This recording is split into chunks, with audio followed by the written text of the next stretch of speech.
'cause I wanted this so bad, and it makes me mad that you're not the one tonight. Like bubbles in the skies above, somewhere in the clouds, it's my shining now.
If I'm thinking about you, are you thinking about me too?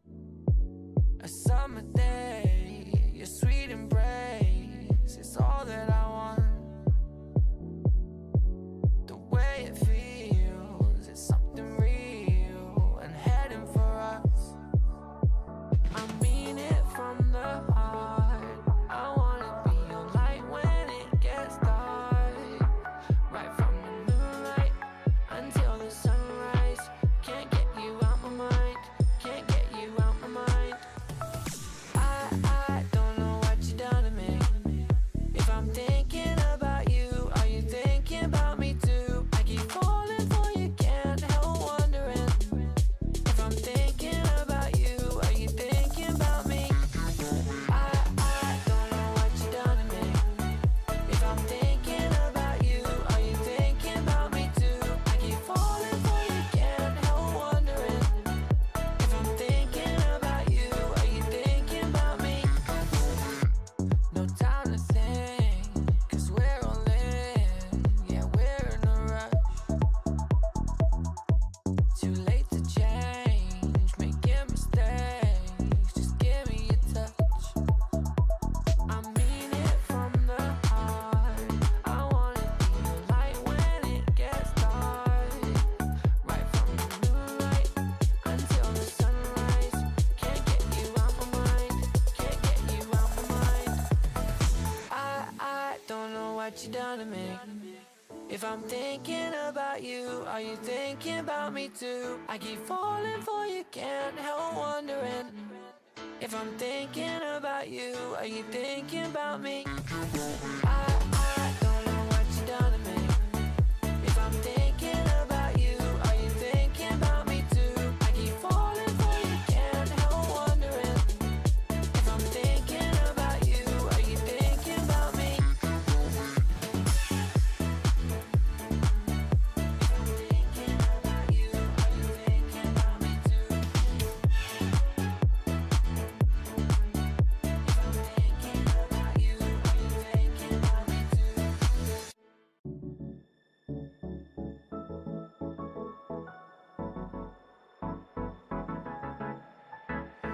Let's do something crazy, get a bit wild today, 'cause we don't do this every day and we deserve it. Life is so amazing, nothing is in our way. Baby, let's fly away. Do you feel it? Is your heart rushing the way my heart's rushing when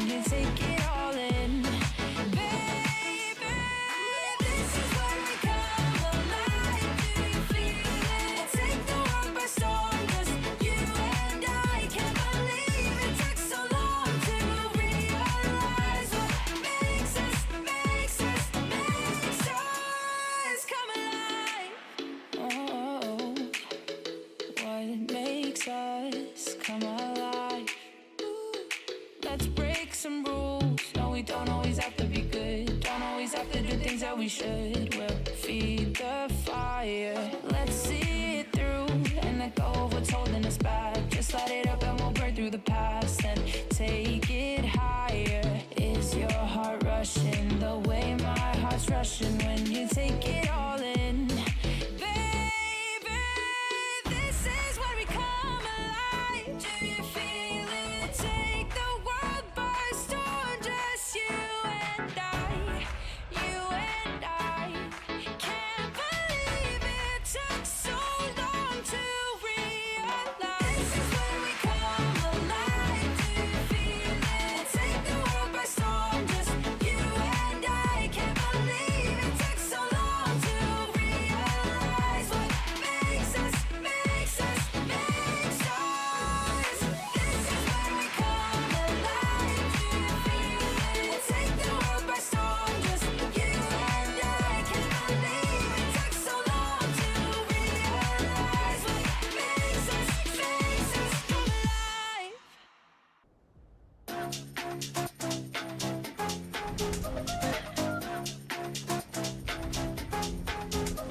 나의 속도가 돈이라면 벤 홈이 더 세게 괴롭혀봐 나를 rain 홈이 다가서면 뱅뱅 전부 걸어 게임처럼 너의 고개를 떨굴 때는 댄서니 모두 몸에 걸어 눈이 빛나는 걸로 전부 걸치고 난이 노리는 것들일 거야 발 밑에 쫓아와도 너는 절대 못 껴 넘어질 배포도 없는 애들은 no 따라오지 못하는 건 내 알바가 아니지 그래서 the boys not my type 아니 거리동이 틈에 판이 바뀌지 이기는 건 당연하니 cause my type 시시하게 겉으로만 판단하겠지 웃는 얼굴로서 저렇게 잘 받아 멍청한 애들이 여기 차고 넘치니 바가겠어 네 몫을 내 못해 짜증나면 질러 I don't like being cool At least night to night girl들만 불러 money on the fool I'm a boss to be or shiro 뭐든지 다 내게 cruise 말했잖아 내가 뱉는대로 내가 다시 look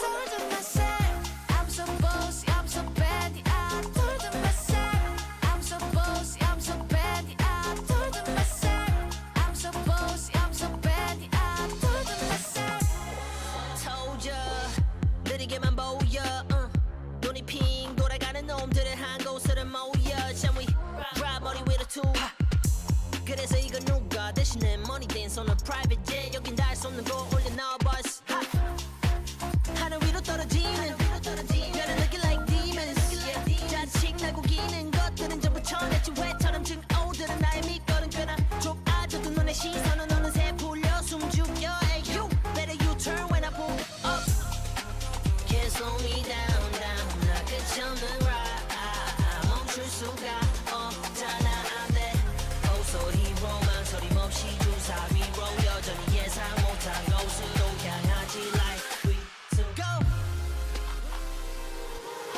Told to myself I'm so bossy I'm so bad I told to myself I'm so bossy I'm so bad I told to myself I'm so bossy I'm so bad I told to myself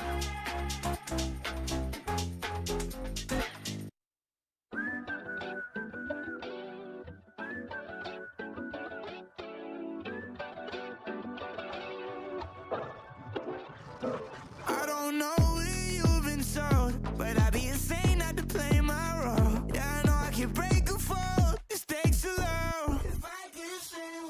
Just know that I got a hand that I can lend you, and it don't matter when, no, I'll protect you. Call on me, I'm here whenever. Those who greater than one, move five is bad. Just know that I got a hand that I can lend you, and it don't matter when, no, I'll protect you. Call on me, I'm here whenever. Those who greater than one, move five is better.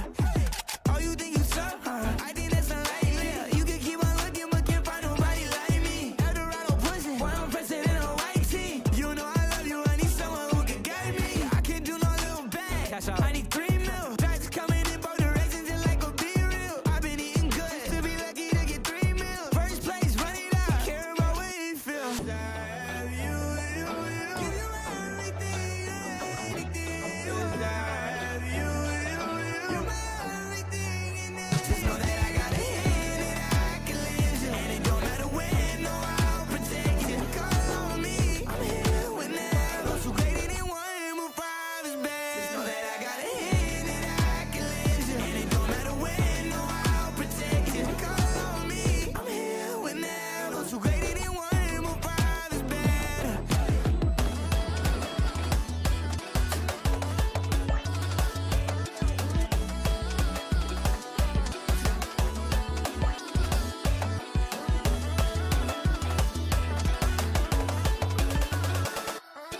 butterfly. I flip a switch, keep a secret, let you come inside. When I run the gamut, but I could never plan it. I keep on breathing when I land it.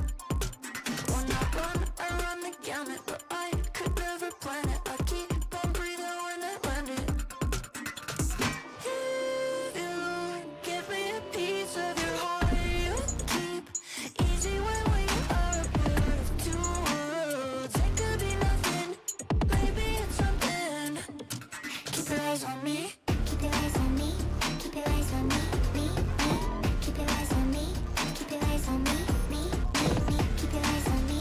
Keep your eyes on me. Keep your eyes on me. Keep your eyes on me. Anytime you clock a butterfly, you flip a switch, keep a secret, let me come inside. When you run the gamut, but you could never plan it. You keep on breathing when you're in it.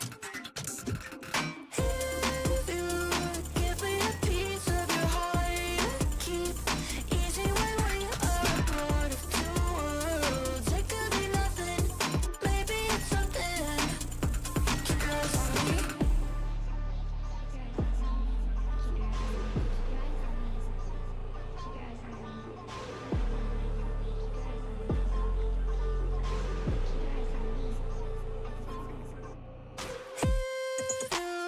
Give me a piece of your heart, you keep easy when we are a part of two worlds. If you give me a piece of your heart, you keep easy when we are a part of two worlds. It could be nothing, maybe it's something. Keep your eyes on me. Keep your eyes on me. Keep your eyes on me. Me. Keep your eyes on me. Keep your eyes on me. Me. Keep your eyes on me.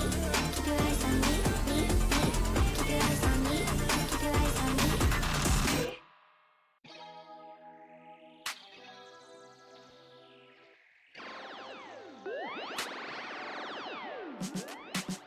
Feeling good, feeling great on my time. Won't let a hater block my shine.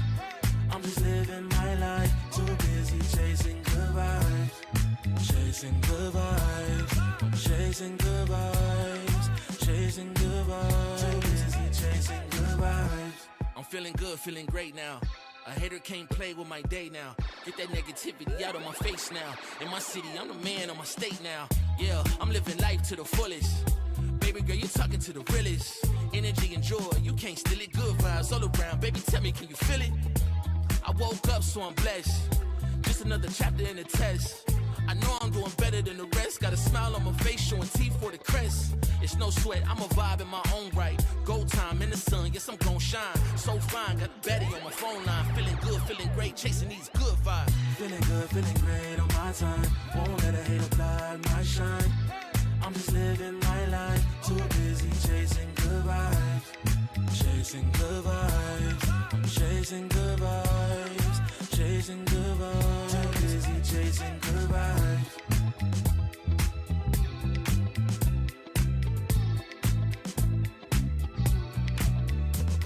Put my soul on that beat, I'm ready to feast. Margaritas with some divas, I'm pouring the drinks. I'm living life to the fullest, the blessings in me. Don't really care what you say, whatever you think. Nah, unequivocal miracles with the lyrical.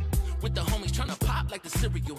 Lucky Charms, got a model on my arm. Go watch on my wrist, garlic parm. No alarm, fireworks, I can feel it in the sky. I got love in my eyes with this money on my mind. I see passion and pride that despise all the lies. I've been around the world, so I'm down for the ride. Good drinks, good people, and good times. Fast cars, pretty women on FaceTime. More money, more fun in my life. I'm just chasing my shots with good vibes. Feeling good, feeling great on my time. Won't let a hater block my shine. I'm just living my life. Too busy chasing good vibes. Chasing good vibes. Chasing good vibes. Chasing good vibes. Too busy chasing good vibes.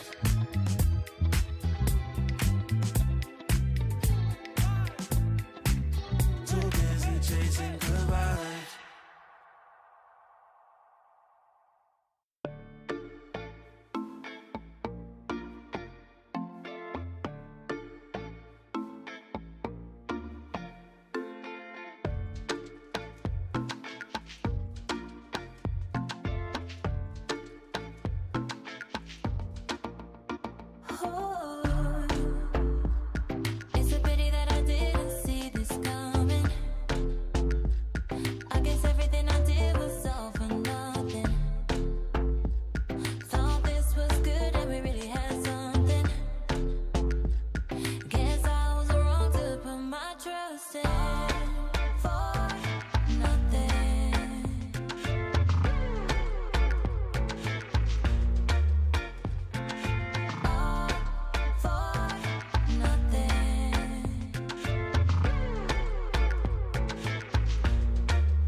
결정 이건 데이자vu 이미 와본 걸까 내 성공을 전부 담긴 그릇이 작아 I can't lose 점수 그건 의미 없는 숫자 내 열의 top 10 거는 식당 해골로 채운 옷잘 전부 대스탁 상시주의 red dot 경고는 없어 better not 난 사방에 다 뿌린지 마치 red hot Broken and bruised, what's left to lose here on the edge of forever?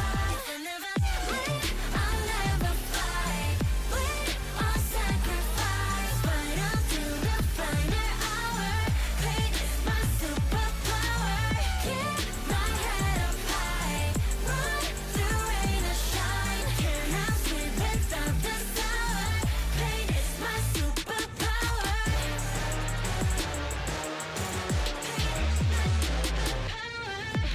할 말 있음 어서 말해봐. Tough guy 되었고여서 도망가. 이제는 시시해 gunfight. I brought a blade. They forgot your shade. 날 주세워 맛보게 fade. 끝이 보여 네 bandits. 끝없는 내 rampage. 이게 나니까 저주 can't change. 내게 나서 plan B. 오직 plan A. 바꿔 pain every champion into champagne. Broken and bruised. What's left to lose here on the edge of forever? If I never win, I'll never fly. Win or sacrifice, fight until the final hour. Pain is my superpower. Keep my head up high, run through rain or shine. Can't have sleep without the sour. Pain is my superpower. Your body knows. A sense of victory. Seized when mind, movement, and gear ignite as one. Now, step into your zone. Designed to win.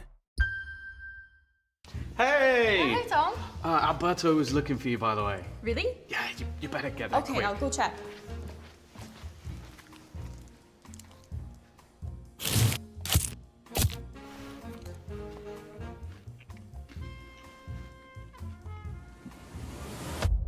Have a break. Have a Kit Kat. Tom Biz. You've had your fun. It's my turn.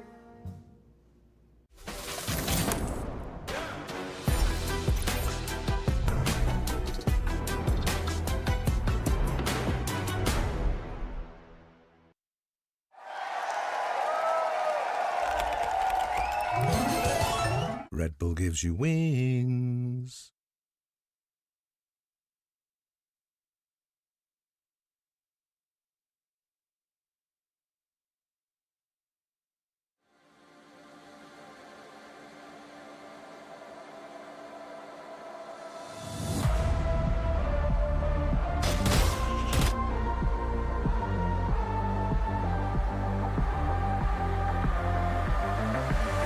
I need to keep you around with my feet tied, tied to the ground. The end's nowhere to be found. I don't know why you don't leave me to drown. Oh, don't know where to go unless you say.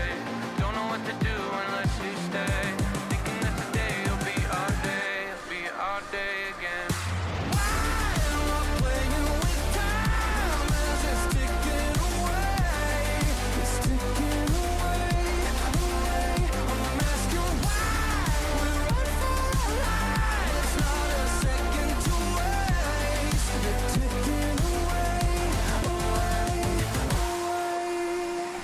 Alright, let's get it.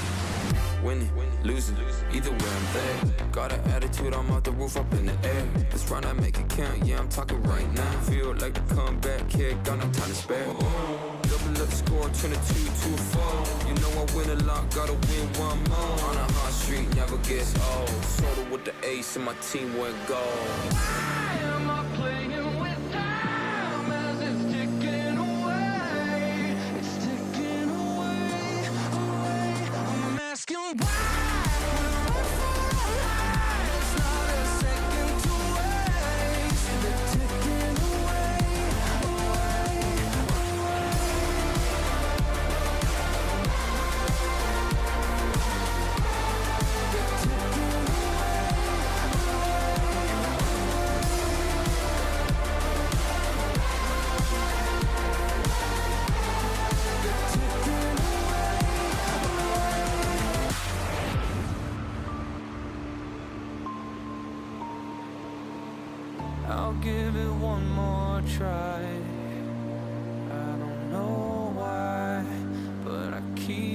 coming back every time. I want it more than my life. I don't know why, but it feels so right. Why am I playing with time as it's ticking away? It's ticking away, away. I'm asking why we're on fire. It's not a second to waste.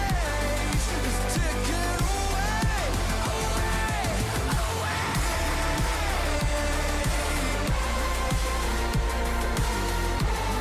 It's ticking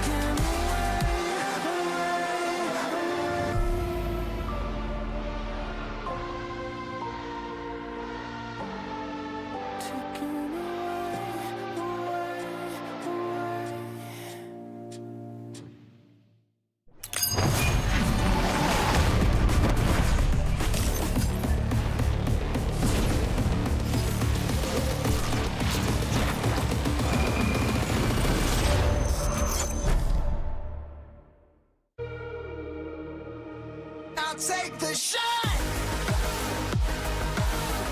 Still they say I'm the villain. I scream and nobody listens. Still they say I'm the villain. Too bad you can't take me down.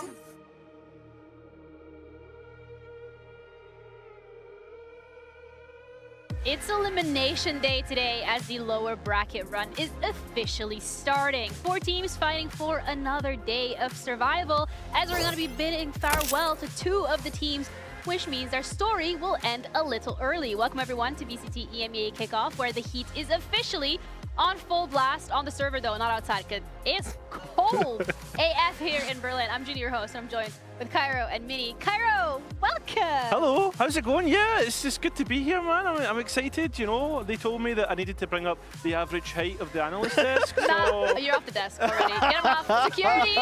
Wait, that is the only height joke you are allowed for the season. The season?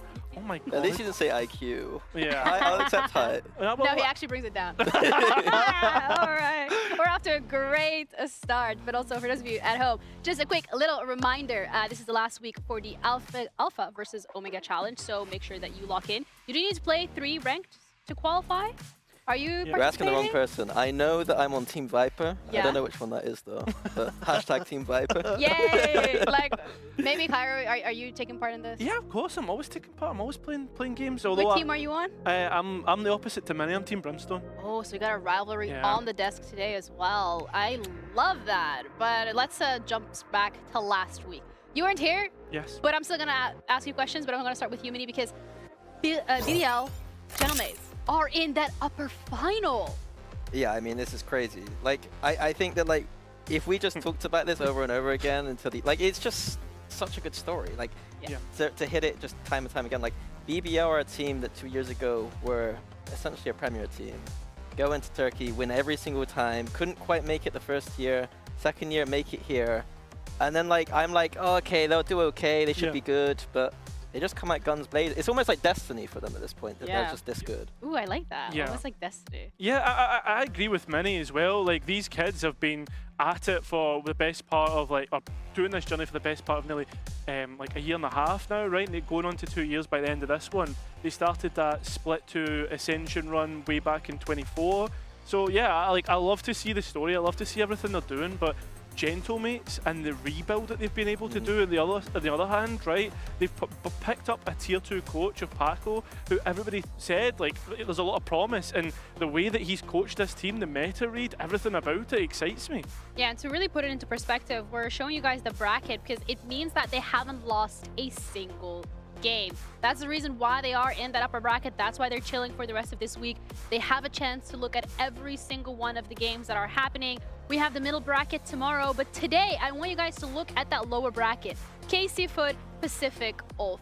Very interesting from my side when we're looking at Pacific ULF because those are the 2 organizations that have recently qualified here through Ascension. But KC Foot as well. I mean, were you expecting them to be in the lower bracket? I think for KC, no. I think for the other teams, like, it's not too much of a surprise. On paper, I had KC as one of the teams that should actually be fighting deep into that middle bracket, in my opinion. So something's going a little bit wrong there. Oh yeah, that's for sure. Yeah, I mean, I can't disagree with many. I mean, that's just the way it is. But at the same time, though, like, I think this lower bracket day will be exciting, right? Because a lot of these teams, I would say, at some point are pretty evenly matched. Yeah, I think the other thing is, like, I don't think it's like previous. I think the level keeps increasing. And Yeah. despite this Yeah. is like a lower bracket elimination game, I do think the levels increase. So it's not like we're watching like some of the muddiest Valorant of Yeah, all time. yeah. Like, I do think there's still a lot of hope and potential in these teams. Yeah, hoping to see that as well, because today is kind of the last day for both of these rosters to really showcase us what they've got, why they've made the decisions they've made, and what they spent their off-season on. But for those of you at home, a little skirmish is of course going to be happening between Eleven and Zeus, and that's going to help them decide who is going to be picking the map veto first and where they want to go. So we'll head into that later. But first, KC is on the chopping block today. And as we already touched upon, this is a team mini that you expected to be making a deep run. It's a team in general that had a lot of expectations around them, but it feels like there is just something not clicking here. Yeah, and I mean, we say this a lot with KC, I feel like, with these angry builds, is that, like, on paper, I like a lot of the things that are happening, especially here. We've got Dozier coming over from APAC, who was, like, a really good player. We had Aves and Saigetsu, like, those were very strong players for them last year. It felt like it was, like, coming together quite nicely and something that I could get a little bit of hope behind. They've had some close games, but ultimately, I don't think they've delivered this kickoff, in my opinion, so far.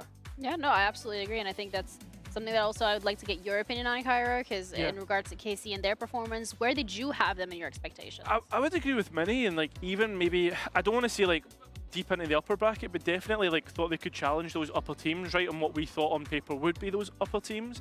But we're getting to a point now with KC, we're on a third rebuild, right? Like that. Yeah. When do we start to now look beyond the players and challenge the kind of the theory and what's been put in the server and the preparation as well? Oh, you can say it, the coaching. It's all right. You have to walk on eggshells here. But we do have an interview with just that, with assistant coach Zage as well as Aves, one of the players, to see what they think has not been clicking for their side of things.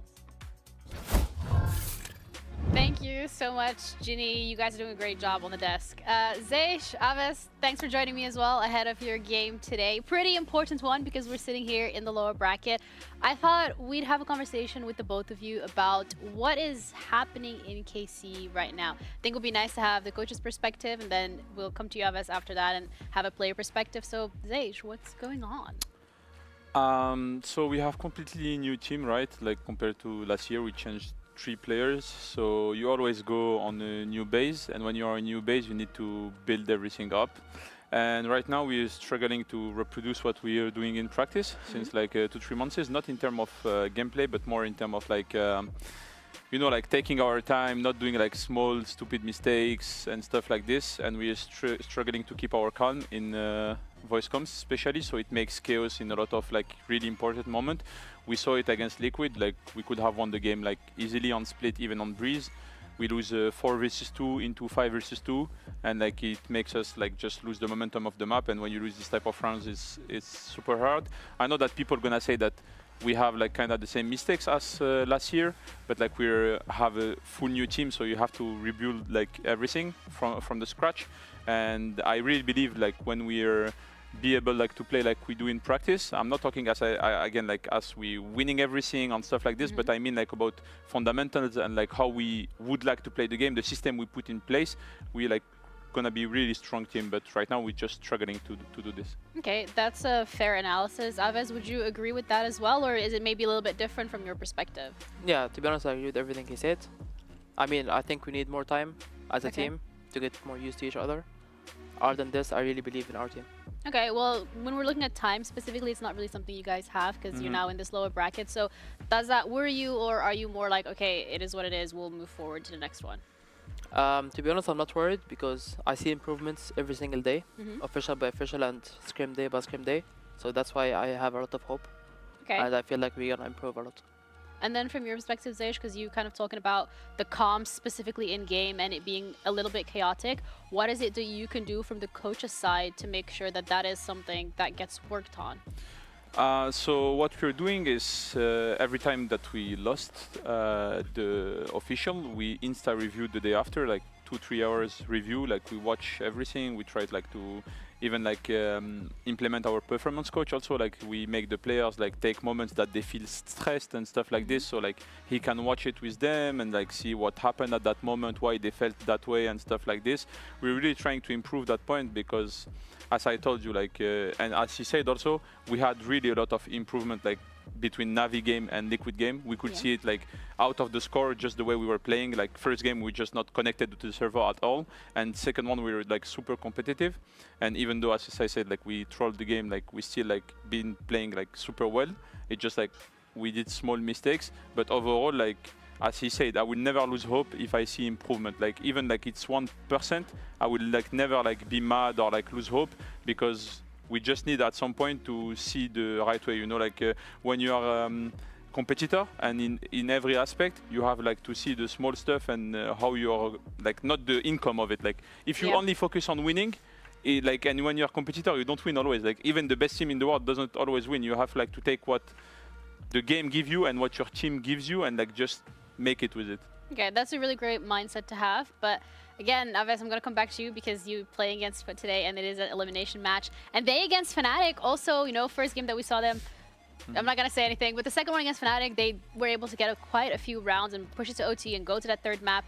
Are you worried about that today, or do you think you are in a good space already as a team to be able to push on to the next? I'm not worried at all, to be honest. I think we're going to pull it through this game. I think we're going to win. Even this week in practice, we're playing very well, so I really believe that we're going to win this game. Okay, that's positive, and that's what I'm looking for. Anything specific that you did differently to prepare for today's game? I would say we put more pressure on ourselves in practice, so we can get used to it. And I think under pressure, even in practice, when we're getting pressure by coaches or by like anything, we're kind of trying to understand how to deal with it. And I think it's working pretty well. It needs more time. I agree with this, but I think we're ready for today. Okay, well, thank you both so much for your time ahead of the interview. I really appreciate it. That's it from us for now. We're going to be heading back over to the desk.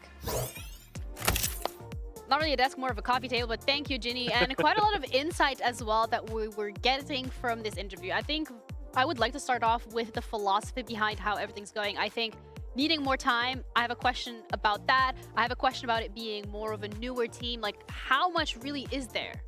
Well, I mean, I'll be honest, I like Tavaz's answers about improving, and that kind of mindset is all good. I think that I take issue with some of Zaysha's answers about how it's like these little mistakes. Because to me, I saw on paper last week, the team's got lots of firepower. Yeah. They're winning a lot of clutches. And so to me, that's Team Liquid making a lot of mistakes. So it's like, to me, it feels like a little bit of one of those answers where it always seems to be those little mistakes for KC. But I don't think that was the case last week. Do you think it's more the bigger mistakes? Well, it's like if you're winning 3 or 4 clutches in a game, on a Breeze game, it can't be the little mistakes because you're getting rewarded for their little mistakes. Yes. So there is a bigger picture problem here, and I don't know what that is, but there is something else going on. Yeah, I agree with Money. I don't know. They're talking about the rebuild, right? And that they have to implement the ideas once again. This is the third IGL that we've seen on KC, and Gentlemate just rebuilt, and they're doing pretty well. There just is a lot of questions in regards to KC, but also we have to talk about Foot here because they are their opponent today, and this is also a team that we have questions about. It felt like a bit of a fall from glory here, Mini, because this is one of those rosters that, I mean, one of the orgs that back in the day was very much like this is that top 4 spot gatekeeper, but now they could be the first one out. Yeah, I feel like last year it felt like they were kind of on a downwards trajectory, and now they've kind of rebuilt their team a little bit, but it feels like almost like a watered down version of what they were trying to do in the past. And right now it's just not hitting at all. I feel like firepower wise, the team doesn't have enough to take it over. Like against Fnatic last week, I don't think Fnatic were playing very well, and Foot had that game to win basically. But it was just those little bits of firepower that are missing to just not be able to take it over the line, in my opinion. Which is crazy to be saying that about a Turkish roster. Yeah, and that's the thing, right? Because we have, what, 23 Turkish players in the league. 12 of them haven't registered a win. That's an insane stat. And on top of that, we look at Foot, and Zeus is doing okay. He's having some good performances here or there. But the other 4 on the roster, they're in the bottom 12 for ACS. We need to see them upgrade the kind of performances from the other 4 players, not just Zeus. Yeah, Zeus has been pretty good. The other thing about Zeus is he's been picking up the operator a lot more. Yeah. In a meta where I think the operator is really strong, Zeus wasn't that player ever. So the shining light on this roster right now is Zeus. If Zeus doesn't show up, though, it could be a pretty tough day for them. Yeah, I think when we're looking at Foot here, again, this is really the opportunity for both of these rosters to show us what the philosophy and the idea was during this offseason. Where are we going forward from this? What have they been putting in the work? Because, again, this is do or die here, Cairo, for both of them. And I think for KC specifically, it's already a bit of a question mark to be in this position. But also for Foot, again, this is a respected organization. Yeah, it is a respected organization, and I think for me, I'm also like asking like the identity and what they want to do, because we saw them trying to play aggressive in some maps against Fnatic, but they were also being passive in other senses as well, which wasn't great to watch. Yeah, both of these teams today, however, are on the chopping block, and this is the last life that they have to play with. It is do or die for them to be able to compete for a little bit longer in kickoff. So let's bring them to stage. KC against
confusion out of the way bright and early, so to make sure that neither one of these rosters makes any mistakes on the server.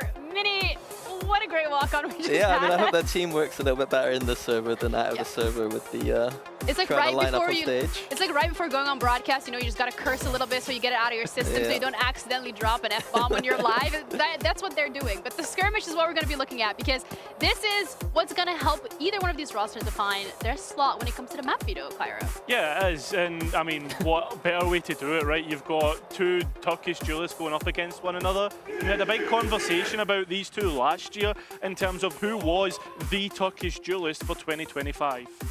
Yeah, and right now I think a conversation that we didn't really get to have, but is Levin on that. Yeah. That Jet last week was phenomenal. But on those other agents, he wasn't, you know, getting as much impact. So I feel like today, when we go to Agent Select, I think it's something that we need to look out for. Are KC going to be leaning into that Jet or not?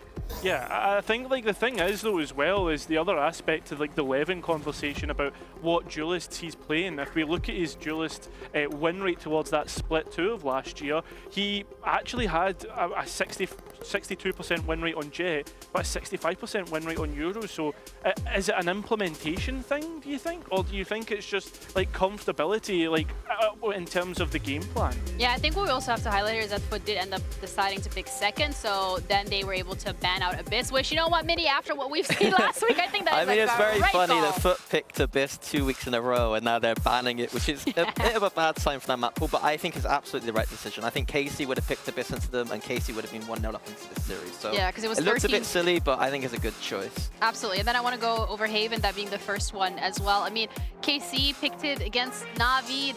It didn't look great, but the bar was pretty low. Like the Phoenix pick, I didn't see it in action in that game. The game plan looked a bit slow and a bit strange to me, so hopefully looking better this week. Yeah, I mean, the players are looking pretty comfy in those Razor chairs and they're ready to go, but Pearl being that decider, Cairo. Yeah, I mean, it's a map that we've seen Foot actually innovate on, right? When we look all the way back to when the tail meta was here with the Astra. So I don't actually hate the fact that it's been brought through.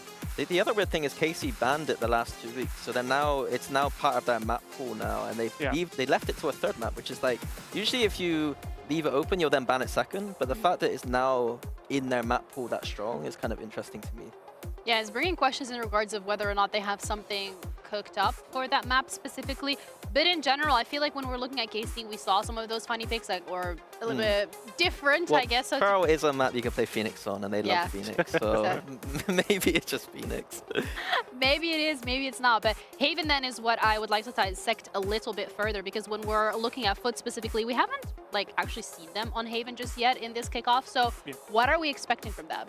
I don't know. I would really love for them just to go simple, right? Just go the simple Haven comp, Jet Breach Sova, like Omen KG, and kind of go down that route. I know that we can see Zeus go like the Neon. That's obviously been a big strength of his, but to challenge KC and the wacky stuff that they do, I think if Foot just keep it simple, Turkish Valorant like they know they can, like that would be great. Yeah, we're going to see whether or not we're going to get the wacky stuff from Carmine Korea. Phoenix is there, Yoru is there, so nothing too crazy. But Foot then is what I would like you to highlight here, Mini, because we're seeing the Fade, we're seeing the Waylay. I think to me, like, I disagree about the Breach. I think Breach is so weak in this meta that I think we're past that on Haven. So Foot are going for a more traditional comp. The Waylay here is strange. Usually this is a Neon or a Yoru. So I'm very interested to see how this composition with the Viper Killjoy works with the Waylay specifically. Waylay is a very all-in kind of agent, and she doesn't have that much support in this composition. So to me, is Zeus going to be able to find his value, especially on that attack side, by going in without the support is the question. Yeah, and what have Carmine Core changed in terms of how they wanted to play the map? The fact that we've seen the Phoenix being brought out again. We saw in the coach confessions the last time that this was played that Carmine Core would try and play Haven differently, and to be honest, it was still weak when we saw it. So I'm really hoping that again there's been more work done on this, and KC have a better game plan. Yeah, starting on the defense, I don't think they get to play that much defense last time. I think for me on their comp, it's just all about the orbs. Farming Phoenix that orb, and can Foot deny that? And what about Levin specifically on that Yoru? Because again, we kind of highlight him a little bit already when it comes to being a pillar of aggression and just a pillar of KC. I mean, I just prefer him on Jet at this point. Honestly, like, he was like, they won last week playing the Jet. He was 300 ACS. On his VLR page, he filtered by ACS. His Jet is farming compared to the rest of the agents. I don't think he looks comfortable on these other agents, and I think just simplifying it for him would be better. So I think this is a big game to see, can Levin do these things that KC wants to do? Well, we'll figure that out as we're ready to head into our first map of today. We've got Haven coming up next, but are you guys excited about this one, Mitch and Tom? Well, very excited to see the proving ground for Levin down on that stage, but on the other side for Foot, coming in with those two rookies. We talked about identity issues. It's sort of been the theme of kickoff for them, and it looks like they haven't gone anywhere, Tom, and a new face down on that stage. Yeah, I'm nervous for this game because I like a middle ground of flashes. And on one side, we have a team that, correct me if I'm wrong, has one flash. It does appear to be true, and that's Mr. Farland's Paranoia, which I barely call a flash. It's a near sight at best. And then the other side, we have loads of flashes. They also have the near sight, but they also have Yoru flashes and Phoenix flashes. So to flash or not to flash is the question. We're going to find out which is best. Two very different answers on that stage. Let's see who ends up prevailing. Coming into this, Tom, I think talking about favorites, you know, Foot pushing Fnatic for a lot of people will have them thinking, well, that's Foot, heated up, looking good, pushing one of the best at distance, but I think a lot of people looked at that as Fnatic underperforming, and we still haven't seen Foot hit their stride. No better time than up against KC, who also have had those stumbles recently. Yeah, I really want to see what Foot have got planned on this attack side, because I feel like you're going to have to run very slow, and your executions are going to have to be very direct, because you don't have a lot of utility that's going to come back to help you later on. Like, when you're out of Prowlers, you're out of Prowlers. Like, there's nothing more that you can do. So going through versus a comp that has a load of flashes when you're running with a double controller is quite scary, because they can just burst out your utility. On the attack, you get to set the pace a bit more. Well, a lot of players spotted here. Sugetsu decides to stick around, hold his ground with still a trap on the site, but steps back in the other direction. Baha has claimed a small amount of space, but really he needs that fight if they're going to go to that B site. There's the player spotted, but the shots don't land. Info for Shados, that gets a flash out of Aves, but he's caught in the crossfire. A lot of damage done, and it will be cleaned up. 30 seconds Foot with left. one alive in a 1v4. This round very quickly seems to have been decided. Yeah, nowhere else for Yedaje to go, and it's Shados with a triple to start things off. I thought it would be the Dosia being the hero of the round, but the IGL stepping up to the plate. And I think that's another sort of interesting talking point from my perspective, is you go back to their previous match, and I thought Dosia had a pretty good game. I think Sugetsu, playing the Astra a fair bit, crazy clutches, he had a pretty good game. It was kind of the rest. And in their first match, I was looking at Aves. They're having some insane performances. I'm looking at Levin, I'm looking at Shados. Shados, he's got the IGL, like, excuse. Levin, I need to see big things. Exactly. I think then, even with the excuses for Shados, he hasn't needed them in some of the matchups. I think his teammates needing them a bit more than himself at times. And I do agree. There was a narrative that Mini gave us on that desk that this is a proving ground for whether Levin can do the things that KC want him to. I'm sure we'll talk about later those different roles. For now, Paranoia, that's going to catch all 5 if it was sent through, but those pistols would be very close. Doja stays inside that smoke, but they invade. And an easy trade to start this out. Sugetsu making a meal out of it. And even trades, this is not good enough for the defense. Oh yeah, that's actually, well, there's currently 1 rifle in play. Planted. And it's on the attack side. They have managed to retrieve it. What is left on the other side is not great. A Marshall will be decent in these moments. A Judge needs to get a little bit closer.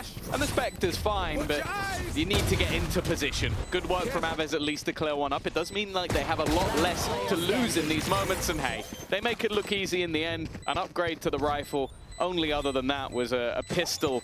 And of course, the Marshall that's lost. It could have been a lot worse. It definitely could have. You saw a couple of headshots landed there with classics, and completely different reality if they find another pick or 2 for KC. They stabilized after, I have to say, a bit of a bumpy start, Tom. Playing with a Phantom inside a smoke. We didn't need to slow-mo that. When you know there's players there, and they've got lots of pistols, it's a big risk. It's kind of a crazy risk, and not one I want to see taken again. Luckily, as we said, that recovered rifle didn't end up stealing the round out from under KC's feet. And so a 2-0 start, and Foot pulling out the rifles here, though. Yeah, this is where we kind of expect a little bit more of a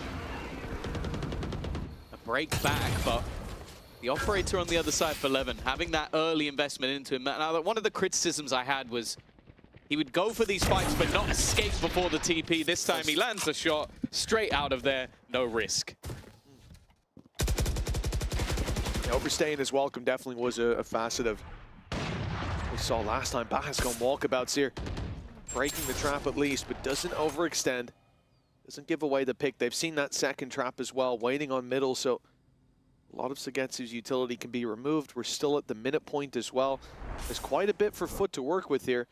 And it looks like the idea will be to move towards this A site, at least for now, leaving Yedege behind to try to cause some serious havoc later on. And he's going to leave that trip up for a while just so they're not worried about it. And when he breaks it, he needs to pounce almost immediately.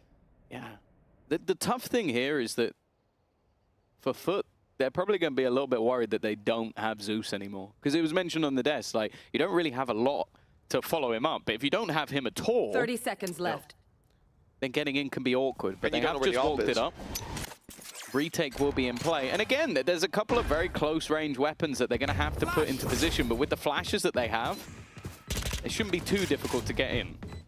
The decision to play super slow here from Foot makes sense. If they telegraph it too much, that AWP will be waiting. Now, the AWP has to be used on the retake. It's already been given to Shados. Levin looking to, well, I say lead the charge, but Shados has already taken away some of the remaining players from Foot. A very nice shot on the AWP, and although the Nano will delay, that flash and Paranoia lands perfectly. Baha only good for 1, and Yedege, a spray down of dreams needed with Levin on a 3K. He certainly did well after swapping over that AWP. KC, they're going to steam into the lead with 4 players alive as well. That's a big moneymaker round. Yeah, it's about as bad of a start as you could hope for. In both rounds, having at least seemingly a little bit of an opportunity. The last one especially, but this one, losing 2 picks to the operator. The second one seeming just like a silly mistake, if anything. And then, well, the fact that Levin's able to clean things up with the Spectre, it's not a fantastic sign. Let's go! 3-0. They said it in the interview earlier. Aves felt like they were doing well in their scrims and just had to try and translate that. And for Foot, well, They're no stranger to getting banged out in a first map, but I don't think after now banning their previous two-time choice, they would have hoped that this map maybe goes a little better. Well, yeah, I mean, an astute observation from you there, Tom. A 3-0 start, probably not in the game plan for Foot. I wonder if a 4-0 is, because I'm pretty sure we're about to hit that. And again, last time we saw this round 2 from KC, they were up against Pistols. They made some risky moves. They spammed through the smoke, not quite as risky. It's already found one for KC, and they can play this so passive and so patiently. The only kind of concern here is just look at Sugetsu. The guy is completely by himself. And sure, he's got the cam, he's seen 2 now, backup is coming, but how do you get out of that corner? You gotta stand and fight, and that's at least a trade. A good start for Foot that turns into potentially a great round. Those rifles are recoverable too, Tom. Yeah, Zeus and Yedege, definitely the two you talk about in terms of that star power for this roster. Been able to make this one look interesting. Zeus also looking to get reaggressed, and he'll find himself a triple in the end. Baha with a wonderful little distraction to make it a bit easier for his star duelist. And just as we were starting to get worried for the side of Foot, they spring back with a huge thrifty round. And again, it's a mistake, Tom. I mean, that certainly wasn't, but his position from Sugetsu, they had lost Garage 30 seconds ago. They'd given it up completely. I mean, at that point, I get the camera's great for the information, sure, but what are you gonna do from that corner? If it's a buy round, fair enough, but here, you know they're gonna run it down together. They're gonna look for trades, and those trades were offered up on a silver platter. Foot, they took the round, but you have to ask, to what extent were they giving it? 2 mistakes against low buys. KC, though, still able to invest. Maybe this can end up being a benefit with the economic reset. I don't know what Baha was thinking there, but I don't think we'll see that one tried again. Oh, good night, sweet dreams. Lucky he only got 1. Oh, yeah, we're about 20 seconds into the round, and we've already lost half of the Foot members just to fight on fight on fight. Yedege. That's the worst reveal I've seen. Would need to be a hero in this round, and Spike down. he's also going to lose an individual fight. Up against Avis for Cristalli, there really isn't a whole lot he can do from this scenario. Spike down, spotted. And in a 1 versus 4, it wouldn't be the most exciting end to the round, but I think saving the gun might be the right play. Yeah, I think it's about the most impact that you could expect to have at this point. They couldn't even cross to get the spike back. You know, the attempted haunt to push Levin off the angle, but it bounced back and ended up in the garage. So it just really feels like Foot tripping over themselves in some of those fights. You have to wonder on A 30 short. seconds left. You know, your Killjoy's going down, taking space, but that walk through the wall, I think Aves saw that the barrel of the rifle for a good second before the wall came down. Then you go to Garage as well. The blind playthrough, as I said, I think they're honestly lucky to only lose the 1 on that up against the judge. They thought they'd done enough with the Prowler pushing the player back, but didn't clear that close corner. Mistakes here for Foot. And I honestly, at this point, especially with the 4-1, like that's a pretty harsh reset to get hit with early on. I wouldn't be surprised to see a pause coming out just to really steady the ship. There's been some mistakes. Yeah, I think as well, like, sure, going into Split, they definitely had a better performance. I mean, brother, you're not winning that fight. I don't think you're winning that in ranked. But they don't want to let this one get too far out of control early on. Andy, you're so cruel. I love you, man. Maybe he's looking for the guy in the smoke that happened to be his teammate. Could be, yeah. Is somebody there with you? I got you. Yeah, that's a good teammate there. Well, 4-1. Investment is back in. Convergence path available, and Levin, he's just going walkabouts. Already an aggressive push coming through from him and a teammate, and even more aggression coming out from Dosia. Looking to get right up in their face. Of course, we saw Aves go down, but that was only the run it back. So already a 2-man advantage, and Baha, well, he's wary of every angle, but Dosia's just taken the jiggle peek to get info. That's a really nice bait setup as well. Usually when that Phoenix runs it, you don't expect that second player to be hiding around the corner, and your own Viper wall on that attack ends up adding to the confusion, just giving that little bit of extra space. And Fog of War for Doja to play around. That timing awful for Levin. It is still being watched though from further back. A second player alongside Shados. We'll be popping that smoke up, and wow, Baha again. I mean, it feels like the smokes are his enemy. He's been wrecked by a one-way that, I mean, he did see coming. Yeah, I think just trying to catch a timing, but It's definitely not worked out, and it does feel like a lot of the domino effects for Foot in these rounds, where it's like you've lost the opener, and the fight back in is reckless. Poison orb emitting. 30 And those seconds reckless left. fights just become easier and easier for the side of KC. 25 seconds. Cristalli, Player standing. nice shot onto the first. Teammate a little bit further behind, and it's only going to be the 140. Dosia with 3 in the round. KC's lead extending. They're even going to retrieve themselves, the operator. Nice shot. But this is it, right? You take down that initial ult that came out from Aves. You try to hunt him down, thinking he must be in the corner, he must be close. We can put the pressure on now. And Doge is waiting there. And this is it for KC. I feel like everything that they've set up here, they've given opportunities away with those aggressive plays at time, but when it comes to the rifle rounds, rifle v rifles, it feels like they are calling a better game right now, and a big part of that, Shados taking up that IGL mantle, but he's a man that has been to the top of the top a long time ago, working his way back there as a leader now. You'll love to see. Yeah, it feels like a lifetime ago, 2021. 5 years ago now.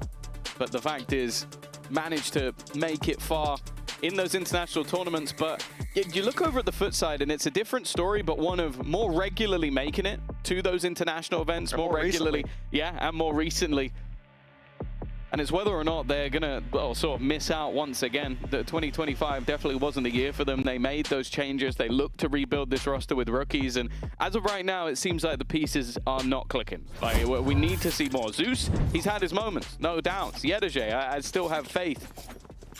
But it's whether or not we can start to see what Foot saw when they signed these couple of players, and whether or not Mr. Farland can lead them back to one of those international events. That's the thing, a big challenge leading those rookies, and I think right now, really, when you look at Baja, when you look at Cristalli, they're not scratching that ADA captain, that cracks itch that I have for this squad. But they're not playing KO, so you know. That's also an issue, I suppose. Yeah, we'll have to fix the comps too. I think that was more to do with cracks and his ability or inability to flex. But I would go with the latter. I mean, he had the ability to flex, just not very well. It was better to have him on KO because he was reliable for Foot. New compositions, new looks, but the identity crisis, it hasn't been solved just yet. A 5-1 scoreline after a timeout, though. They've gotten themselves onto the B site, even with those weaker weapons, and it is against the weaker weapons that KC have been making most of the mistakes. Oh, yeah, the thing is, Nightfall was used seemingly to take extra little bits of space. Like, Foot might not have invested much in terms of weaponry into this round, but they are investing into the ults, and they are not hitting. They haven't managed to connect them, and then Levin's just gone in with his own ult and taken 2 down with a shorty. This was meant to be a fix for Foot. Instead, it's looked like more problems, but they managed to bring it back to a 2 versus 3. The ults are gone, though. Everything that they invested into this one is gone, and actually, if Baja had the plant there, that would have been his ultimate online. Instead, they've gone a different way, and, well, that different way leaves Yeteje 37 health, and yeah, he's going to get wrecked by Levin as well. 4 kills for Levin in the round, but it does feel like the 2 ults that were thrown in by Foot just, wow, they were thrown into the abyss. They're not even playing that map. Very much so. Like, the fact of the convergence path going through, they're not holding the space that they're pushing those players out into with the convergence path, so they can simply step out of it, and oh look, there's the guy who just activated the ult. I can just kill him.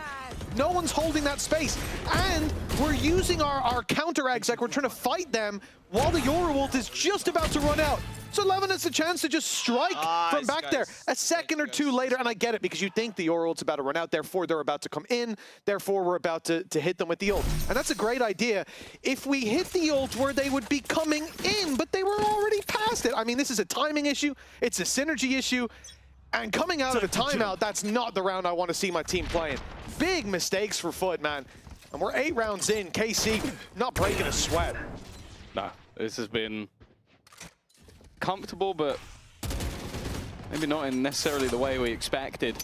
I came into today thinking, okay, one of these teams needs to dominate if we're going to see them make a run through the lower bracket. KC are dominating. Bring them. Already. One of those Prowlers is gone. Zeus is looking to try and take the space. Solid utility revealed at the back of the site, but unable to capitalize on it just yet. Holding in a crossfire. Lockdown put into play. It was built up in the previous round. Flash through is nice, though. And again, they're looking to deny that plant, and that's exactly what they've done. They've just got to now get out of there before they're caught by the ult. And they will. Oh, he didn't cancel. Good thing. Mr. Fallen was waiting there. Still is. Catches one. TP over. I like this. Great reposition. He might just have flown under the radar. That's another for Mr. Fallen. The snake bite buying time, and Shados with no chance. Finally back on the board, and it's Mr. Fallen to lead by example. A second round for Foot at last. Yeah, some individual brilliance. There's no doubt about that. Like the TP ruse that made them think he was up top in the smoke. Caught one completely off guard, and then I was worried for them, especially with this sort of like pre-tape coming in. It was really nice from KC, but they just lost that one man, and that one man managed to dance his way around the site and clear out the entirety of the KC roster. Yeah, it was definitely scary at the start. I think the second you see the flash come out for Avez and a player on the other side waiting in the smoke, you know it's done. This is going to be an early fight towards KC walking through the smoke to take the challenge. Zeus and Cristalli cleaning up. And for KC, well, this round's already done, essentially. Even Doja's being spotted at the one hope. Oh, nice shot, but he's revealed and dealt with just like that. Good utility, great round for Cristalli. Zagetsu, yeah, he has no choice. Honestly, they probably would have saved if Doja, in the 2v4, if Doja wasn't so far up already. Although he is creeping forward. Is this for exits? Is this to make it costly, or? Maybe. Yeah, surely. Yeah, just containing. Just trying to do some damage. Obviously, it was only a couple of players surviving in the last round, so if he can catch them as they escape, but I would be very surprised if Foot aren't going to go in the other direction. But yeah, Foot this round, it's just patience. Their opponents tried to make the same play through the smoke they had done in the past. Avez, I don't think he flashed out that smoke though, did he? He just stepped. Or am I mistaken? Oh yes, sorry, I was thinking the round before on B. Yeah, I on A long here, yeah. I think he did just walk. Maybe there was utility from further back, but to my eye, it did look like a bit of a contact with a 3-man push-up. We can see. Yeah. Audacious, to say the least. And that seems like the whole plan. It was just, let's see if we can walk out of the smoke and not die. I guess it was the surprise factor. And yeah, Foot were not surprised. Well, the energy's certainly good on the other side of the stage there. Foot. Oh, this is a nice spot. Feeling confident, perhaps, as they've started to put those rounds together. And they're also straining the economy of KC towards the end of the game. We could get an eco out of them in the next to allow for that final round bye. Hey, this was a truly awful start for Foot, but they still have plenty of time left to stabilize. They've gotten back into the game. Maybe not plenty of time, but they've gotten back just in time. Yeah, like again, we've already seen them in the first map of the last series get absolutely battered and then play probably about, what, 50, 60 rounds from then onwards. Yeah, like, it was the tied record, I believe, for VCT longest games. So someone told me. We'll get someone to fact check that. Yeah.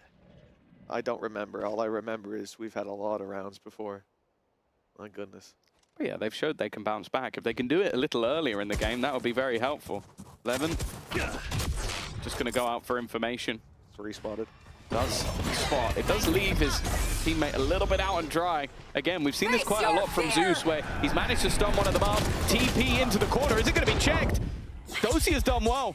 Managed to escape and slow them down quite a bit. I think that's a team flash. It got him out. Hey, it got him out. It flashed the guy on short. It's all it had to do. Unfortunately, Doja still falls. The shot from Havez, though, proving to be clean. Perhaps clean enough to get them the round with the TP from Mr. Fallen.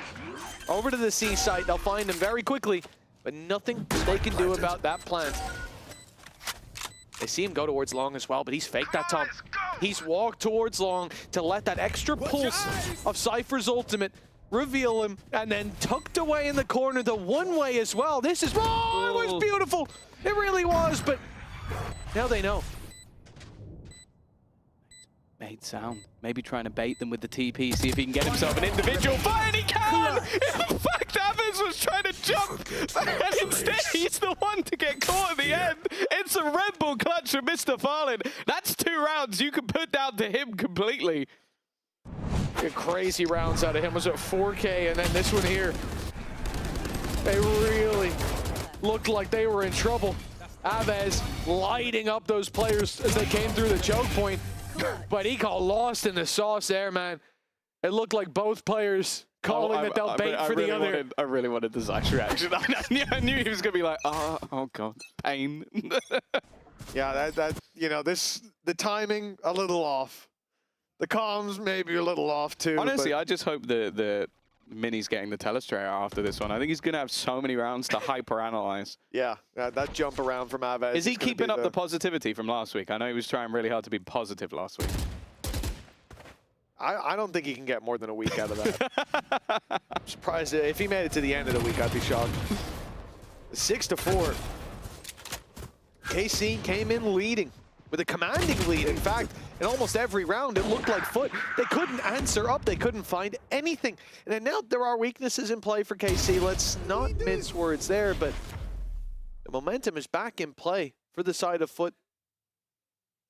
They've bounced back. Individuals looking better. Cristalli's starting to have a lot of rounds where he's heated up. Just as we criticize Mr. Fallen too. 8 and 7, but 2 massive rounds that really have turned the tide. The timing here, though, if he goes up through long, I think he might be dead to Aves. Aves crept into this corner with... Okay. 30 seconds left. The timing gifted from the gods doesn't get him anything. So now a 2v4 retake and Foot. Oh, they're only up against a Bulldog and a Marshall, so it should be a very easy one.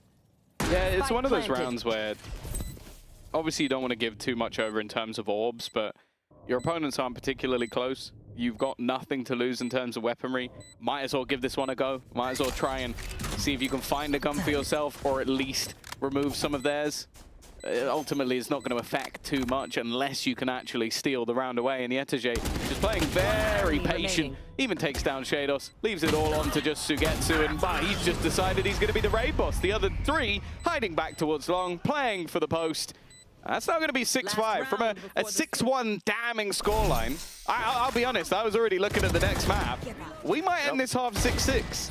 I mean, again, the reality of how we got here being that KC on the 2 anti-ecos looked kind of shaky. They made mistakes, they over-regressed, and when Foot were able to group up and hit, it worked consistently. But the fact that we end up here, the fact that in every buy round, KC looked dominant. They were shutting them down. We had moments where, sure, there were mistakes on Foot, but it just seemed like the mice weren't plugged in. Placing swarm grenade. Somehow we could be neck and neck leaving this half, but money was saved over by KC. Invested into an off, it's being blocked off. Sugetsu traded in that initial fight, but Levin is going walkabouts. He's got a gate crash. He can get out of here. So he stands his ground, looking to take one shot, one player down, and leave this site with an advantage. The ult sees 3 and now 4. They know the hit's coming in on C. Counter ult used just to try and slow anybody towards the spawn. He's managed to get behind them, but is obviously smoked off for now. Aves already taken space and somehow manages to just take everyone down. That's a little bit of help, and he's even going to pop his ult just to flex at the end. But after a 6-1 start, KC are at least, Mitch, going to go in with the lead. Hey, listen, I've been confused before by the convergence path. It didn't just speed boost Aves, did it? My guy looked like it. He ran in with a molly in hand, swinging wide, looking phenomenal. What a half by KC, but 7-5 in the end, a close one. Let's hear a little bit from Levin, who's been a big part of this first half for KC. In my opinion, we have very good connection between each players. I'm always feeling this in game and outside game. I think this is the making us different between other teams. That's why. About Shadows, what can I say? He surprised me a lot because he has very good aim power and also his game style and understanding how to call about IG Link. I mean, he surprised me a lot. I didn't expect this, to be honest. But first of all, in this team, everyone is too funny. I'm laughing every time, to be honest. Every person is so good. About Sugetsu, Dima, basically, if I can put his one word, it could be confidence, because when I see Dima is playing clutch or I don't know 1v3 situation, 2v3 situation, when I watching him, he's always giving me confidence. My goal for this year, last year was going very good for me. It was my rookie year, but some bad things happened and we lost unlucky way. So this year I'm hungrier than usual because, I mean, how you say, I couldn't reach my goals properly and this wasn't my expectation from last year. But this year I'm feeling full confident, especially with coach staff, with players. I mean, everyone is giving me very good support and they try to improve me outside the game and in game as well. So yeah, I'm feeling very full confident. So everything will be different, in my opinion, but we need to see how it goes. Your body knows. A sense of victory. Seized when mind, movement, and gear ignite as one. Now, step into your zone. Designed to win. Welcome back, folks. 7-5 for KC. You've heard from Levin there during the halftime break. And, well, he certainly seems to be feeling at home over on that roster. Looking a bit better here today as well. A 10-6 start. There's been some criticism around him not playing that Jet and his performance on those roles. But at least for now, things seem to be shaping up well on Haven.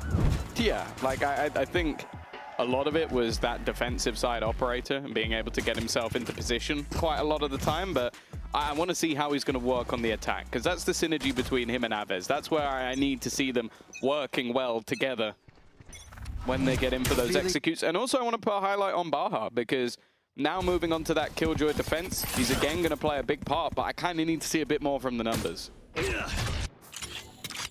Well, for KC, an attack side, slow shift towards this A site. Levin a little further back. They've done the work early. The turret, though, plays as the second man and at least secures the information for Foot. Kristali pulls back to site. Baha rotates in. And the two rookies on that defensive side. Bring them down. Little do they know, they've got a big challenge coming their way. The entirety of KC, and one of the problems, that flash that's going to be in play for Aves, they can get in that smoke, or they can fight their way out of that one way, especially with the wall up. It'd be so difficult to dodge that blind. Yeah, I was about to say, the wall, it would actually have helped them with the one-way, so I'm glad to see that the Viper went back down again. I guess just being toggled by the other side. KC have decided to go back towards long because of that one-way. Kristali in the corner, already left completely blind, but they haven't managed to get in time, and by that point, he's already able to see again. Eventually, is cleared out, but now Yetege is in position. Mr. Fallen, he'll go down as well. His pistol's looking very good unless Yetege can play spoiler. Hiding within the smoke first, goes his way, he's able to duck back out of there, and all of the players are actually trapped within the same position. It goes down to just one, and the trade is there from Yetege. Him and Zeus combined, and Foot have a pistol from a 2v4. Oh, a sensational round. That has got them back in the game. I mean, their foot was in the door after that resurgence in the first half, but now, well and truly locked in.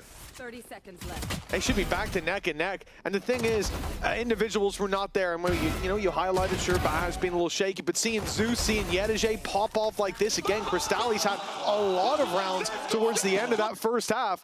They now feel like all the momentum's there. Look how loud they were getting. Finally getting to hear Yetege scream again.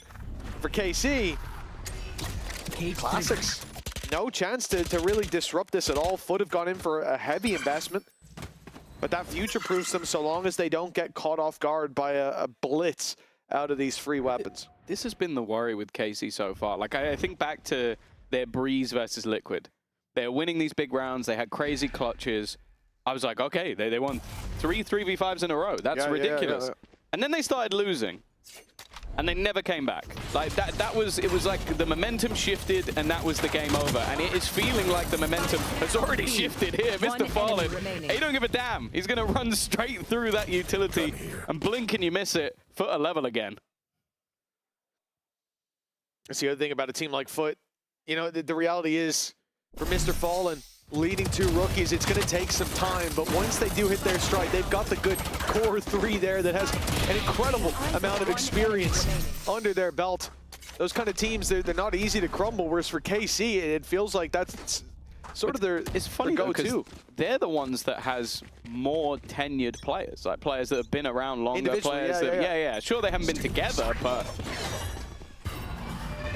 you kind of expect maybe a little bit more resilience. We'll have to wait and see. Maybe this is where the tide will turn. Of course, you can lose a pistol, you could lose a second, but on a map that for KC has always been pretty good, and a lot of it is down to this man and his Phoenix. Expectations are always going to be there. And the buy, well, they didn't lose many players in the last round, Mitch. It's just a Foot are very happy to play the SMGs. A few spotted, but Aves Gets the molly down in time. He won't be crunched in the corner, but Foot come out swinging from Garage, knocking over a few before falling. The damage still going to favor that defensive side, even with those weaknesses in play. 11 one-shot, even to Cristalli with that Sheriff, who now is grouped up with Zeus, looking to move towards the C site. Sugetsu, the man holding the line. The shot's good on both accounts. Mr. Fallen. Well, he's led them to victory a few times, this time stinger in hand. And a player tucked in this close corner. He knows he's there now as well. It should be a freebie for Levin, as it proves to be. KC back in the lead. They don't give it up for long. Yeah, it was one where I think this round definitely would have been a lot more dangerous if it wasn't for Sugetsu. Because I actually don't think the swing there was basically bait the pistol, try and get the trade, but he was just too clean with those initial shots. I like the initial trap play. I think Dosia does well to just sort of deny too much of an advantage. And interestingly, it's going to be KC, it looks like, to take a timeout. And I will say, KC, I think, are the only team in the league that makes me question whether it's them calling a timeout. Because that happened, I think it was the last game as well, where they were 7-1 in the lead. 7-1, yep. Called a timeout and then almost lost every single round from then onwards. And now they've won themselves this round. I will admit, it wasn't the cleanest. And I also think even just the reactions from... I've never seen him make that face before. Oh, the headset's coming off. Oh, I think he's just been blasted with noise. Okay, that's what that face is. I was gonna say, if you're proposing a strat and your coach makes that face, it's just going like, right guys, okay, we need to do this. Like, that's like, brother. There's an IGL change coming like mid-map. He's about to go take the mouse off you. Thankfully, that wasn't. That's one of my favorite reactions I've ever seen. It wasn't a response to a coach. That was like coach what did you eat for lunch? Oh my God. Was it just eggs? Don't ever say that again. Well, a timeout from KC. Clearly I needed one. I will say that, I agree with you. I think that looking at the last matchup, I think that 7-1 was on Breeze as well, wasn't it? That they were 7-1 up the same game. They call a timeout and they crumble. I do think that here, I agree with you, this makes more sense. Like, it's 8-7, they won the round, they lost 2, win 1, it's all normal. And also, like, Shados' reaction, I was sort of like him swinging his arms up in the air. It's like, I mean, it had to be Doja and Sugetsu getting really nice 2Ks, like really quick, pacey double kill. If that's a trade, which a lot of the time from what we've seen it would be, you lose that round and Foot steamroll you in this early half, run away with the lead, and with the shoe on the other foot like that, we know that often that is going to, no pun intended, that is going to favor the team that finds that momentum late. But so yeah, a timeout I think makes perfect sense for KC, taking that moment to steady up now. They're coming up against an AWP on C, they've avoided, and Avez's ult clears a lot of space for free towards this back B site. They'll get a plant out of this, almost without a doubt, but a pick? I didn't think they'd get away with that. No, that was Mr. Fallen, maybe not expecting him to have enough range on the ult. For the remaining players, this is already starting to call into question if this is worth going for. You've got an operator on the retake.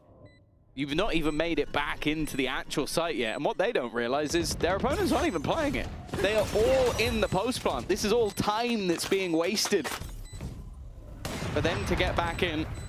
And with the wraparound already coming through, Avez just going to kill him straight up with the molly. The hot hands does the work.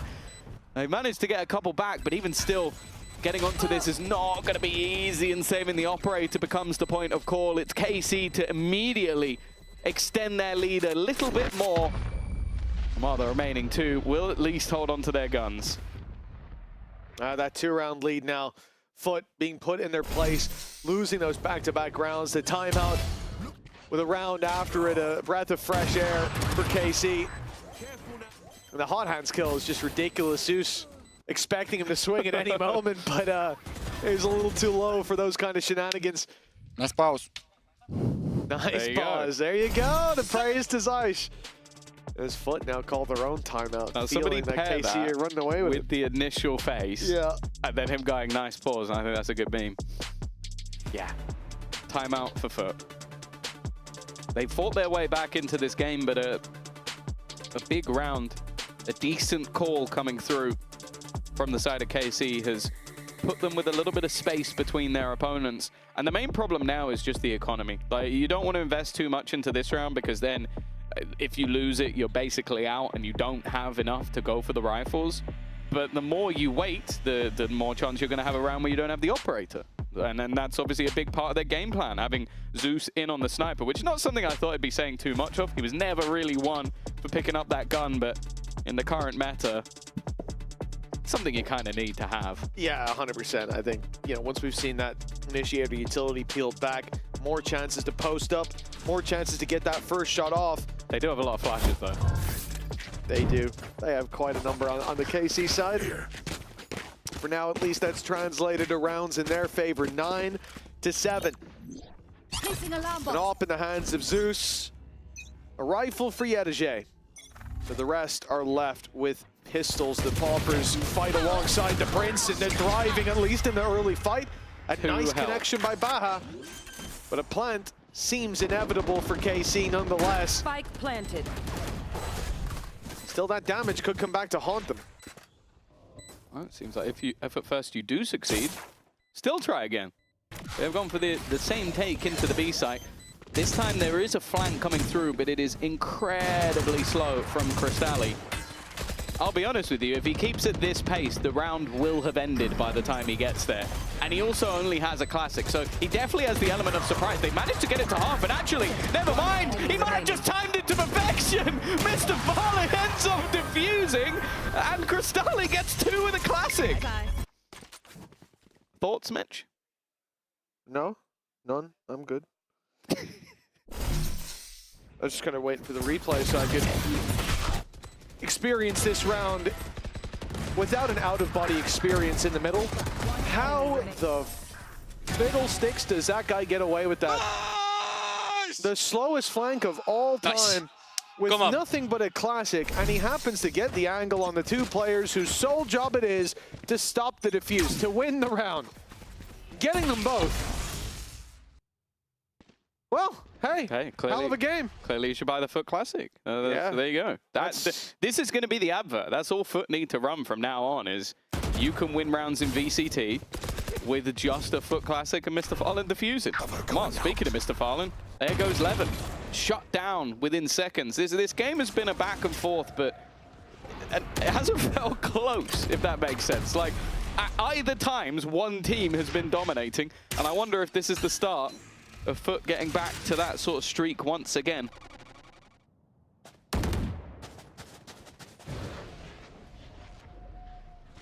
Well, they've got the pick, but KC spread the net as a response. 50 seconds left. Noise made towards B. Flashes, wall, molly, hot hands. It's all sent through. But Foot aren't moving. They're not buying it. And now in comes Anders Fury, the true intention now revealed. Oh no! What has happened here? One of the worst reveals back-to-back from Crystalli in this map, but then he gets 2 after a massive whiff in Garage. Crystalli is somehow holding the line. He fell flat on his face to start this round, but he has a 3K under his belt. There's only 15 seconds for Shados to get to the site, plant the spike, generational fumble needed, and Crystalli catches them all. He's on his feet, and Foot are on level footing with KC. I don't know what I'm watching. I really don't. Like, the reveal and that spray from Garage, I thought, oh, well, that's the round gone. The thing is, so his Nightfall was great. Yeah, sure. Then he gets blinded, so he completely whiffs. Like, don't you dare blame that on the blind. He was panicking, all right? He could see where the roof was. People panic sometimes. Like, we forget he's a youngster on the stage, you know? He was first split. That's why he immediately triple tapped E when he threw it on. The thing is, you would have done that, but got 0 kills. So. Oh, without it, I would have hit the reveal. I would have hit the reveal and hit nobody afterwards. No, that was unbelievable. Crystalli, again, I came in today, I said, Baha and Crystalli, they're not scratching the itch. Well, now I only have one person to report because Crystalli looks unreal. You're really on your hater arc today. I'm just being honest. I'm just being honest. I have always been a massive Out-of-Captain fan, though. So you have huge, I know it sounds weird with this comp, but in general, you have huge boots to fill. Yeah, and you can only fill them with a foot. Well, here comes the execute. in towards the A site, and Zeus is already going to be blinded off. Now they don't know that actually there's a change of direction. Flash through on B, and Yedije only just about makes it out with his life. Paranoia will steal his vision.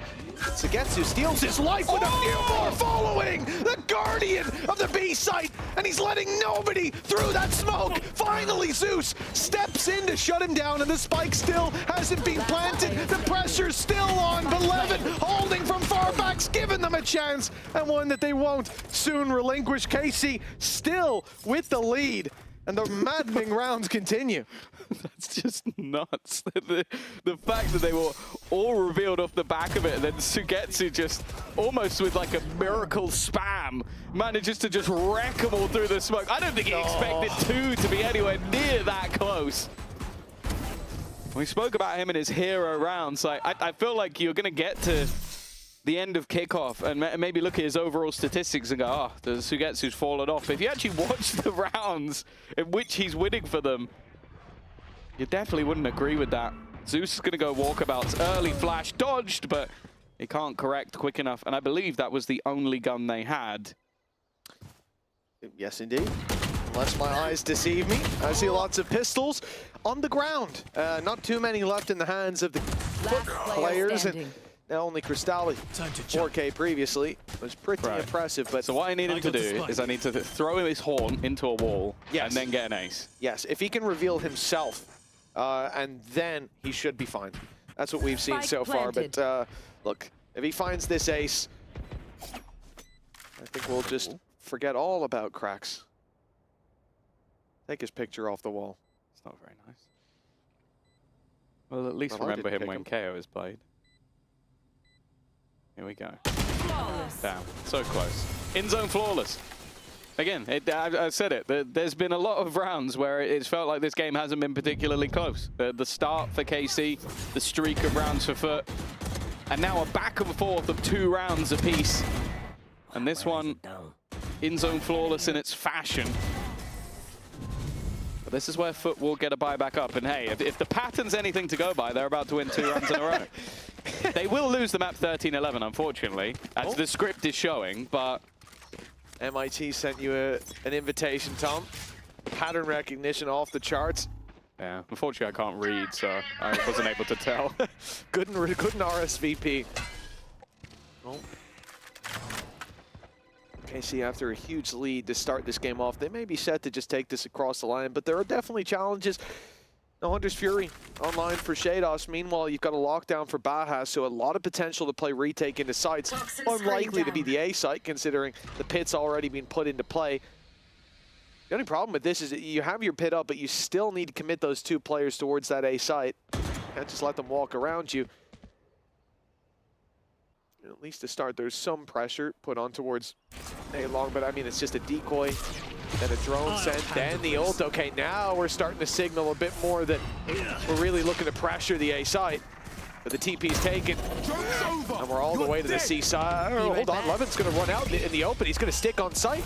And a flash deep, but no follow-up. They just take it for map control. That's fine. Well, the run it back was kind of already cleared everything out, so no reason for him to TP anywhere else. Baja setting up ready with the lockdown, which will force them off the site, but they have a post plant that doesn't necessarily need much more. I'm looking at the Nightfall, which could make things awkward. Levin, he's just trying to stick around, maybe get one and escape. No, there's no escape method. He was just looking to try and do damage, and damage he has done to get to just about getting away with things here. And his luck's going to be important. They're running through to try and deal with the Nightfall. Mr. Farland tapping it halfway, but it's Aves. He kicked off the round, he'll finish it, and KC just 1 away from taking the map that, well, if you looked at how they started, maybe they should have done a while ago. Yeah, you would have thought we're on map 2 already if you tuned in for the first quarter or so. And yeah, Levin didn't have a gate crash. He had no way out, but he realized, I can disrupt, I can make this costly, and finding 2 is all he needed to do. Close. Even if Aves goes down there, though, Sugetsu is in garage and is about to swing in, so there's that extra layer to it as well, where not all the eggs were in that one basket. Let's keep it rolling. Yeah, unfortunately for Foot, they were. That was a lockdown, a Viper's Pit, and Nightfall all used. They didn't manage to take the round. In fact, a lot of ultimates were used in that last round. And then they also have the economic troubles. A Judge, a couple of Guardians. In fact, light shields on everybody other than Yetajay, making this sniper the equivalent of an operator. 11's managed to get himself quite far. Now, he does obviously have the gate crash on the other side, but he's waiting to see, okay, is someone going to jump spot? Is someone going to look for information? They are, just not on his side of the map. And well, they've got walkabouts and found Aves. Look how close Levin is. He could catch him on the run back. He's holding the angle. And there it is. Spreading the net wide. And it's a big catch with Cristalli down. Oh, the double back.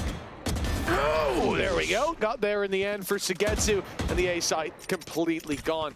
That's the other thing with Cristalli down.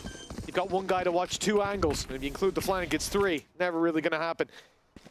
This should be the end of map 1. And Foot having to bounce back on split. Even then, they put up one hell of a fight. But with elimination from Kickoff on the line, they'll fight every battle that they're offered. A 2v4, a 2v3 now. It's looking doable. Yeah, it's not a bad start. Yetajay walking up is all about to fade, but that leaves an opening. A big opening, in fact. And now that leaves just one. Dosia versus Yetajay. The man coming over from Pacific to take them with a lead, and he's hit the headshot, but he's not managed to get the kill. A 2v4 that keeps Foot alive. Again, we said it earlier, this is a squad that certainly won't be giving up until that final bell is rung. Go until the buzzer, and my God, what a set of shots coming out of Yetajay.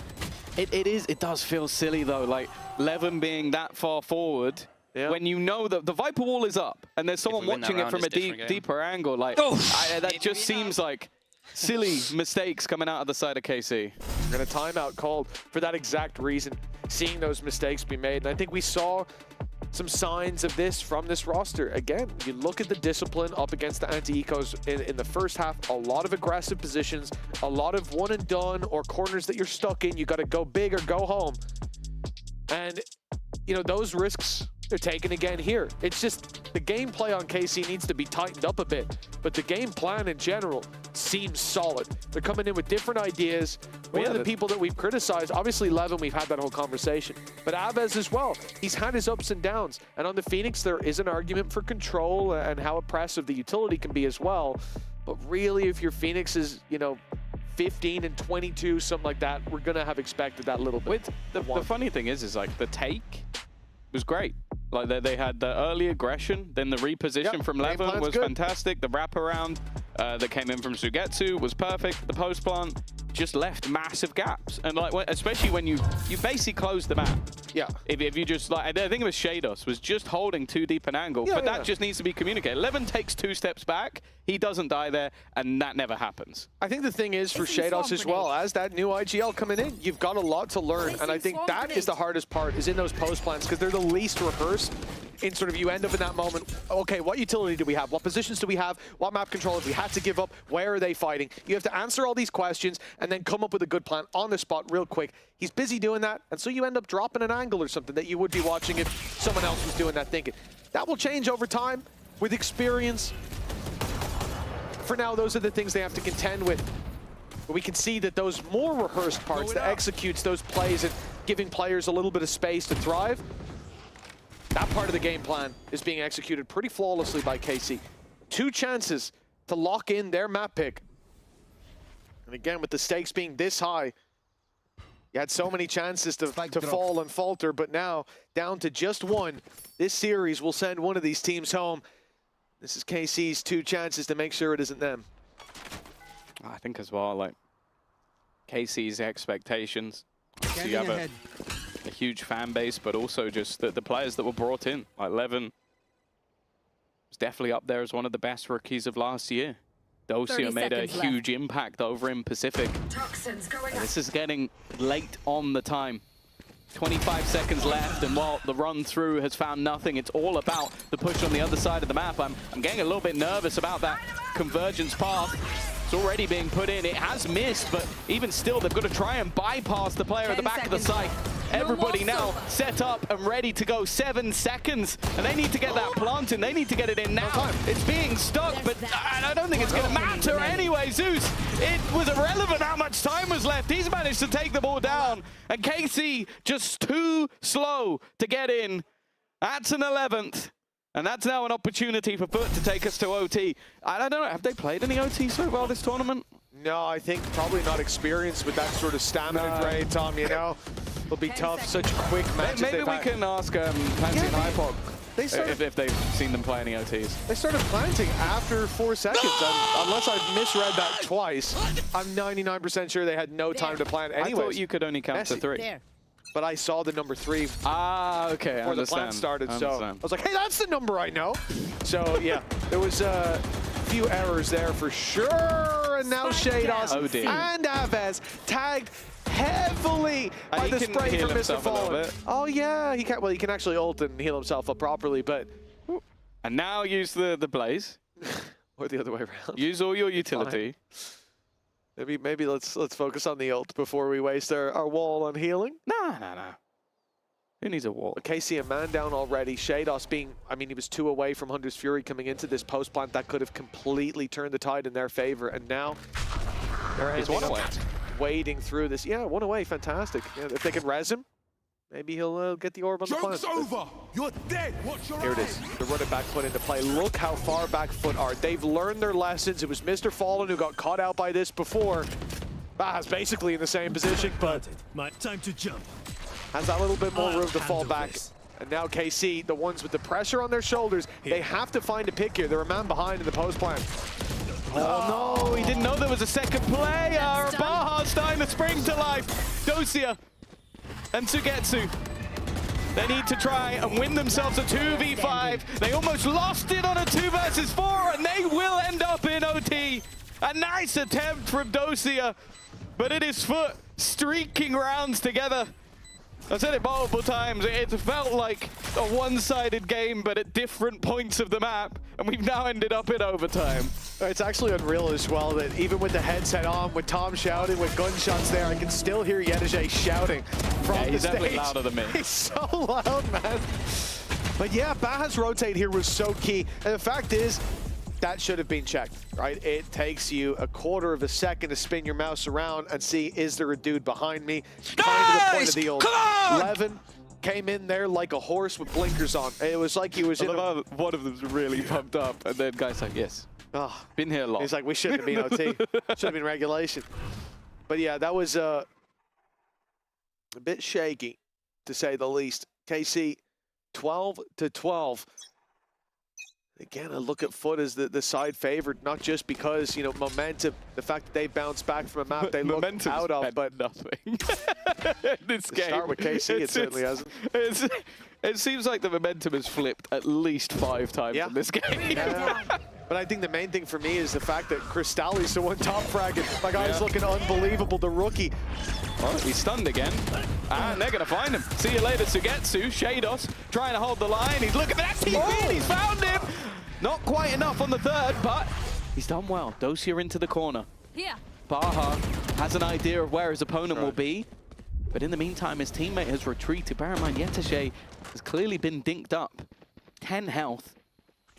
And he's making the steps to see if he can pull someone into a fight with his teammate while he goes and gets the spike down, which he will get down. There is no one on this side of the map. Yeah, at this point, you know, 1 away from the Viper's pit. The plant now will lock it in, but getting it done here, yeah. You're going to do it, why not? But it might equal the odds at best. The thing is, Baha knows he has to take a risk here. And going to B, watching the play, sitting in garage, beautiful. Now we go deep pit towards the spawn. Baha has that little bit of extra space to maybe fall back into, to maybe play into. He'd normally maybe play behind the wall, though, but he can't play behind it because it's so spammable. That's the problem. There's not really any safe space for him to play into. Baha tried his best, and now Yedege hiding outside. Yeah, 10 HP. It's 1 bullet needed.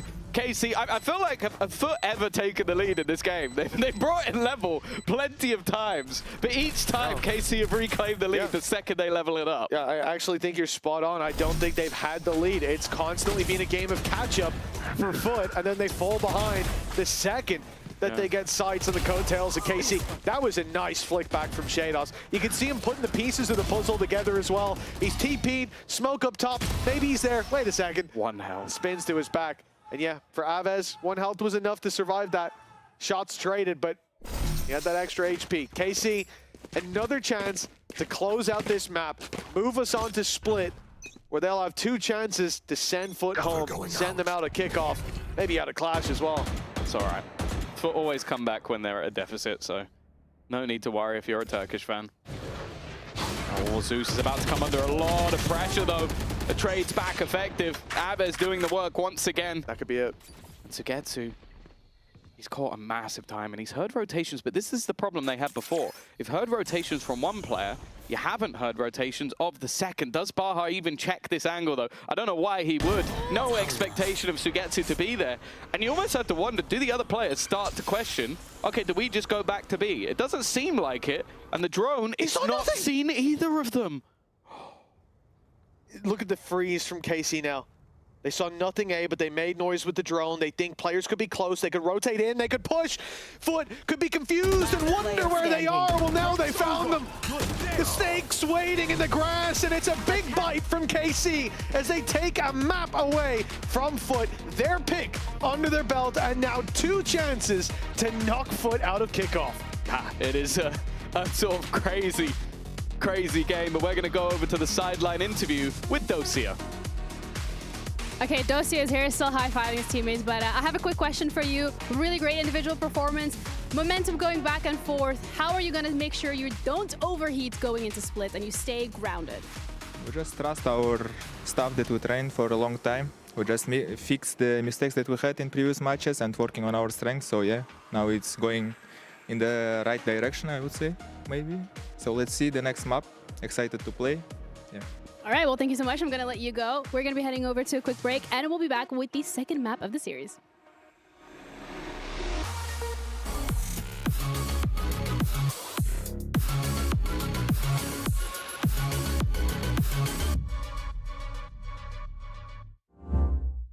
Your body knows. A sense of victory. Seized when mind, movement, and gear ignite as one.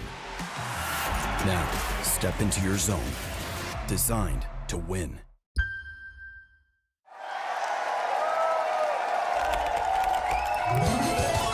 Red Bull gives you wings.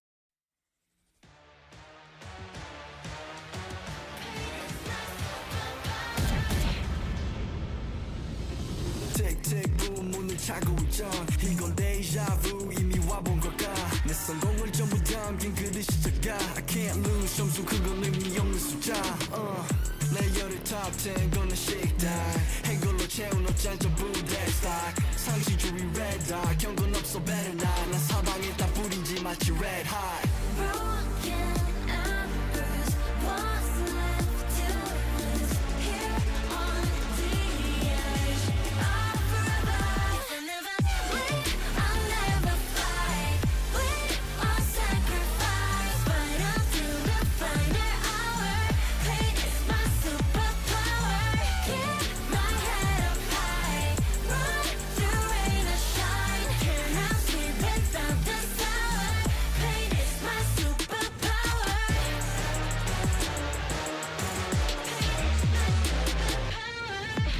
할 말 있음 어서 말해봐.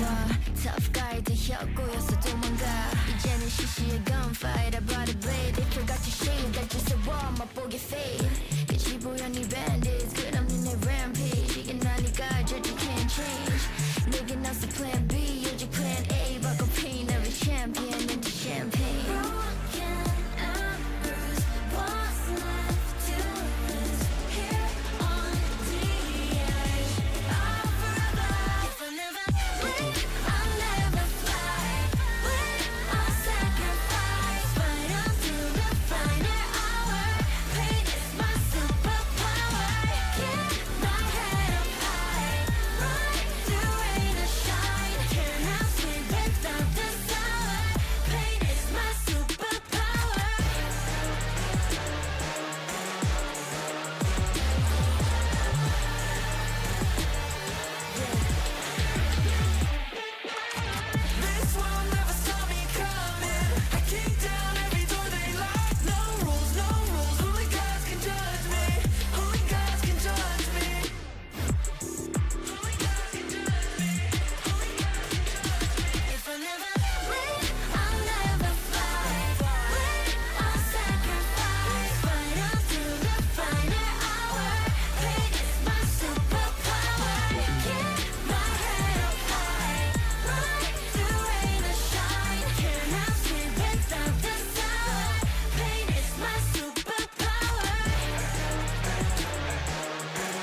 this is the first time we see Foot on Haven this kickoff. What value are you looking to get out of the Waylay in this comp?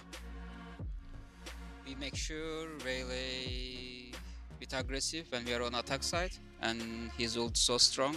So we put instead of the Neon. So that's why we picked. I guess, yeah. Did I say wrong? No. No? Yeah, all good. Thank you so much for that insight, and welcome back everybody to VCT EMEA Kickoff. We're gonna start things off immediately with that Waylay. Do you feel like they got the value? I don't know if it was necessarily that they got the value out of the Waylay. I feel as if there's two very differing ideas with how they were playing with the comp, with the Viper like Killjoy on one hand, and then the Waylay on the other where they want to play aggressive. Like, I feel as if there's very contrasting ideas there, so I mean, they clearly didn't get the value because they didn't win the map. Yeah, but you know, whoa, see, that could have been the short answer. Yeah, but that's true. I love the explanation. But I think, I mean, for both of these teams, this was such a back and forth, and it was down to Foot having great things and KC, you know, making these small little mistakes as well that Zaysh has highlighted already earlier, and they capitalized off of it. Yeah, there are a few rounds. There was a Thrifty early on, and a few of these clutches where Foot looked like they were winning rounds because of KC's mistake. And that was something that was highlighted before, and that's something where KC going forward, if they want to make a run, is obviously something they need to work on. But it seems to be a recurring theme with KC. So to me, something needs to happen where the coaches are going in there and really stopping these things from happening, because they are pretty basic mistakes. You shouldn't be losing 4v2s. Oh no. You shouldn't be losing 2v1s like this. Like the 2v1, they were just jumping around, looked like it was just a bit silly, you know? Yeah, and I think as well, like to kind of talk about that, and the practice that KC's had, they played in Project Blender in the off season, right? I know like it's an off season tournament, you can say what you want, but there's official pracs in there, and I didn't really see those issues off the top of my head back then. So is this something that has just started coming about since we've got past Christmas? I don't know, but yeah, nerves on stage. Yeah, could exactly. be a factor, but yeah, I don't accept that as an excuse. No, I think at this point as well, like you're in this lower bracket, this is do or die for you. It really shouldn't be these tiny mistakes being made, because a lot of these players, not all of them, they have that experience already. So it's not, in that sense, you know, we can't really go back to it. But players specifically that we've highlighted coming into today was Levin in terms of like his operator, in terms of being able to play aggressively, and Mini, it felt like KC did to an extent capitalize off that. Yeah, absolutely. And getting that up by on round 3 specifically was huge for them, because they were into that kind of bonus territory. I think if Levin didn't pick up that operator early on, that they probably wouldn't have won this game. And we did highlight his Yoru versus Jet. Like I said, that maybe the Jet would be more comfortable. On the defense, it seems like Levin's very comfortable. Yeah. I think it's when you switch to that attack side, where a mixture of the IG-ing and the mid-rounding, and then also playing Yoru on attack is a lot more difficult. So going forward into the series, I think there's a lot of value on that defense. Attack side is where, you know. Yeah. And I think as well, like there's comparisons to last year and to this year in terms of Levin playing under a first-time IGL, right? Like Shados being the first time. Last year, you had like a very direct and I guess arm over the shoulder kind of coach like Pal. Does Eng and Zaysh kind of give that same support to Levin in terms of supporting him? I mean, like it seems like when Levin has a good start, he always kind of carries that momentum forward. Yeah, it's something that we're going to have to look into, but also we had a chance of a coach confession from the side of KC, so let's hear to what they had to say regarding map veto. You let pure open another buying and first there been a shift in map pool more recently. No. But no, there was nothing happening. It's just like stop. We should not. No, we should reply now. Really? Yeah.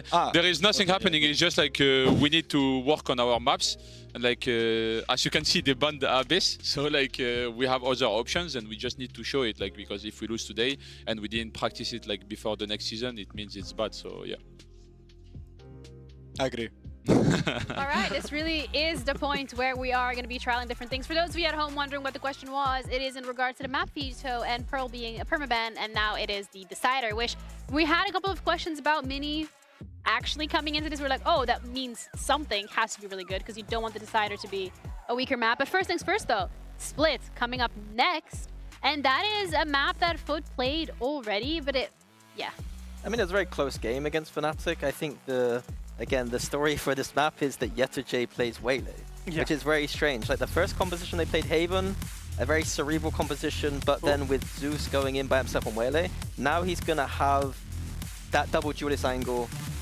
And now it's going to have the Neon. Neon and Yasuche? Neon and Waylay, sorry. So a lot more of a traditional foot approach. Like they can go very aggressive together. Yeah. They're going to have that support with each other. Makes a lot of sense to me. And I totally agree with Minnie. And like you've got like utility there to help control the chokes through the duelists as well, like through that relay bowl, the stun, and the kind of slow from the from Yetiji. But overall, like Foot were being aggressive last week against Fnatic, and I think this comp actually supports that idea. Yeah, the only thing is Yetiji and Waylay, and I'll be honest, not my favorite thing. Yeah. And then to go on KC side, it's all about Levin again, in my opinion. This composition, Levin hasn't had that much fun with so far. Yeah. He's got a lot of utility around him to go in deep and aggressive, but so far on the Waylay, especially on those attack sides, it feels like he's been going in deep and just dying a lot of the time. So this was one of those maps where I think the Jet was an easier fix for him, but let's see if they have fixed those little issues with the composition. Yeah, well, let's figure that out as we're ready to head into our second map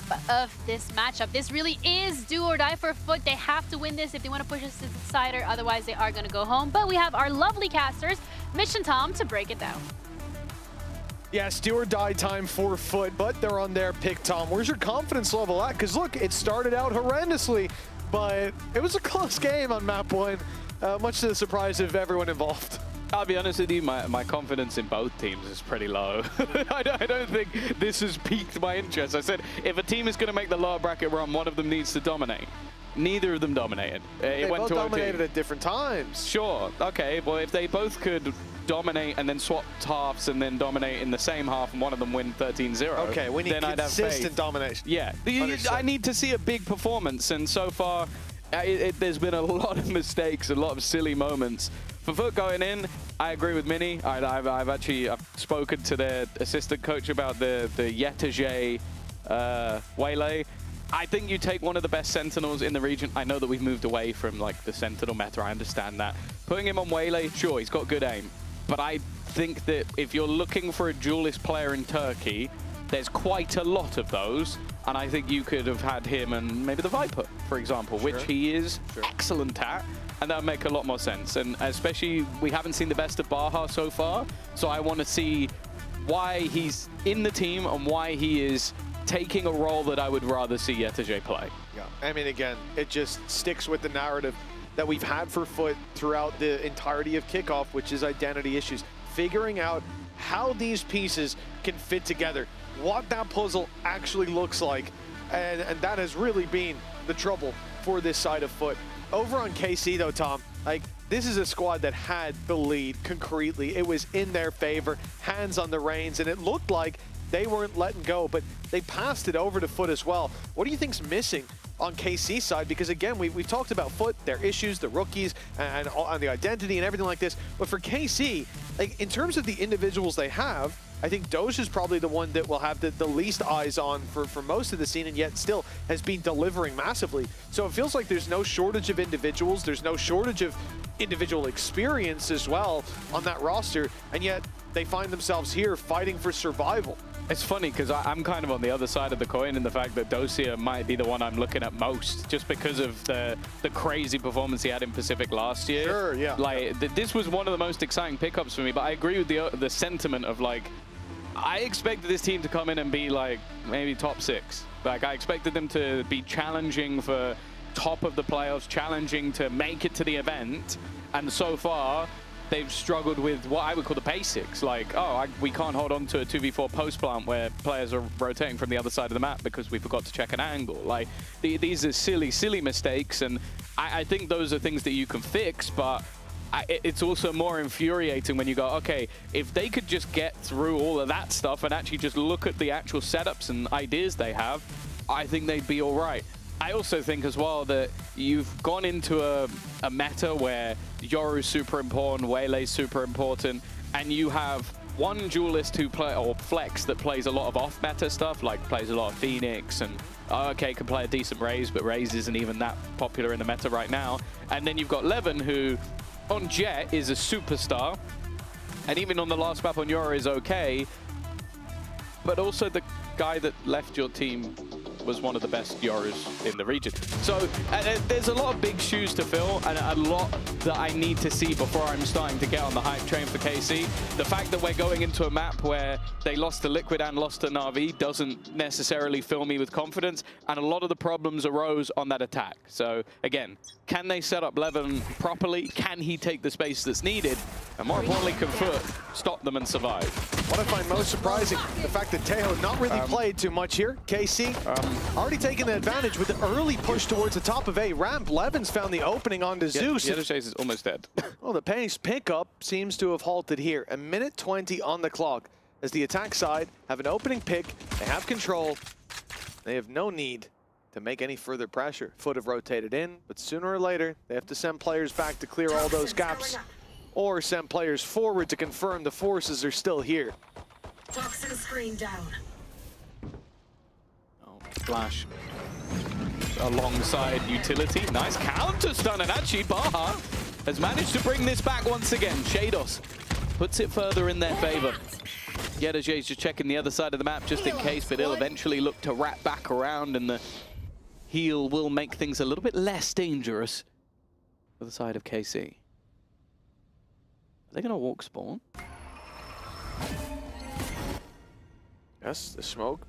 Hold backs, players spotted for Mr. Fallen, and he runs to the A side. He's got backup here, and Yedaj's is already rotated in that heaven position, perfect for his 10 HP. Nicely tucked in the corner. It's a setup from Foot, a trap that's sprung perfectly to put 1-0 on the board. And that pistol round, a very valuable step in the right direction for this defensive side. Yeah, I think what the main point I'd make about this series as a whole is I think that the setups that KC have are better, like their initial plans. The mid-round calling from Mr. Fallen is way better than what we're seeing from KC. Because like the early start there, they killed out Zeus. I think Zeus ends up stunning his own teammate, and Yedajir almost dies.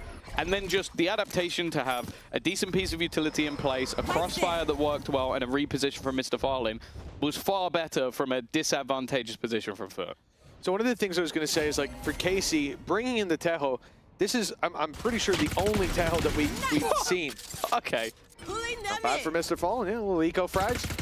But we don't really see Tejo played when it comes to this map, and it's kind of surprising to me that that's the case when you think about how many close little angles there are for players to rat out in, and how effective they can be for clearing out, not just with the salvos. Obviously the post plant with those is huge as well, but your drone that goes through, think of the ultimate and how many almost inescapable angles there are, how much pressure you can put players under with that on this map in particular, where everything boils down to a laneway that's essentially a little too small for that ultimate, so the ult will always cover it.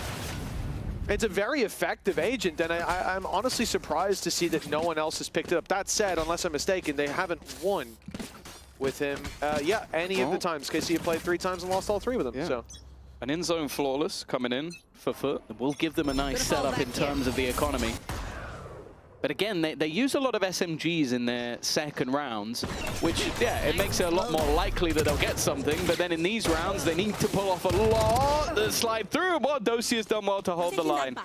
The rest of the team are making their way through towards Mr. Fallen, and this time his spam won't quite be enough. And in fact, it's possible we go from one in-zone flawless to another. Crostali on the other side of the map. And KC looking like they're going to get onto the board in clean fashion. Yeah, poor Doge is left on 5 HP watching the flank while everyone else gets healed up. He's being robbed. And now he's given the spike. Yep. It's okay, though. He got a heal. He went from 5 to 7. So they saved that little bit at the end. Every little helps. Which is nice. It's good to feel respected by your teammates. The priorities here. Spike planted. But either way, it is only one player. And he's, I think, just being spotted by Shados. Yeah, well, that certainly appears to point in that direction. All chance to Crostali. I don't think he's getting anything done. But damage would be nice. Everyone has a rifle here. He's burning utility. That's true, yeah. Listen, the cost is running up. There you go. Weapon here. That's at least an sprinted upgrade. and diffused. He's being flanked on. Now, the player behind is very low, but versus a knife, not going to be too difficult for Dosia. 2-1, a relatively clean round in the end for KC, and what was a fantastic start from Dosia. You're seeing that individual brilliance, that raw aim that he has. And as you sort of mentioned, you could see the awkwardness created by those salvos, forcing players into awkward fights. This is it. I feel like we'll see Foot, though, when they go to the attack side, just off how the series has gone so far. That's where they can find the most advantages in terms of playing off of those mid-round calls, pushing and pulling KC's defense. But on the attack, where things are in KC's control in terms of the pace, and more when they go for those executes, which often on split, you know, you got to get through those choke points. It's an effective way. That's where they can put that rehearsed game plan. They're doing it on B as well with other util. They've put the orb all the way into the back of where Mr. Fallen likes to stand. So in one of the first rounds, we see him go for those early spams, but now he's got an orb literally sat at his feet. So the second they look to go around that angle, he can't fight anymore because otherwise he's going to take the decay. And not be able to see, which wouldn't be ideal. Scout Dog's gone through, player confirmed to be in position. And it looks like KC won't be deterred. Of course, they've got another dog, so to speak, but that drone will be sent out after a bombardment. Both salvos sent into play. Mr. Fallen having to move, gets his one way up, pulls back the smoke though. And Baha and Yedege are here to play. Found themselves massive advantages in the late play up by Doja. It's going to be watched at this point. Foot have got boots on the ground, and sure, Doja gets the kill. 30 but he's left on 8 HP. A spam will be more than enough to take him down. Player standing. He's caught in the open. 11 alone. A save with 20 seconds. Seems like the most likely play. Certainly the most economic. I do wonder if those direct hits are going to be difficult for KC if they're pushing into the Mr. Fallen setup. Because even though they made things very awkward for him, the fact that you can have a grab well, I think a snake bite coming in from heaven as well, it just means that you're running invulnerable and you're being pulled back and you have players holding onto the cross. So I do think KC are going to have, like the hit's not bad. I think you just need to force a few players to maybe fight into mid or maybe go for some of these other peaks because this almost seemed a little bit too easy as they ran into the site. One enemy remaining. Yeah, agreed. Foot not really finding themselves under pressure. And again, when you look at how Mr. Fallen was dealt with there, they had a first piece of utility to push him back. Then they had the salvos to mean he couldn't even play behind the smoke, and yet the support was there. And I think that's just a matter of KC adding that bit of a mid play to it. Oh my goodness, okay, I was thinking a slow mid play, work that control, but they've come in swinging and fallen flat in their face. Alves out of the round. And a 5v4, look, you'll trade that mid control for a man advantage any day. Oh yeah, Baha's been great so far. I said I want to see what he's got to sort of take that Viper away from Yedege, but the snake bite in the last round, the crossfire he created, and then the early opener in this one. Cosmic Divide going to be thrown through. It's mainly whether or not we see that utility burst, and it's meant to be a bit of a ruse. The ruse has worked out, but the trade backs are good. Mr. Fallen still keeps the advantage with his squad, knowing that the others have likely crossed in. He's taken quite a lot of early space and definitely has to be a little careful of the potential flash that could come through the divide. But he'll just wait back. Oh, the flash was used there. Now in terms of utility, KC only have a snake bite and a bit of heal left to work with. They knew Cosmic Divide was up, so they play on the backside. The reveal, the snake bite, everything thrown through by KC. It was the snake bite in return, but Zagetsu walks in, and they're just holding it, waiting further back. Shados up close. He's going to go in for the knife. He hasn't landed it. Halfway already. He's failing to stop the defuse. That Cosmic Divide not quite as close as he expected it to be, and ends up looking a bit foolish while Foot push up to 4. Yeah, I think it was put in so that you could just about see that they were defusing, but it means if someone goes right on the edge, you're not close enough to knife them. And then I think he knows that Crystalli's on the other side. At least manages to bait him out. But I like a lot of the sort of re-aggression we're seeing out from Foot. This is an amazing, amazing camera angle. Oh, what a good reaction shot. Mr. Fallen has no idea what's going on either. He's got his back turned while a blade's just swinging at him multiple times. Lucky to survive, but KC not feeling so lucky down on that stage. 4-1 down. They were the ones to start the last map with this kind of confidence. Now, look, the good thing, as you pointed out, Tom, you can see that momentum shift several times in the last map. Yeah. But this is Foot's choice. For now, at least, It seems to be hard to detach their foot from the pedal down below. It's nice. All gas, no brakes. Thank you. Yeah, I'm a little bit more nervous for this attack side because I feel like we've seen the sort of set executions from KC. Like, they clearly have a lot of plans towards the B side of the map. And, okay, we're going to put this util here. This will force this person out of here. And they have been, but then Mr. Fallen's just gone, okay, Gravwell, okay, Snakebite. And then they're just slowed. Like, even the pincer in that round was so delayed because they regressed towards mid that the two players never made it out of main. I feel like at least baiting out a bit of that util needs to be a point of call, but it seems like they're going to go right back to. There's a very direct hit once again. Yeah, trying it in a different spot. Why not? This is the round to experiment. It's not the round to give the op an angle like that. A gap in the wall that's come back to find massive value for Foot. And the op keeps on going. 3 kills from 2 shots. Aves and Dosha, they came into this round to test out that A hold. I don't know what they found that they can look to exploit in the future. And, well, that should seal the deal. It's only 1, though. Zeus is coming in with his classic. That's a dirty move. Go, go, go! Yeah, that's the problem, is that on one side of the map, you've got Mr. Fallen and the Viper util, and on the other side of the map, you've got Zeus. And honestly, for me, that's perfect balance. Like, you've got to either fight the most skilled player in the server, or you've got to fight the smartest. And right now, it seems like KC have an answer for neither of them.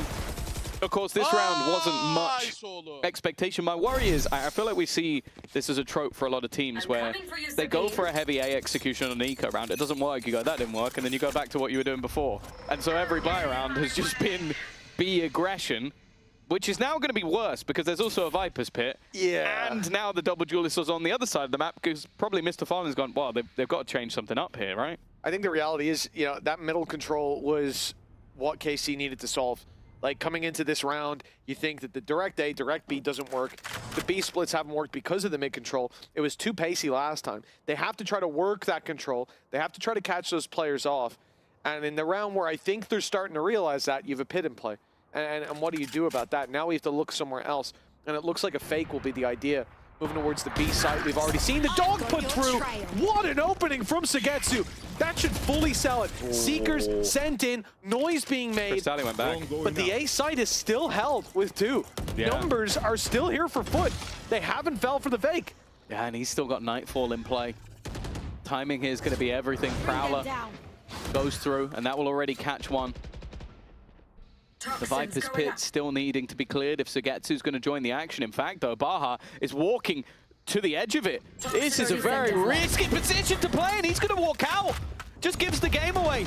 Maybe wanted to try and see if there was anybody mid, but now they go back in the other direction. That spot is clear and leaves a massive opening. Yedajay waiting on the edge of the smoke. Salvo's being expended. He's going to have heard everything behind him, but clearly locked in on the other side of the map. Crystalli's done well, but this flank coming in so late, so little time, just trying to clear them out, but the hold is enough. A nice shot from Dosia and Mr. Fallen. On the wrong side of the map. It looked like for a moment the stars were going to align, but a walk through the pit ended the round. Yeah, it's not a play I can get behind most of the time, but here I honestly feel like less so. Mr. Fallen's in a 1 versus 3 after that shot, but time is gone. It has to be. And a wide swing confirms it. Triple swung to close the round. Yeah, man, I mean, for Baha, the way these rounds have played out, Tom, there hasn't been many rounds where KC don't have that player waiting in mid. And the only example I can think of is the one where they were eco full playing A. Other than that, there's always that late lurk. It's either a direct play right at the start or very, very, very slow. And the fact that we walked through a pit against that... Take up. This gave the opportunity for them, whether they're going A or B, to rotate back in the other direction, opened up so much map control. I think that was just a tiny mistake that's come back to potentially cost them heavily, but still, that was a small mistake in a round. That was 5-2 on the board. Still a strong lead for Foot, a full buy on the back of it. An op in play for both sides. I feel like the attack side op it's much harder to get the value out of it here, especially with the comp they're against. It feels like a lot of the time when KC have tried to break ground, there's always a smoke on the other side. And with an op in hand, that's going to make that quite difficult. Scout just... Oh, okay. He's just walked up. He's just walked up, killed Baha, and lived to tell the tale. I'm amazed that Levin, sorry, has got away with so much. But this position could be interesting. Yedajay doesn't have any exit strategy, but will they have expected anybody to be here? The problem I worry about is, does he get more than one? And with the rest of the players now going back to the B site, even with only 2 here, Mitch, these 2 have been annoying to clear.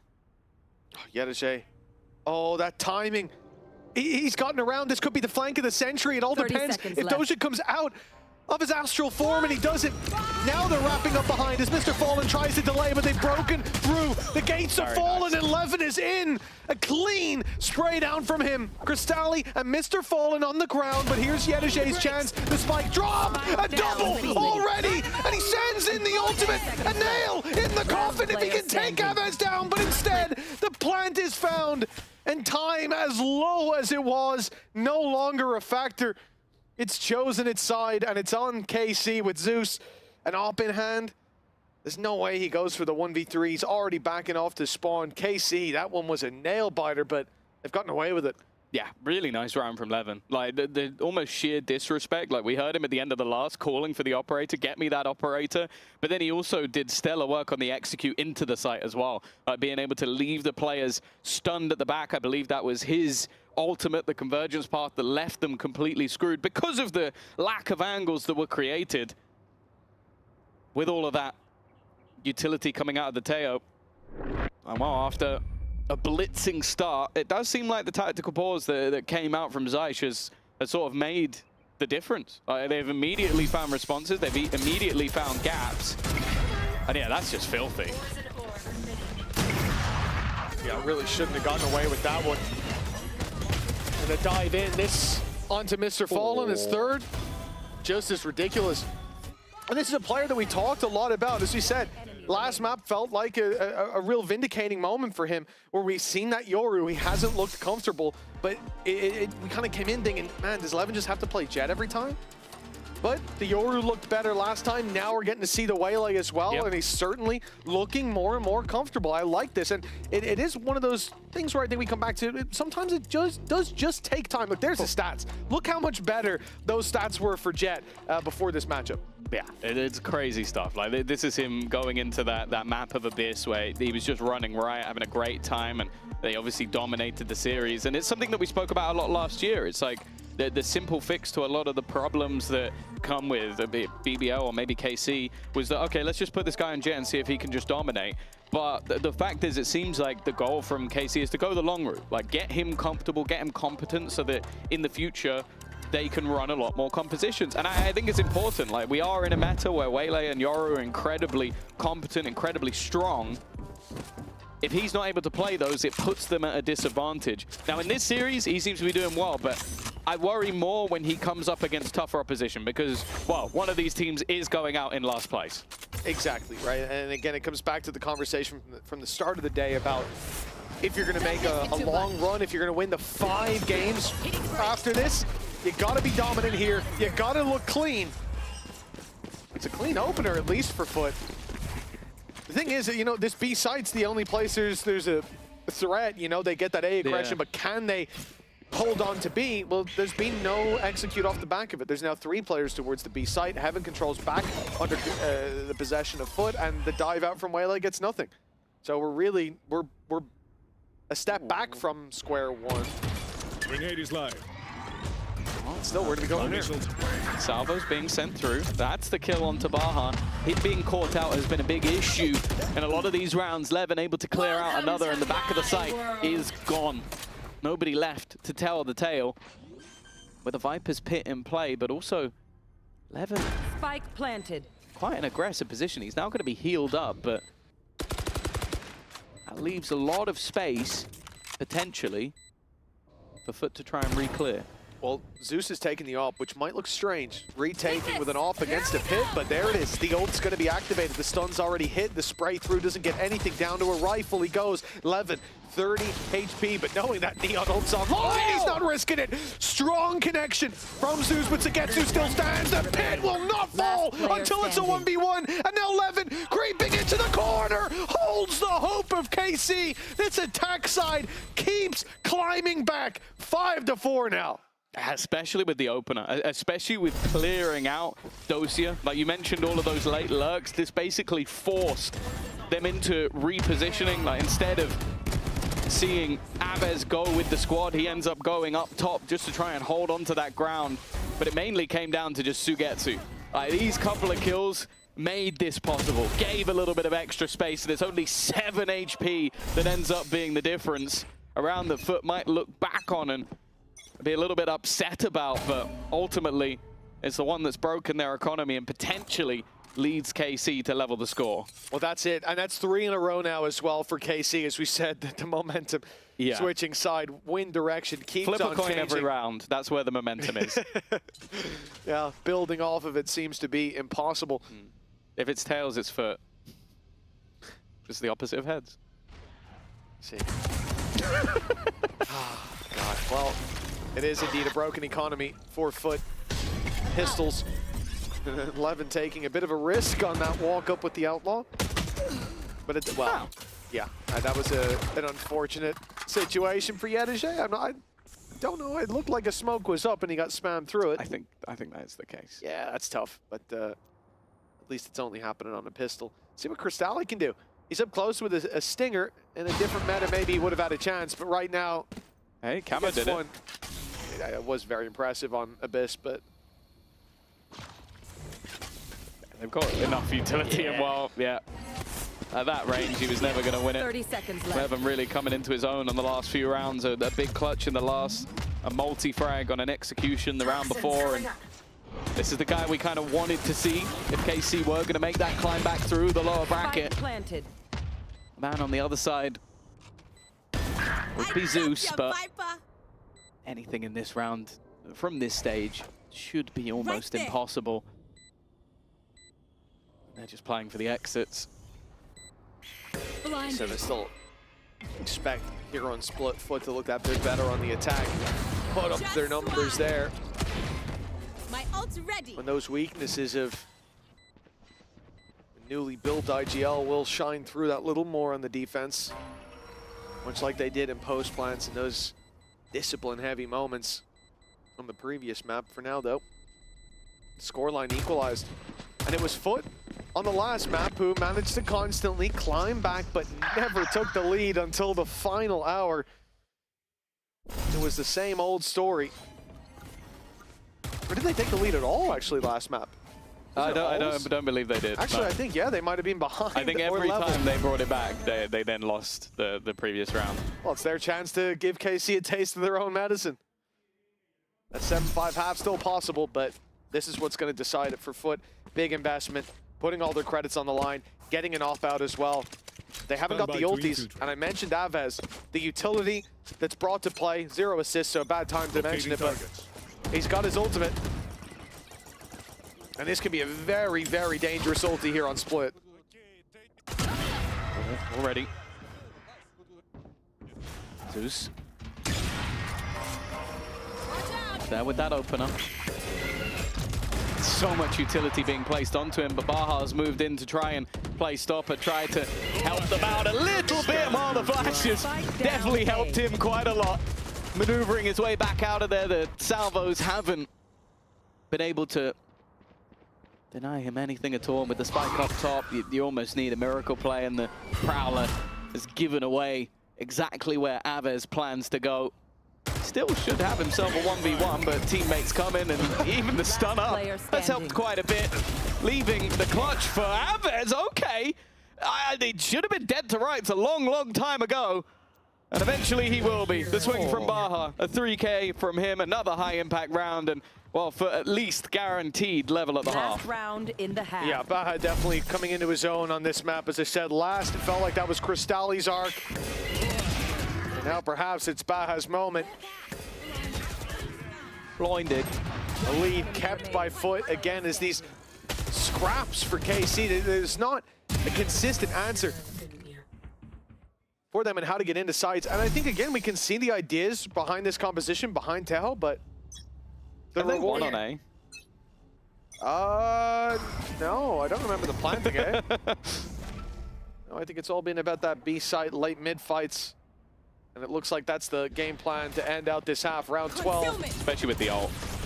Yeah, it's got to be.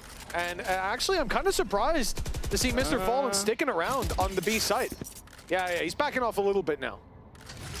Oh yeah, the danger zone. It definitely seems like they were slowed quite a bit though. The fact that Levin has already used our frag means he's not going to be able to get out of there. But this is what I mean. There's nowhere to stand. A retake setup put into play. Yedajay's done well. Nightfall connected onto a multitude of players, and Cosmic Divide put into play to try and make things as awkward as possible. But speaking of awkward, that fight has not gone to plan. Drone on the other side. And I don't know how Crostelli hasn't been shot in the face as he dipped in to the Cosmic Divide. Levin, though, a wonderful shot. Zeus gone from above. They'll just wait out. You are divided. It's Cosmic Divide. Just a minute. That's all they needed. Just a centimeter extra. Levin's now spotted the flank as well. And in fact, they're going to plant on the other side of it, but they forgot about Crostelli. He's able to find 2 quick kills. Well, momentum shifting in this round, and this round alone, Levin left into a 1 versus 2 scenario. It was looking good, but 13 seconds, there is no way 10 seconds he left. gets out of this one alive. Crostelli completely repositioning, just waiting, and with 5 seconds, he'll be the one to take the fight, loses it, but Baha is gone. Well, it's 7-5 in the end, folks. Foot, they don't relinquish the lead. We end up with KC climbing back, but still trailing at the half. Foot looking to claim their map pick. But you know what? It's time for the halftime break. Well, let's take a look at Yedajay talking about his new teammates. I guess no. It just makes us more happier because there is 23 or 24 Turkish people in the league right now, and that's just crazy. We like it. Yeah, we have Baha and Crostelli this year. Baha is a smoker and Crostelli is a flex and also initiator. For Crostelli, I think he is the next generation of our Turkish history because he's really talented and I just believe him so much. I hope he will do better and better every year and will go to the top tier more than here, maybe World 1, because I know this guy is so crazy and so funny. And for Baha, he is really good smoker and also really good friend. We're really happy to have you here because we tried so many people and he was the one who just fit with us. We just want to go every international event. We also want to do some really big achievement on the EMEA this year. We want to see a final. And we just want to make our fans more happier than the last years because we know the support that they give to us and we don't just want to do any failure against them. So we just play for each other. We just play for our fans and we will try to do our best for this year. Hey! Hey, Tom. Alberto was looking for you, by the way. Really? Yeah, you better get there Okay, quick. I'll go check.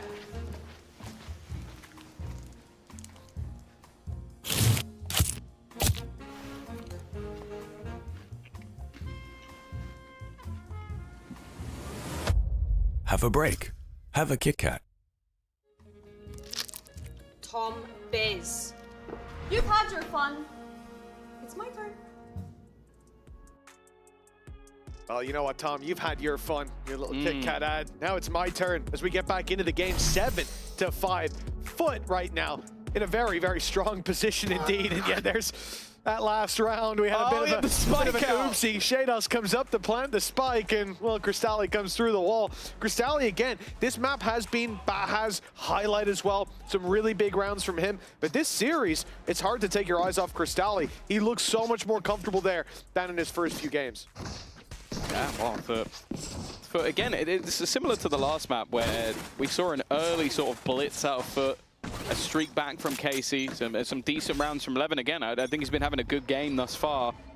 And this is where, if anything, I expect things to get better for him. Like, if he can get that defensive side operator, get those aggressive peaks, that's where Waylay on this map really does thrive. But now, though, I'm sure they'd love a pistol to even things back up. Yeah, even if they don't end up taking the lead, but Cristalli, oh, he's jumped in for two. But Levin wants to fight his way back into middle. No shots landing on the side of KC, and the lead for Foot extended to 3. Yeah, that's a big pistol round for them. We know how important this map is going to be in general, and definitely having some struggles when they played mates over on that attack side. Anything they can get to start things off would be a huge help. I'll have to see if they can keep this one nice and clean, though. Again, they're one of the teams that you normally see those sort of like rifles invested into, at least on a minimum, but they're so happy to play the SMGs that it does mean these second rounds are normally quite a bit safer. Think about it this way, man. Viper's second most played agent globally in VCT, and Viper used to be so much stronger, not just with the toxin pools being able to be active at the same time, or you get so you're saying they should nerf her again? No. Hold on now. What I'm saying is to all of the teams who didn't play her actively when she was in a buffed state, bet you feel stupid now, but I hope there's no more nerfs on the way. I feel like she's in the perfect spot, you know? Yedajay, not in the perfect spot. As he falls back into the salvos set up by Avaz. Well, that's a bit of an exaggerated way to show that the utility is solid. They've got an opening pick with classics. Yeah, not a bad start whatsoever. Again, they've completely lost the A site, and Baha is just going to get aggressive into the spawn. It is a shooting range for Baha. He's going to go down to Sugetsu, but I don't think he's going to give a damn. Coming in with 4 extra orbs. And a round where you only invested into the Marshal pretty much pays for itself, and whatever extra was kept through into this round. Not much lost, 9-5, and this is where if KC are going to make a stand on this map, it needs to be now. Yep, we are running out of runway quicker than a Fast and Furious movie. They never run out. They famously don't. They never run out. They don't run out of runway at all. I mean, so Mitch believes in the comeback is what I'm getting from that analogy. Absolutely. Hell, if that plane could stay on tarmac for that long, I believe in anything. It's time for double digits for Foot or for KC to mount that bounce back and avoid Pearl being the deciding factor in whether they get to stay in kickoff or be kicked out of the league very early on to start this year off. Until stage 1. With failure. Well, yeah, until stage 1. They do come back. As far as we know. True. Spanish Not fans know what's up. But yeah, for Foot, looking for the double digits. A pistol in play for Baha, some SMGs. Like, it's a mixed bag, but this is a round that they're going to give themselves opportunities. Players holding the extremities, 3 players full focused around that mid control. You just want to deny the util, deny the map control, deny the information that KC are putting out. But one way to do that now would be to take down Levin, who's tucked in that corner, and Baha, yeah, he's got his work cut out in that regard. Got the gun for it. Mr. Fallen's done well. Dosia down. Stunned up Sugetsu. Had to reposition. He's been caught as well, and he's got to be careful where he moves from here. But Mr. Fallen's putting utility down, stood in the open. What's going on there? IGL lost and Shados. Oh, he got 2 kills in the first half. He got 3 kills in this round. I don't know where that's come from, but I don't know what happened with Mr. Fallen. I feel like this series has had more moments where if I saw my ranked teammates do that, I'd be screaming at them, you know, than any series I've seen. And we're only a map and a half in. What was he thinking? The worst part is, his opponent was marked like a bloodstain. I mean, the Hunt just saw him. You knew someone was there, and you stand in the open. That's a very silly play from a very smart player. But, you know, a blip on the radar perhaps. Foot, 9-6, still have quite a lead to play with, but their credits running quite low. While double digits still evade them, the one thing they need to be careful of here, even if it's a loss, is that they make this costly for KC. But the problem is, with Eco probably coming up next, This could be KC's way back in. It's early doors yet, but Foot need to be very careful. And you can see it. Look how passive this attack side setup. We've seen them play the default where like Baja was walking up to the wall. Now you've got a player sitting outside middle, a player sitting inside main, super passive, and then a 3 stack up on A. I mean, they don't want to give away any advantages, but they very nearly did. Yeah, I think they are just nervous playing against the Teo. Like the salvos have just caused them so much issue, even if they're on fairly passive angles, that they're just waiting to see. Again, a lot of contact spots. Levin taking contact. We saw Dosia in the same angle he was in the previous round. This time, he came out on top. Recovering. The worry, though, is the time. 35 seconds, but there's not a whole lot of control over Heaven. That's been given up 30 fairly seconds left. freely.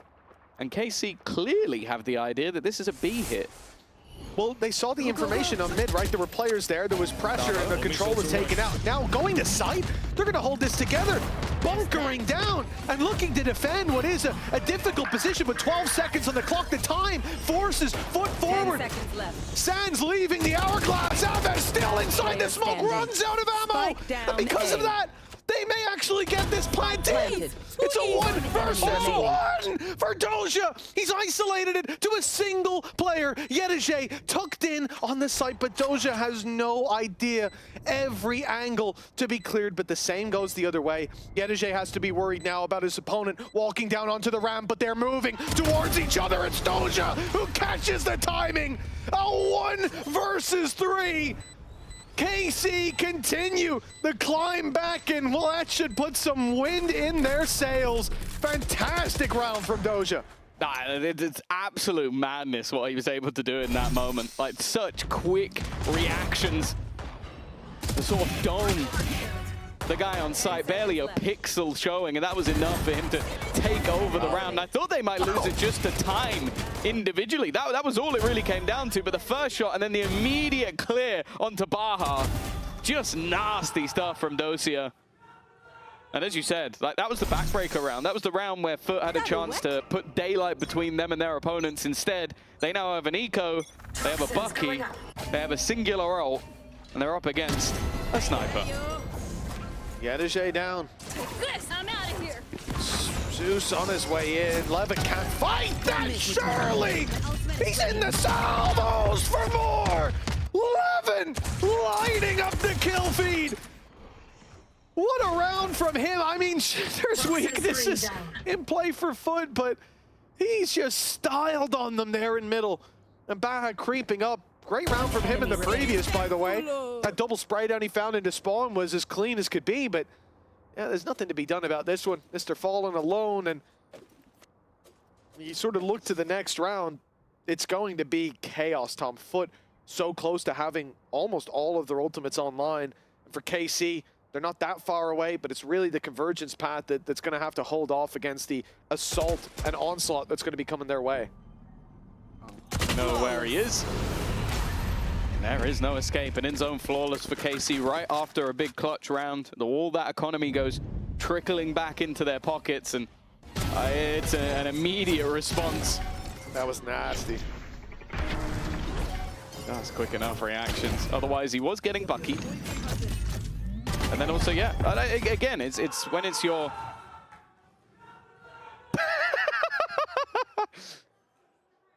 that reminds me of the first time meme.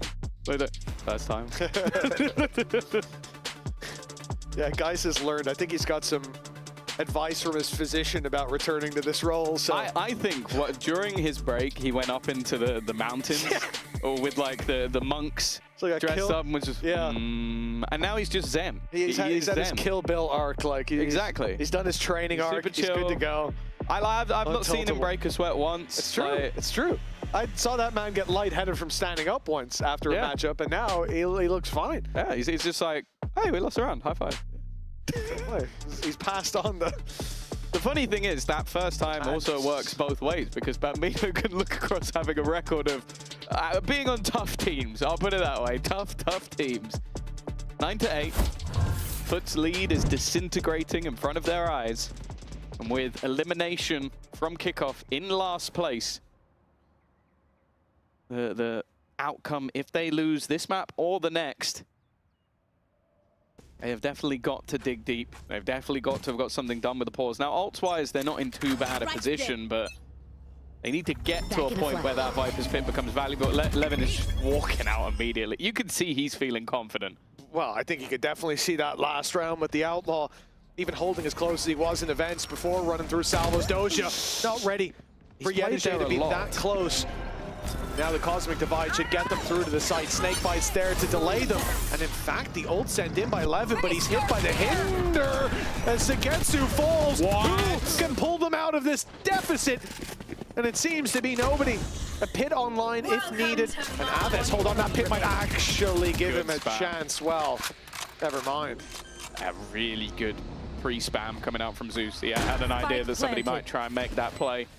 Vishados, it just has to be a save, right? You're not going to attempt the 1v4 with your economy like, in a bit of a shaky spot. Levin wanting a purchase into the next round, so wouldn't really be worth doing anything too aggro, but the thing is, again, you look at that from KC and you could see the ideas. Like, I will say I'm not a huge fan of Dosia playing the same angle. Like, I think that's either 3 or 4 times in a row. First time he lost the battle versus Mr. Fallen. Next time it's the exact same angle. He won the battle. This time, Yedishe basically pre-fires the angle because you know he's going to be there. And like, I get it. You want contact, then you pull out your util, but if you're even slightly caught off guard, it's a free kill onto the opener. And everything else then from KC is reactive. We have to use this ult, we have to use this piece of util. And that's where Foot can just go, we have the advantage, we can just be a bit patient. Like, we don't have to be over aggro, we can kind of just wait. And there you go, that's the exact angle I'm talking about. He has played there a lot. Well, issues being spotted. And a timeout has been called. It's KC to take a moment. I thought that could be the turning point there. Aves up close if they were to get back into it, but they were watching every little angle. No mistakes allowed on the side of Foot as they find a combo breaker. That was 3 in a row from KC. They were really heating up. Even in the rounds that they looked certain to lose, they had players like Doja step up for that big 1v3. But a timeout now called as they can very well see this slipping to a map 3. That advantage they worked so hard for in the overtime of map 1. Completely disappearing at the late stage. They also come into this round with not a lot in terms of ultis, but they're putting their credits into it on KC. Still a little bit more to bounce back on, a little bit of a safety net economically. The key thing is Convergence path on the attack side. And we talked about how important the Teho ultimate can be, how annoying it can be.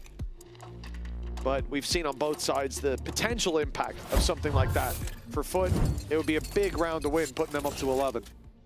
Yeah, I think especially, like, we've already witnessed how impactful B-side executions can be with that ult. Like, it just creates so few positions to stand in. But yeah, it does look like potential early middle control. Ult here and then straight in with the Neon? No, it's a more normal round. I would have loved to see it, though. I think conventionally you're going to see Sugetsu play on that left side anyway, though. So it's like, if he spams you, you're just going to be tilted. Like, it's going to be a pure tilt round of going through the orb. Well, there you go, almost. The catch doesn't quite get control of Aves. In fact, it's done back on the other side. It could catch everybody. It doesn't quite work, though. I think it missed one player, and that was enough for Yetuje to capitalize. He's taken a lot of space. He has the spike, though, and he is completely alone. Sure, his teammate of Baja's not too far behind, but he doesn't know what's clear. He knows that there were 2 players around the vent, so you can have an educated guess. But Levin at the backside is someone they desperately need to get rid of before they can go A. And now they seem to just be waiting for Mr. Fallen to get into position. Look at where Sugetsu and Doja have gone. They think it's a B hit. Standing completely alone, lonely as a cloud. Levin has got to take down so many players, but they haven't spotted him yet. Clearing him, not in time though. And his dash out gets him to safety, if you want to call it that. He's got an idea, the right idea. Ships in the night though. Yedishe clears his back and a 2v2. But this post plant has the convergence path on the side of Foot. What a cosmic divide for Doja. Yeah, also the defenders didn't move because he'd only seen that one player. So they were thinking this was maybe a ruse, like this was a fake to try and bait them into a rotation off B. So the other two are only just making their way into heaven. And think about that. Think about how long Foot will have had.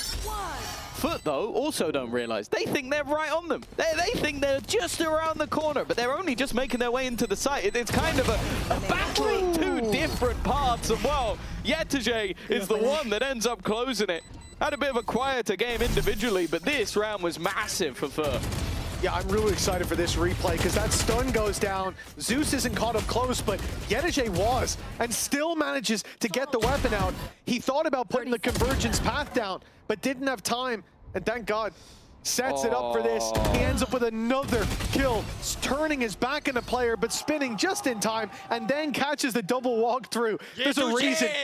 He's on his feet, he's banging his chest. He's just single-handedly put Foot potentially onto map 3. That was a massive round for them, and a lot of chances now to close this out. Player full blinded. Viper screens crossing paths.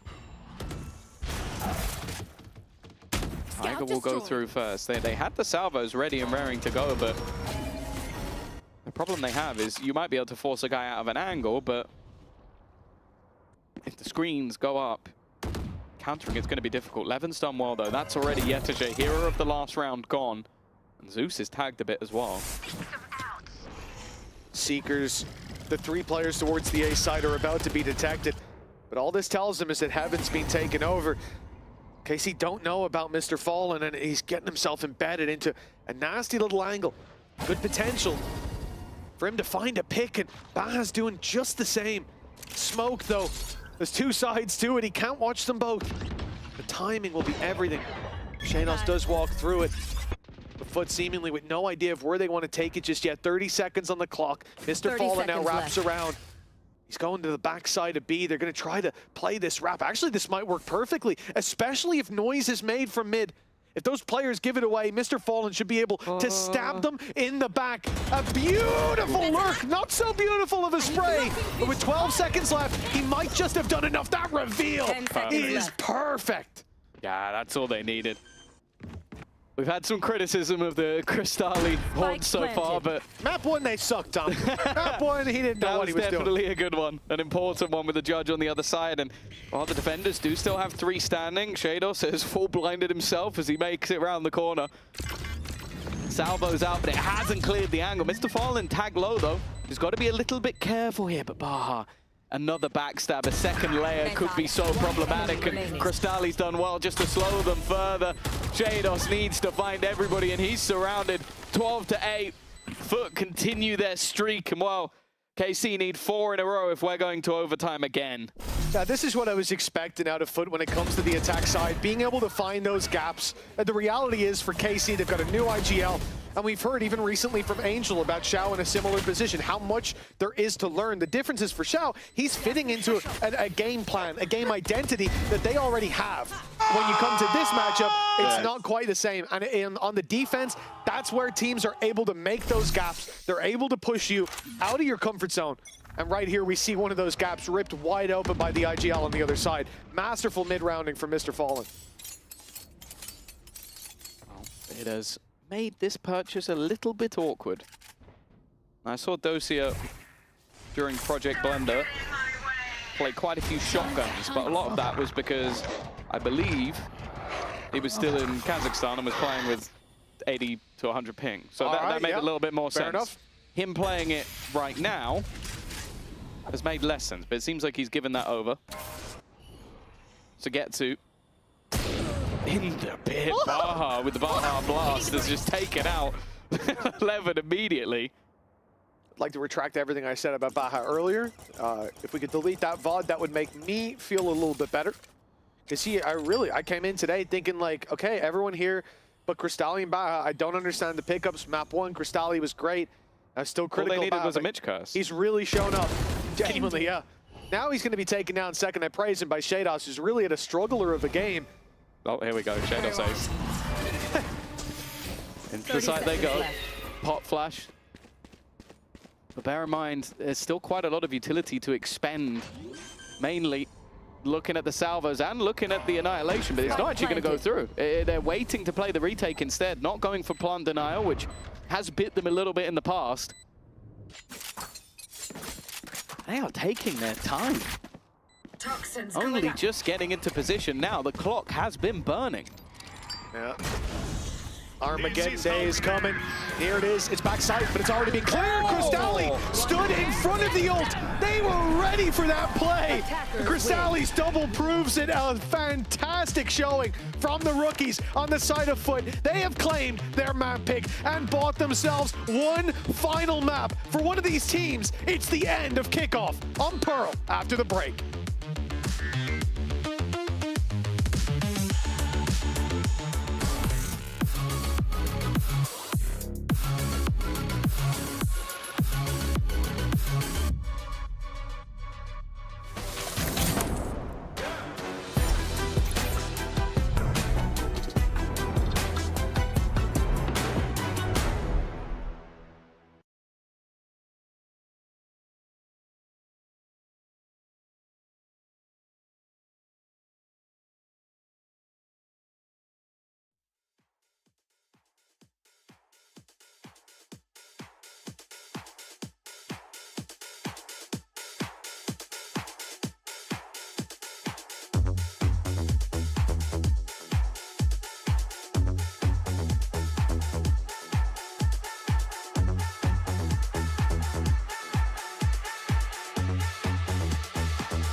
Foot managed to equalize the score and push us all the way to the decider. Welcome back, everybody, to VCT EMEA Kickoff. 1-1 so far for both of these teams, both winning their respective map picks. This one was a lot cleaner from Foot than what we've seen earlier. Yeah, it was, and I think like for the most part, like it actually convinced me that, you know what, Foot can have the firepower that they need, and the supporting cast that we were talking about earlier, like 4 of those players other than Zeus being in the bottom 12 ACS, looked like they were shooting. Yeah, I think Crossley was very good in map 1, and he continued that Yes. on into map 2. Like, I think he was the highlight of this map for me, and I think that it's like a really nice sign. Like, I've been a little bit maybe pessimistic, a little bit negative about what I consider like what I consider maybe like a version of Foot that maybe seems a little bit weaker than historically. But honestly, if this is just a slow ramping up for these new VCT players, then it could be good signs in the future. Do you think this is potentially a slower ramping up? Like, are they getting closer to what you were hoping them to be to? Yeah, I mean, they're doing better. I think that reality-wise, they're in the lower bracket playing in the first round. So I think that there has to be some measured expectations. Fair. But ultimately, I'm seeing signs of life, which is good.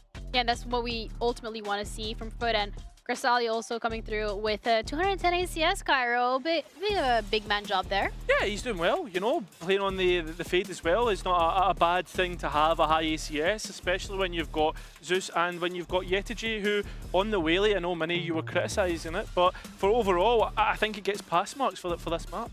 Yeah. He was right. Absolutely, and I think as well, when something you wanted to highlight specifically was the setup that Foot was able to give. Yeah, so what I was really impressed with in this game was essentially the way that Foot came into this with a game plan.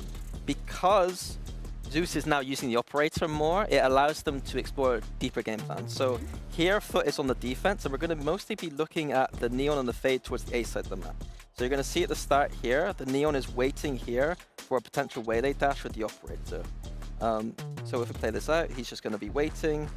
And then what ends up happening is Crossley on the Fade is going to set up the Neon into a deeper position here. So you see this, the Fade Prowler coming in to set up Zeus onto a deeper angle, and eventually he's going to go down even further. And this is really important because KC are using this Viper wall here. And that means that the Neon can get in front of it and take a deeper line, get all the information, and then Foot can rotate the other side of the map very easily. And this was happening every single round. Every single round, Zeus had the operator. Every single round, Fade Prowler was coming in and he was getting deep information. Basically, a very good game plan and anti-strat against this Viper wall. So we see here, Zeus sets up. He's got the deep line. We see the rotations happening here. And at this point, you know, KC are setting up now for a B hit. And Foot already have 3 players here looking directly at this choke point. So what looks like a very easy way of like Foot shutting down this exec has that thought behind it. They're not just randomly looking there and able to shut it down. It's because of that deep setup from Crossley onto the Neon that allows them to easily shut this down. So yeah, so I was really impressed here just by Foot's game plan and approach. And Zeus ulping isn't just about him getting frags, it's also a new layer to their game plans potentially. Yeah, and that's what we need to see, and we also want to see from every single one of these rosters. Even though you're in this lower bracket, this is, as we already touched upon, your opportunity to show us what you are made of. And for Foot, 13-8, it was a great game from their side of things, but now we're heading on to Pearl. And Pearl is what I find really interesting, Cairo, because when we're looking at KC in the past 2 weeks, that's the map that they would immediately ban when they had the chance, but now it's left open. And Zaysh saying, yeah, we had to leave it open because if we're not good at it, then, you know, like, our map has to get better, then what are we doing? Yeah, I guess I somewhat agree, right? Like, you can try and expand your map pool, but is it the best idea to try and expand it, as Minnie said, in the elimination game in round 1 of kickoff, right? Maybe KC, like as a team, have decided that they want to try and use kickoff as a way to kind of bond and mend the team together, but I don't know if I'm fully buying into that, just to be honest, considering that, like, you look at how this team's built, it has firepower, it has players that should be ready, like Levin, who have experience in VCT. I think, if anything, like, I would maybe allow that excuse for Foot in terms of the fact that they have rookies on their team. I think to me it's like a little bit worrying that you go from permabanning a map to suddenly introducing it into a series. It kind of means that you don't have too much confidence in your map pool, but at the same time they could be a positive to some respect because you're basically adjusting to what the reality of the situation is. Like, Karma Core aren't in that good a spot, so adjusting their map pool accordingly might be a good answer. Yeah, you definitely hope so. Or maybe they were like permabanning it on purpose so that teams would pick it and then they have something crazy up their sleeves. But the matter of fact is, in the reality of the current situation, that we are going to Pearl. We are going to this decider map. This is the last map for one of these teams here at Kickoff, which is crazy. One of these teams are going to be the first one to be sent home. Yeah, and I think like for both of these teams, there's things that we can draw on from the series that we've seen so far, right? And both the maps played. For Foot, we can talk about is just his op and the ability to op on Peril and how he's going to leverage that. And the other aspect to that, something that we know about KC and Aves, is they love this Phoenix, and it's a map that I know from like all the way back when kind of Peril was. I think it was like, what, 2023, I saw like a few Phoenix in Tier 2 and stuff like that. So whether they bring that out, like you can draw on that and see how the game plan will work for either team. What do you think they're going to play? What comps do you think are going to happen here? Well, what do you want to see? What do I want to see? Like, obviously I want to see the Yoru, like on either side, like with an operator behind it. Not the Jet? No, I think Yoru's so much better on this map. It's so in meta, but I don't know, it truly depends on comfortability, and so far, like, we've only seen the Jet on one map for KC, so what do they want to do here? Like, Levin's Yoru on Haven got pass marks as well, so yeah, I don't know. It just comes down to attack side. I think defense, if they're starting defense with the Yoru, it should be pretty simple for them. I think the attack side is where the questions are at. And then on Foot side, I think that compositionally, I wouldn't be surprised if we see that Teo. You were referencing it earlier, that last year on Pro, it was one of the kind of innovations they had, and they were looking quite good with it. And I think it's actually, I think Pro is a map where having double initiator is actually really strong, to be honest. I agree, and I think as well, if you look at KC side, there's a lot of like the geometry of the map kind of supports the Phoenix use, with the fact that there's 90-degree angles those curveballs can pop round. I'm thinking towards mid and how KC will try and leverage that control, and especially towards the A side of the map, right, where it's a lot more close quarters. Yeah, I think it's another map where Phoenix on paper makes some sense because the orb control on A is able to be gone for on both sides. Personally, I'm not the biggest Phoenix fan though, and we're not going to see it. Thankfully, you're not going to see it, so you don't have to worry about that. We are going to see the Teo, and it's coming out from KC side rather than Foot, so interesting here. I really like this KC composition, to be honest with you. I think that having the ability to have two drones on this map with the Fade and the Teo means that you're able to take a lot of the map that otherwise you wouldn't. I also want to highlight the Chamber, because we have been talking time and time again about wanting to see the Chamber. Is this the right composition and the right moment to put it? Yeah, I really like it actually, because obviously they've been trying to get Yetege into positions where he's playing like the second duelist, but he's playing, I guess, a little bit more comfortable in a Sentinel that is still like can be that pseudo duelist. I mean, I didn't even notice it, but Teo Fade on both sides. I think this is a very strong approach. The Chamber for me is he going to be able to avoid the amount of drones that KC has for him? Yeah, those are all questions that are going to be answered in this final map of the series. The last chance for either of these rosters to compete here on this stage during kickoff here at VCT EMEA. We're going to be heading over to our casters, Mitch and Tom, who can also give us their great opinions on Chamber. 9 days of competition, and it all boils down to this. For one of these teams, kickoff is over. And hell, they might not have a chance at Clash. They might have to sit and watch all these other teams play out. Well, they get a nice break, a vacation. Who doesn't like a vacation? Competitors. These competitors. Nobody wants to be the first one kicked out of kickoff, but it has to be KC or Foot, and it all comes down to Pearl. Yeah, it's a map where we've sort of been waiting to see both of these squads play in the past. Historically, I always enjoyed a Mr. Fall in Pearl, but he put himself on the tail in the past, and I'm looking forward to see what Crystalli has in it, because he's been very, very good today. And while seeing Yetege, he's sort of on a Sentinel. They've gone pushing all the way up, though. A very quick rotation available for KC. The spam does damage, but eventually they have to dark out of there, and then back in they go. Levin with one, needs more, finds more, 3 already, and then just looks to try and escape. Doesn't want to overheat, wants to join up with his team. Play the advantage. Really nicely played by Levin. A chance for KC. He may well be. KC's beating hard, but Yetege in that corner, snuck in just in time. Does he get curious? No, waiting his turn, but Aves swings in and turns him to mush. It's only Mr. Fall, and then he'll find the same fate awaits him.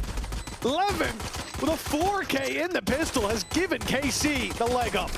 Yeah, well, we spoke about in their last map when it was Breeze facing off against Liquid, the amount of 3v5s they're able to win. They've just added another to the tally, and a lot of it came down to this man right here at the back of the site. Able to move in early, took some early spam damage, and then from pretty much the rest of the round, he was just ripping heads. 1-0, an important pistol. And well, there you go. Last Pearl match was a 14-12 victory. For both. Hey, that's beautiful. Both teams last playing Pearl against each other, stage 1 last year. Now, they get to bring it back. And it's up against the same squads they faced previously. As well, these orgs have a lot of history, but of course for KC, entirely different rosters throughout the years. Don't miss me too much. Well, last year's coaching staff certainly looking to level the field. That's an easy pickup onto Zeus to start it. All these pistols, classics across the board for Foot. They're not getting anything done, but it's kind of what you expect. Oh, Sugetsu just running it down. An in-zone flawless for KC. The perfect start with a lot of weaponry to take through into the next round. Maybe even a chance for Dosia to add a rifle into the mix if he so chooses. No, he's bought a Bucky. We'll see if he sticks with that. But this has been the case for both squads, especially coming into the buys. Like, there's not been a whole lot of rifles. There's not been a whole lot of bonuses played in sort of like the 3-rifle, 2-pistol way so that you can do more in these sort of rounds. And yet there's always been moments where you felt like it was possible. We'll have to see if Dosia has any Mr. Fallen magic with a Bucky on this map. Instead, though, they've gone pushing up early for orb control. I like this early aggression from Doji. You can see how annoying it is. A main completely under his control. Even just with a Bucky in his hands. And, well, a team like Foot knows just how dangerous the Bucky can be on this map. One suppressed. Mr. Fallen certainly does. My arm still hurts from that play. As we come into round 3, very, very slow approach from the attackers, but they are now grouping up as Shados has found out, and he's going to give up control over Art. His Foot slowly claimed that. Look at the shift from KC. Very much expecting the A hit, and with the gate crash towards B, they can make that little bit of a gamble. Not sure if Foot are going to commit, though. Look how far behind Yedege is. They might take this back if they spot how many players are here. A lot of utility thrown out, but Zeus made it past. There is the Bucky. 4 more needed. And he didn't get it. Spams away, not doing as much damage as they'd hope, and the juggling rifles haven't worked out. It leaves just Sugetsu remaining. Spike planted. 1 versus 3. Does at least have the range, but it's only going to be the 1. A decent amount of damage for KC, but for Foot, more important that they're onto the board, off of the races. And this is where, well, we wait and see if they're going to be starting off the streak. Is there something to follow up on the back of it? And I guess coming into this map, Tom, it's been so long since we've seen it from these teams. Let's go! And the way that the game has gone so far, I don't think anybody will be brave enough to pull out predictions. I certainly won't be foolish enough. So I guess it does just come down to compositions, and I suppose that's where the question sits. Are you liking what you're seeing from Foot? You like the chamber that's coming out? Yeah, I have a feeling that both of these teams, I'd expect more on the defense. Like, I think we're going to have that aggressive chamber, lots of delay, lots of info getting for that defensive side to take map control. And I think the attack is all going to be about breaking through that. A lot of pressure put onto both Levin and Zeus. But also, once you get that defensive side operator, this map becomes a lot smaller. Favoring one, very difficult, but now at least early spat. Dosia has managed to dodge all of those bullets, or most of them at least. While hindered. Yeah, they might have thought he was gone, but they certainly know now. Shados! He's tripled up, and one was a spray through the smoke. Go for another. A few shots through. Now he's waited with Doja, and while he gets his reward in the end, not quite the ace, but a round's a round, and a 4K for Shados speaks volumes. KC 3-1. No chained rounds for Foot. I think we're seeing it again with just the irritation that can be caused by that Teo utility on the defensive side. Just slowing the initial push enough, like especially when you have that sort of solo duelist, you want to almost like explode in towards the site, but they're never really able to because one of them is then sectioned off. Of course, Shados being able to shut things down, but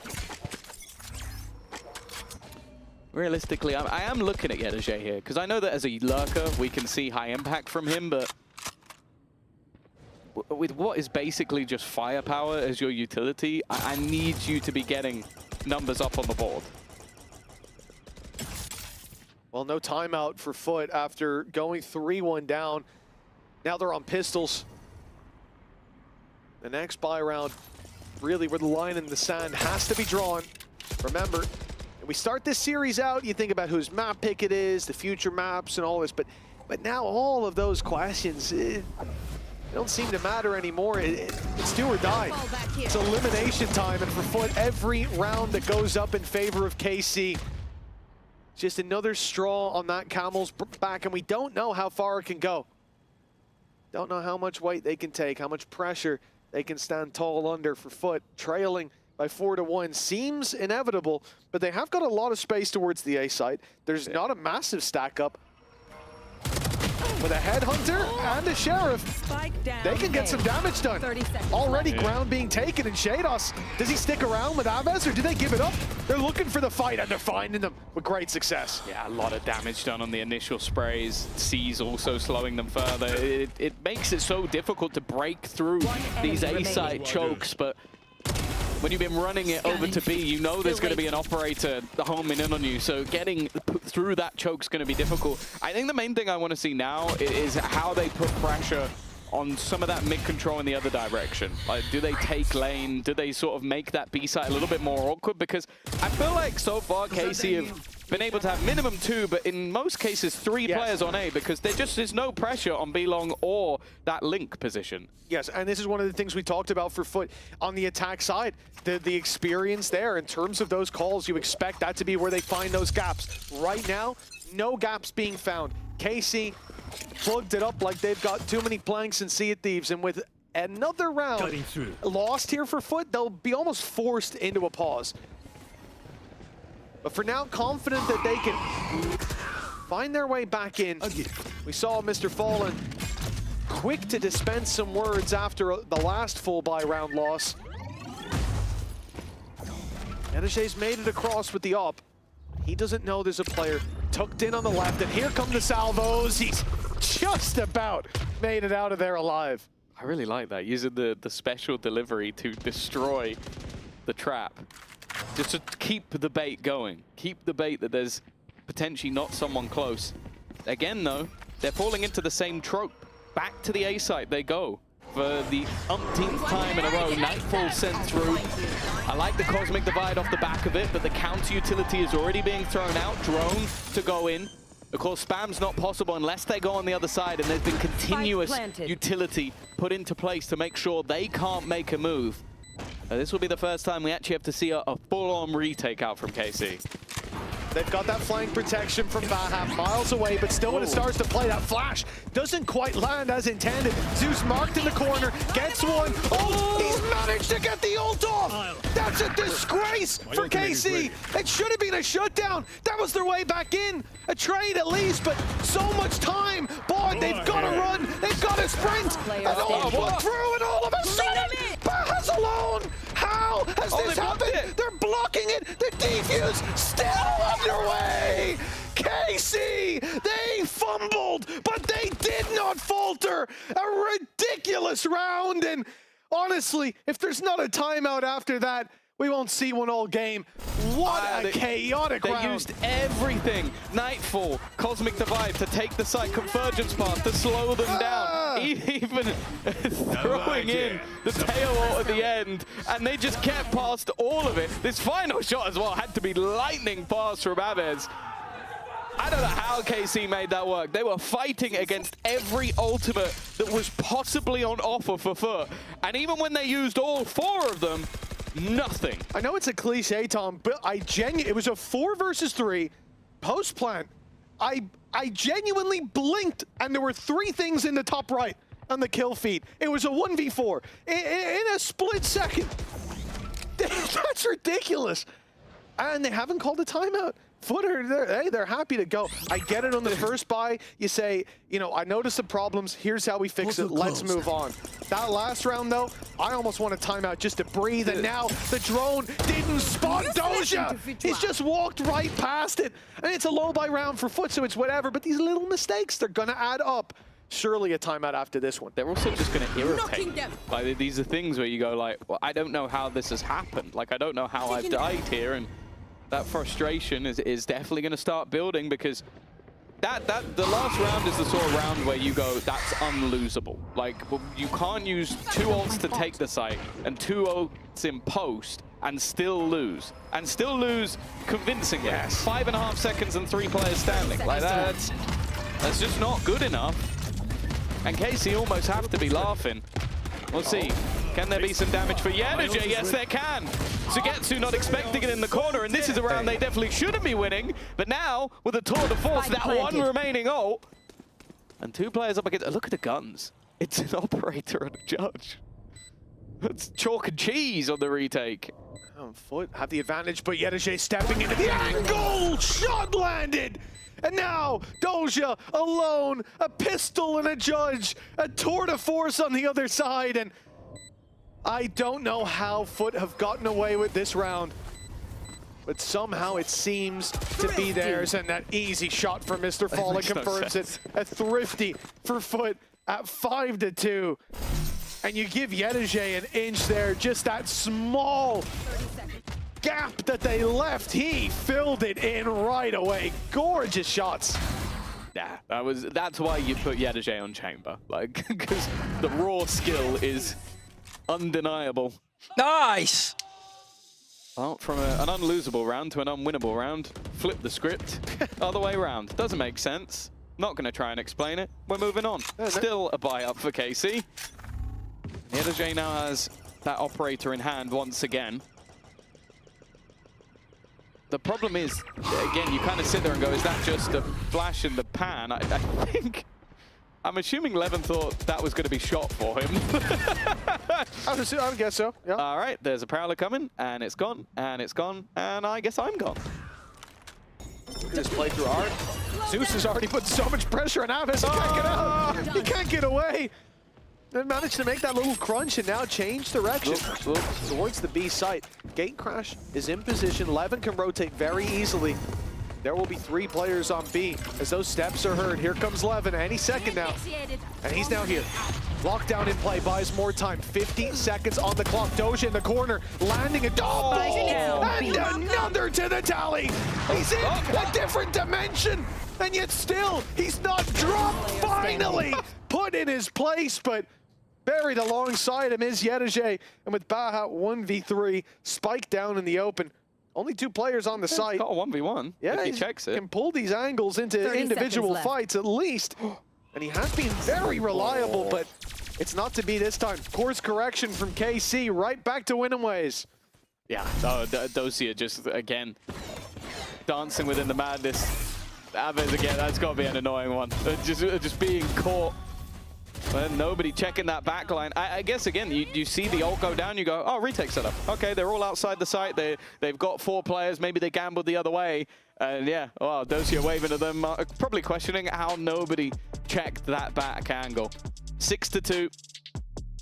It's finally time for a pause. I feel like it's been coming, but that Yenergy sort of like huge round from him, maybe, well, put a pause on the pause. Guy still looks chill though. Well, yeah, I think coming out of the round win, hitting a little pause would be a little crazy. But now definitely time to get back to the drawing board, because this has been 2 rounds of madness for them, whereas their opponents, I think, can be a little more confident that they're going to hit those reliable wins on the board, keep that lead building. And faltering at the final hurdle like this for Foot after the bounce back on Split. Really, really solid showing from them, from the rookies as well.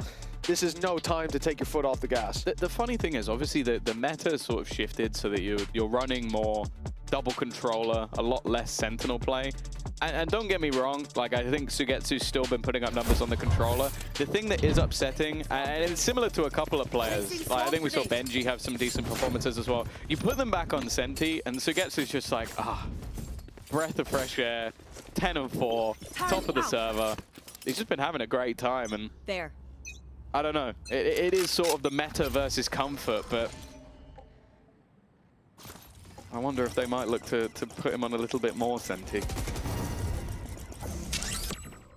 I mean, each team's obviously going to have their optimal play. Foot. They're geared up to challenge Sugetsu, and after salvo, a lot of bodies coming around that corner. Only good for the one. There. And trades in a round like this where Foot come in with so many weaknesses, especially because they can potentially recover the weapon. Trades are all that you want on this attack side, at least in those initial fights. Now, they're a thorn in the side. All of this mid control, down towards water, even their own spawn. Like, take a look at this position that has to be watched. Shadows has to come back to clear this so they can't come in through the spawn. Basically, anywhere that they go now is a 1vx fight. Yeah, 11 as well. I wonder how much time he's got left on his TP. The answer, it is gone. Yeah, he has to go somewhere. The angle he was in was only good if you have the gate crash. He has to reposition, and that's a decent reposition, but he's then caught. That's an operator down on the ground. The cross being held by Shados, and he's not able to connect the shot. Push coming in as well on the other side. Zeus, I'm not sure how much of a fake that was being sold. He just tried to catch rotators, and now, well, Cristalli, the only man standing, and Shados will get the job done in the end. 7-2, half guaranteed. As I said, I expected stronger defensive halves, but I do think this is getting a little bit too far. Well, yeah, I mean, if it continues in this way, the gap's going to be a little bit too big for most teams to even think about coming back into. And the reality is for KC, you know, they're not showing any signs of slowing down. There's smiles in the coaching booth. I don't know what he said, but neither do they. But Doge is definitely getting confident. KC are in general contrast that face that Ang's making to the one earlier on, albeit it might have been his ears being blasted by sound, but the vibe looking great down in that coaching booth for KC. 11, gate crash, not even halfway gone. He'll stick around here for quite a while, and I think Foot are going to give him a challenge, but he has to get out. Oh, it was close, and actually Shados bites a bullet for it. Diving over the top. It's a good start from Zeus. Desperately in need of attack side rounds.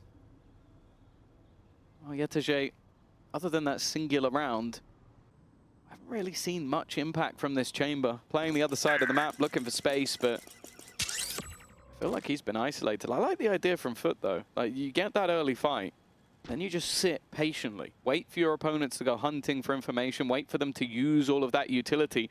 Timing here, not the best, but because he stayed in the corner, that could actually create more of a problem for Levin. Does he now go back in the other direction? Now, does he have the expectation? No, he's caught out Baha. He's leveled things up once again. And in fact, the attack side with 30 seconds left, they're going to try and move the other way, but there are still 2 defenders here. That's the thing. After you find the first, how many more will you expect? Cosmic Divide goes in, but Doge is out, and now they have no idea. But Sugetsu, he strikes a little too early. They know that he's here, and Mr. Fallen cleanly connects. The headshot puts them ahead by 2, and with a plant in, Yetege didn't need to swing.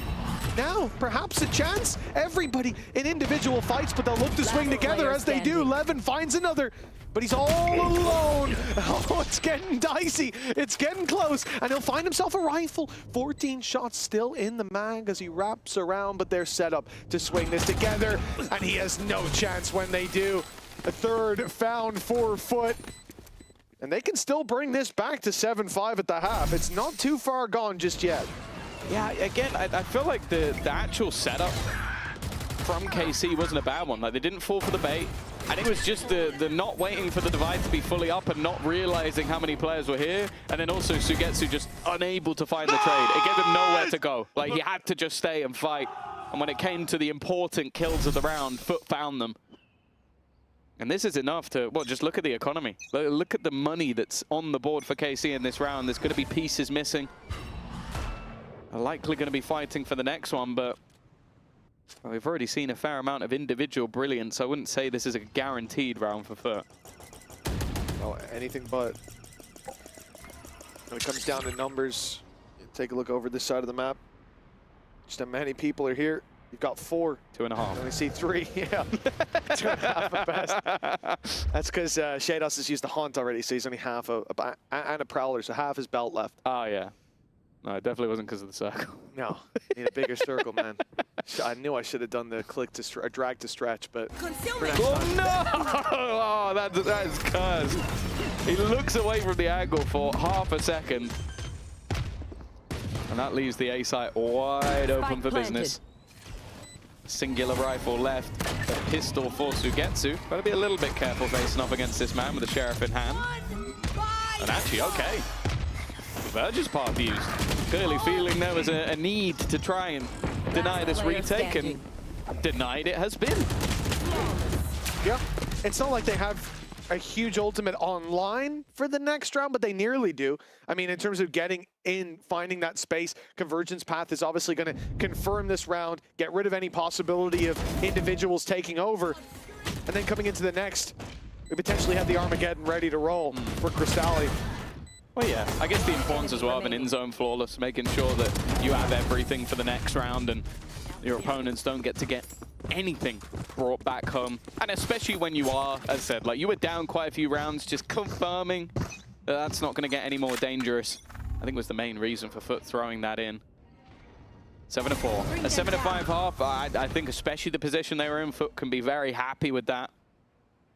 The pistol round may even bring them back level, but Dimensional Drift, operator in hand for Levin.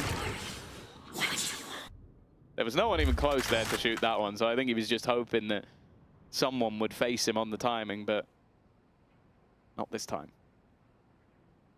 Well, his gate crash is being sent out. You can see him moving towards spawn, and it will be taken soon as Foot now put the pressure on towards this A site.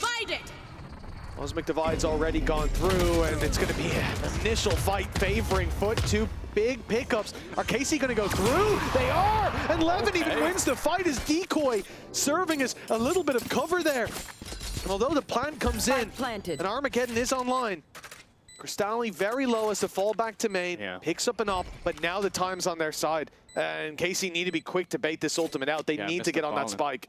Mr. Farland on a long flank. They do have the turret, but it really just depends in what direction he goes. If he cuts back a little shorter, which is exactly what he's done, he's going to be able to get past already the utility, denying them a little bit longer, and now he strikes from behind. This is where they throw in the ultimate just to make sure that anybody on it is in trouble. It leaves just Sugetsu remaining. Wonderful post plant coming out from Foot, and from what looked like an impossible deficit, they end at 7-5. They are really fighting for this tooth and nail with elimination on the line. Another 7-5 scoreline. 1 half left in this matchup. 1 half left in kickoff for one of these teams. We'll be kicking out a team after the break.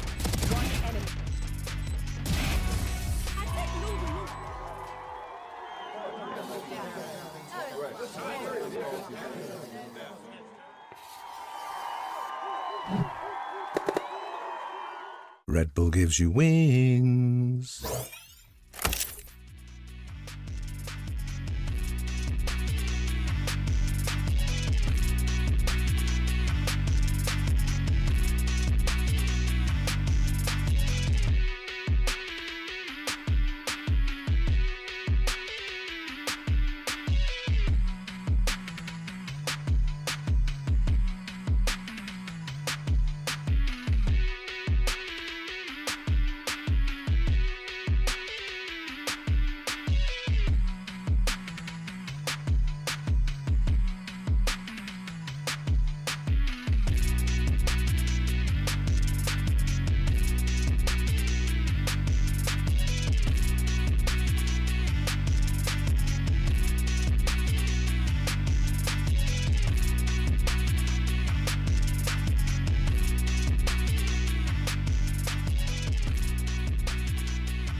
Well, it's almost the end of the road, but for who? And we're here to answer that question as the timer ticks away, Tom. KC leading by 2, now mount their attack side. The last time we saw Pearl play last year, stage 1, and it was these two teams, but the stakes this time a little bit higher. Yeah, no, it's going to be one of those pistols that really could just turn this game. KC could get themselves further into the lead, extend away from their opponents, or Foot could begin to start things off. One of them is going to improve their percentage significantly as well versus the other, both on 40%, both 1-6, lost 9. Clearly a lot of parallels between these two teams, and I think that can be felt within the server as well. With one about to be eliminated last and the other marching on in the lower bracket, it almost feels unfair with how close this has been. Yeah, it very much does. But whoever wins this has 5 series, one of which is a BO5 in a row needed to make it to Santiago. To start out, Zeus dropped here in the pistol. A sneaky play by Levin gets another kill in favor of KC. But these pistols, they always seem to point in one direction, and then a big individual play turns it the other way. A start for Yedige. It could be the same old story, but they'll stop him in his tracks. And Cristalli, last man standing, a frenzy, not the gun for the job. Everyone relatively healthy, and well, they were stacked up and ready for that. A veritable firing squad awaiting him. Another round on the board for KC, leading 8-5. How far can they take it? Yeah, that's exactly what they needed. That extra little boost to kick off their attack side. And it seems like maybe a play towards B, just based off the weaponry that they're purchasing. Going in for the Outlaw, going in for a Vandal, a Guardian. A lot of long-range weapons with pistols to back them up. Potential that they'll go facing into the one real danger in this round, which is, of course, Yetige. Only a few bullets left. Only a few bullets he could afford. He's going to be challenged early, and it's a dry peek out. Okay, Levin hands him the initial kill.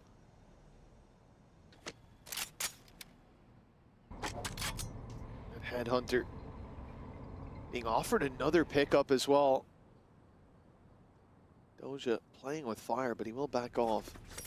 The problem here, look at the decision for Foot. Do they leave completely? I mean, just now the drone's gone through. Aves spots 1, still a mass exodus from the A site. Foot, they're gambling it. Even after seeing that utility towards A, many teams would rotate back, but now 4 players on this B side. They will match the numbers of KC, but can they match the firepower with classics and a single bullet left in the Headhunter? Main worry, I was going to say, was that Teo utility. That's already completely gone. They had multiple salvos. 30 seconds. And it seems like they're second guessing 30 themselves. seconds left. They had things bang on, but after not seeing anything, they're immediately going to start rotating back. 1 player left within the site. It's a good luck to Mr. Fallen. Very likely his call to move away. He's just going to try and hold in the back line, something they desperately need to clear, maybe expecting a swing, and Aves has made sure that any more worry should be gone. A singular bullet left in the Headhunter, and I almost wonder if it's worth just going down to the spike. The only thing, and it's something that of course their opponents can't know, is that everybody is currently holding a rifle. I think that's how it might stay. Well, they don't know where Zeus is, so maybe if he just waits, going down to the spike or making it costly on exits if they do come his way. If anybody pushes that way, they've lost their mind. Without a doubt. Yeah, long as the safe exit, and that is where KC are going. The right call made. Zeus will go down to the spike, and Foot will go down 9-5. A big resurgence needed, but that didn't stop them in the past. Thing is, we are now running out of time. So Shados had a rifle. He did, yes. I was about to say, the really good thing for KC is that they kept, well, it was the rifles and, of course, the Outlaw in play.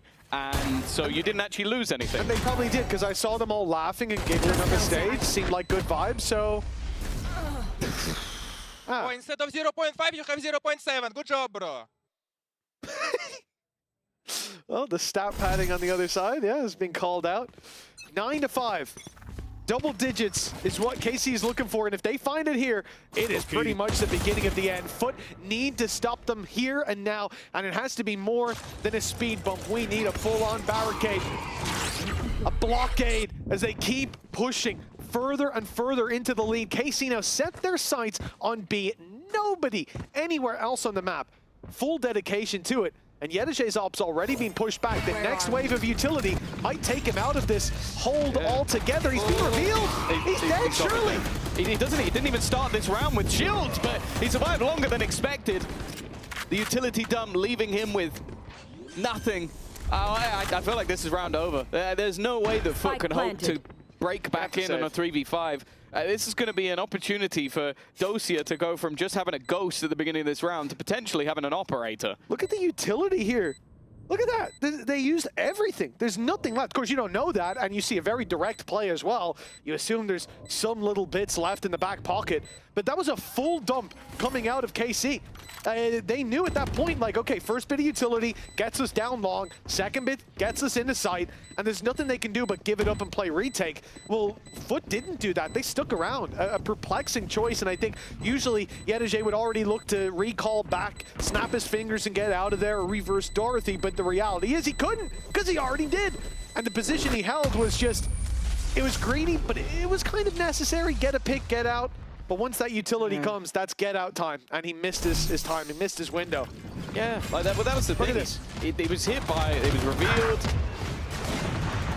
and then just hit by everything. Like there was no escape at that point. It was almost too easy. It looked like Cristalli was almost trying to give him a helping hand, but there was no survival. A lovely execution from KC, and that's what we talked about. Like this team, in terms of their initial plans and hits, has been great. It's the late round, but they didn't need a late round. Exactly. They'd already won the round. If you lose the late round calls versus a save, then we have a major problem. Luckily, that's not the case here. And yet for KC, double digits on the board. Weaknesses there for Foot, but they do save over those 3 weapons. They do put themselves in a position to buy back up and to fight for it here. But this is, again, that line in the sand. A loss in this round might as well be a loss in the series. You might as well pack your bags for a big old break before stage 1. Baha, he's got the angle. He spotted 11, but he wasn't ready to shoot. I like it though, playing passive, popping the smoke and calling for backup.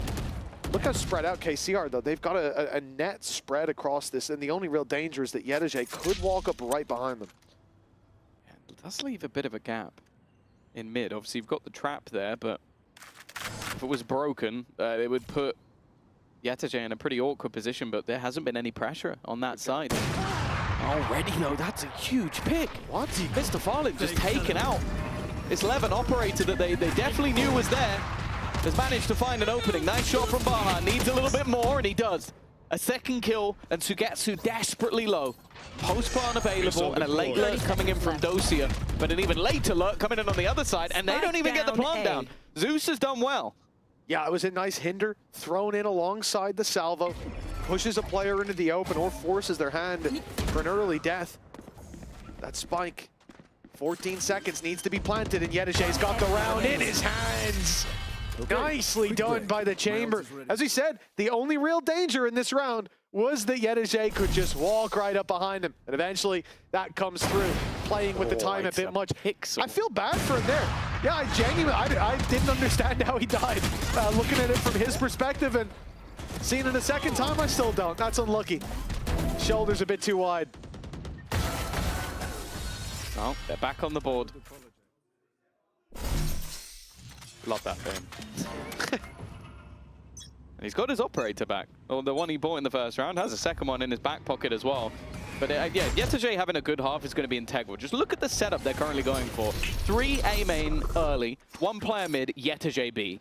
If they can kill this guy off as they did in that initial bonus round,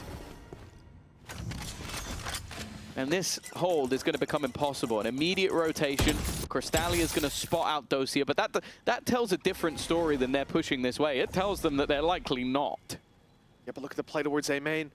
Zeus about to round that corner. There's 2 players there as the smoke fades. Levin's good for 1, but has no notion that there could be a player creeping around behind him, but he's gotten out! Zeus waited too long to strike, and now the play is coming in towards B, but that op is still there. And Yedege is just biding his time. He's in a good position. No escape from this spot, though. Dimensional drift becomes so important. This is only a classic, but playing aggressively with an operator. I don't know how. Again, he just seems to be surviving, hiding within, used as a distraction, and while the trades back and forth are enough for a second in a row. Some unorthodox gameplay from Yedege, but I got the job done. Yeah. I think a little spooky there, seeing Shadows hit someone with a Prowler and then jump into a smoke that he saw the guy with the Prowler in with utility out. I wasn't sure what I was witnessing quite in that moment, but Yedege survived as a result. Ended up trading blows later on, and second round in a row. Nice! That we're going to see that late fight be resolved by a flank. It seems like a lot of space being given to Foot when those executes are coming through. Foot reading those timings and getting the flanks just when they need to. For KC, time to plug those holes. They've got 2 timeouts. This is their first to be used at 10-7. And Zeiss knows how close they are to starting that run. Again, after this, you need 4 BO3s and a BO5 without faltering against teams that are trickling down from that middle bracket. The competition getting harder and harder as it goes. I think, if I'm not mistaken, it's Heretics who you play after this, which, sure, looking at current form, you could go close in this matchup and still be able to take down, but if they reach that same kind of form that they've been missing last year's form, then yeah, your run might be cut a bit short after this game. It's realistically the teams that can drop down. You've got Mates and BBL at the very, very tip top still. One of them's immediately going to be making it through. Then you've got Na'Vi, Fnatic, Vitality, GX in the middle bracket.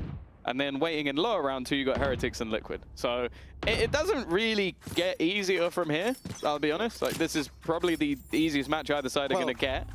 Yeah, after Heretics, it will be either Vitality or GX you face. Yeah, that's either one of those. Seems like a pretty tough matchup. And then there's a few more afterwards. Yeah, then maybe a Na'Vi, maybe a Fnatic. Then maybe a Mates or a BB. Yeah, it's rough. It's a long way back, all right? But that's what happens when you immediately lose 2 games. Yeah, well, normally you go out of the tournament. Yeah, so, exactly. You know, second least alive. Lucky to be here, but we'll Very see. much so. Yeah, both one of them's luck is about to run out. And although KC are in the lead, Foot have started to... Wow, they're looking for their 3rd life. To maybe last just that little bit longer.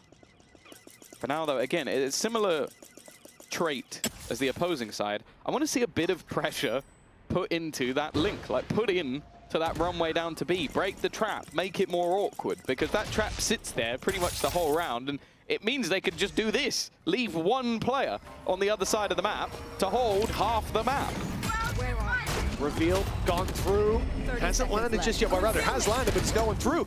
KC delay a moment, and that avoids the initial burst of utility now. They look to take that site with a clean plant out of Shados, avoiding all of the salvos coming the other way, all of the spams as well. And now Nightfall goes through, but Mr. Fallen runs in on the back of it, completely catching them off guard. Foot now with a man advantage. They set their eyes on that spike. Shots landing from main. And the late play from Doja with a star that's, well, not in the normal position, but it has still delayed. It's bought time. Doja can strike from the side, but he is being watched. He was being watched as the stun goes through. More time eating away from that clock. And a nice shot from Doja. They're set up for success. It should be the end of the round, the end of the play. It's not even half. Doja expertly playing this late round, and KC just a few steps away from this lower bracket run commencing. Again, a superb initial execute. It made things so awkward for the players, forced all the way to the back of site. Mr. Farlin definitely threw a spanner in the works by just running at them while hit by the Nightfall. I don't, maybe he doesn't know they can still hear you, but it seemed like he didn't give a damn. But then Dosia, just the final piece of the puzzle, the late play, the final free throw. And that's going to put them 2 rounds away from sending Foot packing. It's definitely not been an easy road, but if they complete this match, they can at least start getting ready for the next one. A monumental task ahead of the victor. But the disappointment that comes with defeat, with the end of kickoff. And Foot, they're not far away from that reality coming true in front of their eyes. Zeus emerges from the smoke as Doja waits, beckons him in. And soon to show Foot the door as KC 12 locked in now for Foot. 2v5 that they stand practically no chance of even coming close to winning. Teleport's ready. They've made that realization. Tour de force, it's been wasted here. Well, that's the thing. He might as well go for some damage. I guess it's just, what are you gaining? Yeah. Like, your opponents have enough credits to buy anyway, and maybe he doesn't want to give over an orb. Maybe give a Sugetsu a lockdown or a dimensional drift. I guess that's the argument, but... Yeah. Dimensional drift on entry as well. Well, I think that's been the scariest thing for... Okay, that was a choice. He did then go and died 11. So yeah, that was a choice. I am now immensely perplexed by what I watched, but okay. That was basically the worst of all. Yes.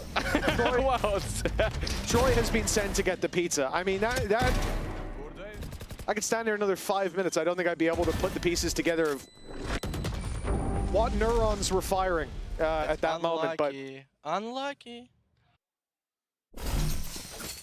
Unlucky, you won the round, I guess, for the person that died. Yeah, but, unlucky for them. Not 12 that and unlucky. 7. And yeah, I'm not sure what went on there. No, Just that give was that crazy. over in the end. And we've already seen that when KC have an ult with their executions, they have been so hard to play against. Like, they have just had an extra little piece, like in that round. You see it. The Armageddon thrown to the back site, a stun put in the one place that would have been safe, and an easy opener, in fact, an easy double opener for Levin.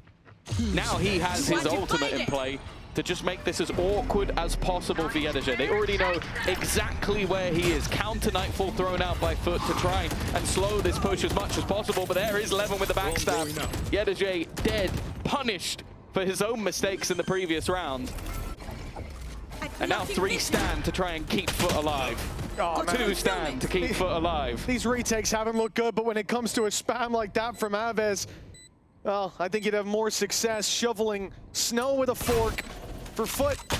A dive in from the top rope. Bahas bringing the pain, but the hinder doesn't land in time. Aves, 3 kills, seems to lock this one in. KC's lower bracket run starts here as we wave goodbye to Foot. Kickoff ends for them today. Yeah, it's one where you look at KC and go, okay, maybe I wanted things to be a little bit cleaner, but that sometimes you have to work through these sort of problematic eras. And the more rounds they play, the more there is to be analyzed, the more opportunities for Eng and Zeiss to try and fix the things along the way, but also showing that extra resilience, losing that second map, Foot having that spring back. And again, like, you look back to their previous match versus Fnatic, a close game out. It wasn't like they've been boomed all the way through the tournament, but it's one where you look at it and go, okay, there's definitely things that need to change going towards stage 1. For KC, a lot of promise here. We can see that the prepared rounds, the structure is there. And Shados growing into that IGL role, we can only imagine that they will heat up day by day, buying themselves another chance. 5 series in a row now needed, making it 6 with this one for KC to make it to Santiago. But the dream is not over for them. Doing their club proud. On the other side, bittersweet to say goodbye to Foot. They come in with 2 rookies who've really put their best foot forward here in their final series of kickoff. Now we look forward to seeing what they can do with this downtime ahead of stage 1. Yeah, this is the time to sort of get to work, try and fix things, maybe have a little bit of a break beforehand, and hopefully we'll see a better foot forward going into stage 1. But realistically, you do kind of look at this and go, okay, there were a lot of gaps. There were a lot of problems, especially with map pool, like the first 2 series, choosing a map where you are utterly defeated. I think things will need to change if we're going to see them compete to go to a Masters or Champions once again. Definitely, but they do now have the time, as mentioned, a few weeks, more than that, to sit and watch as the rest of the world keeps on moving without them. But for KC, they're a part of that movement. And a big player today that we talked about was Sugetsu. Well, you know what? You've heard enough of us talking about him. Let's hear from the man himself for the post-game interview. Sugetsu, congratulations thank you. on the win here against Foot. You had some pretty great clutches that were very detrimental to winning both of these maps. So let's start there. When it comes to your performance here as individual within the team, when it comes to the team in general, what do you think are your biggest strengths? Our biggest strength is like, to be honest, it's hard to say because we're still trying to find our strengths, and right now we're just in search kinda, but of course we're slow and adaptive, I would say, but we are willing to learn, I will say. You know, we are easy to learn and we're learning from our mistakes. This is our biggest strength, I think. In terms of individual performances, I think we have strongest players also. So there is like clutches. Yes. We were clutches. It's not only me today, for example, it was the Stan. He was winning rounds and I was happy. So yeah, a lot of stuff. Yeah, when it comes down to these clutches, when it comes down to the wire, what do you think is the reason behind that? We spoke earlier to Zeish and he was touching upon the fact that there were small mistakes that are being made by the team. Do you think that is why you guys are in these positions continuously? Yeah, of course. It's like, I feel like right now it's a very good experience for people right now in our team. Because one guy was coming from a pack, for example, and just another guy just second year as a rookie, I will say, as a Hazem. So for them it's just very important to just keep winning, kind, you know, and just take this energy and just go step by step. And for you as an experienced player, how has it been playing with these individuals that are coming up into the scene and kind of like learning the ropes? I mean, it's always hard to play with rookies players because, you know, you was playing, for example, with rookies players before and you kind of teaching them stuff, and after again some rookies player coming and you need to again teach them stuff, and it's just a little bit annoying, but this is part of life, I would say, so part of the game, and I'm happy. Yeah. Happy with it, yeah. Happy with the win as well. Yeah. I mean, you guys are now in this lower bracket, so you have to do the miracle lower bracket run. Yeah. Foot was your first opponent. Your next one is going to be Heretics. Do you have any thoughts about that game? I mean, Heretics, as they show, is a good team. Right now, they're a little bit underperforming, I would say, because of maybe new player, I don't know, maybe not adaptive. But anyway, it's like gonna be good matchup, I think, and we are excited. Of course, we are always excited, and it's good for us. Yeah. That's the good spirits. And for those of the fans that are watching at home from KC specifically that have high hopes for your team, is there anything you want to say to put their minds at ease? I mean, I will say just keep trusting and just, it is what it is. It is what it is. Yeah. Well, thank you so much for your time for the interview and congratulations once again. We're going to be heading over to a quick little break and we'll be back with our second match of today. So stay tuned for that.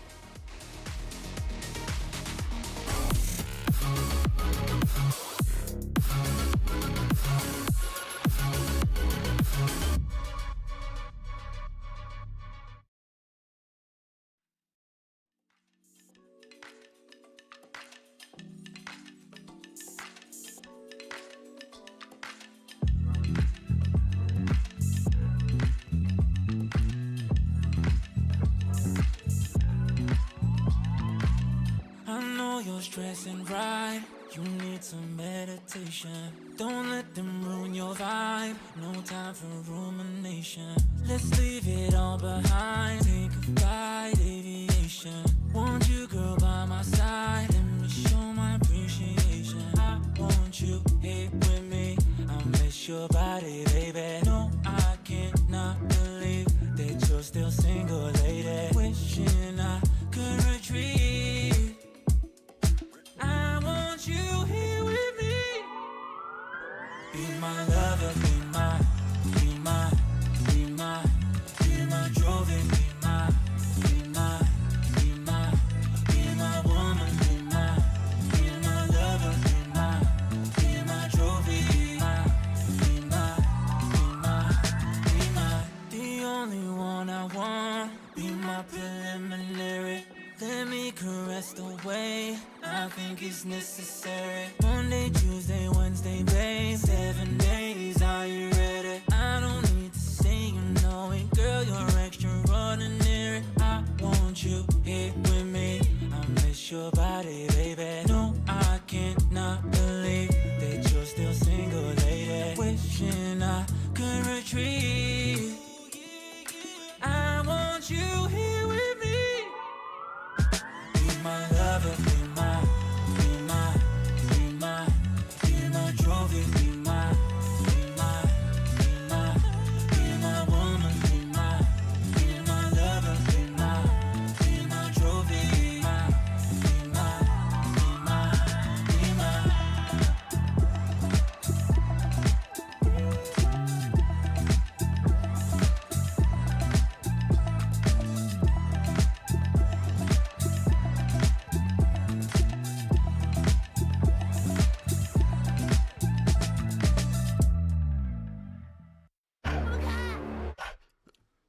Yeah.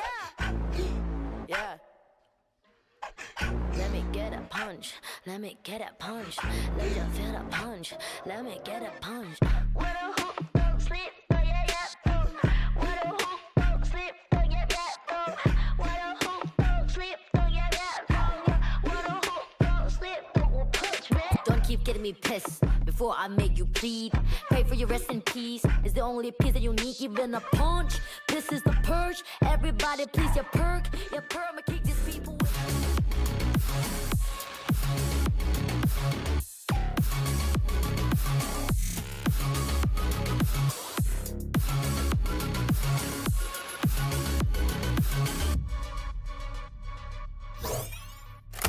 Welcome back, everyone, to VCT EMEA Kickoff. We have ULF going up against Pacific. Both of these teams, Cairo, qualified through Ascension.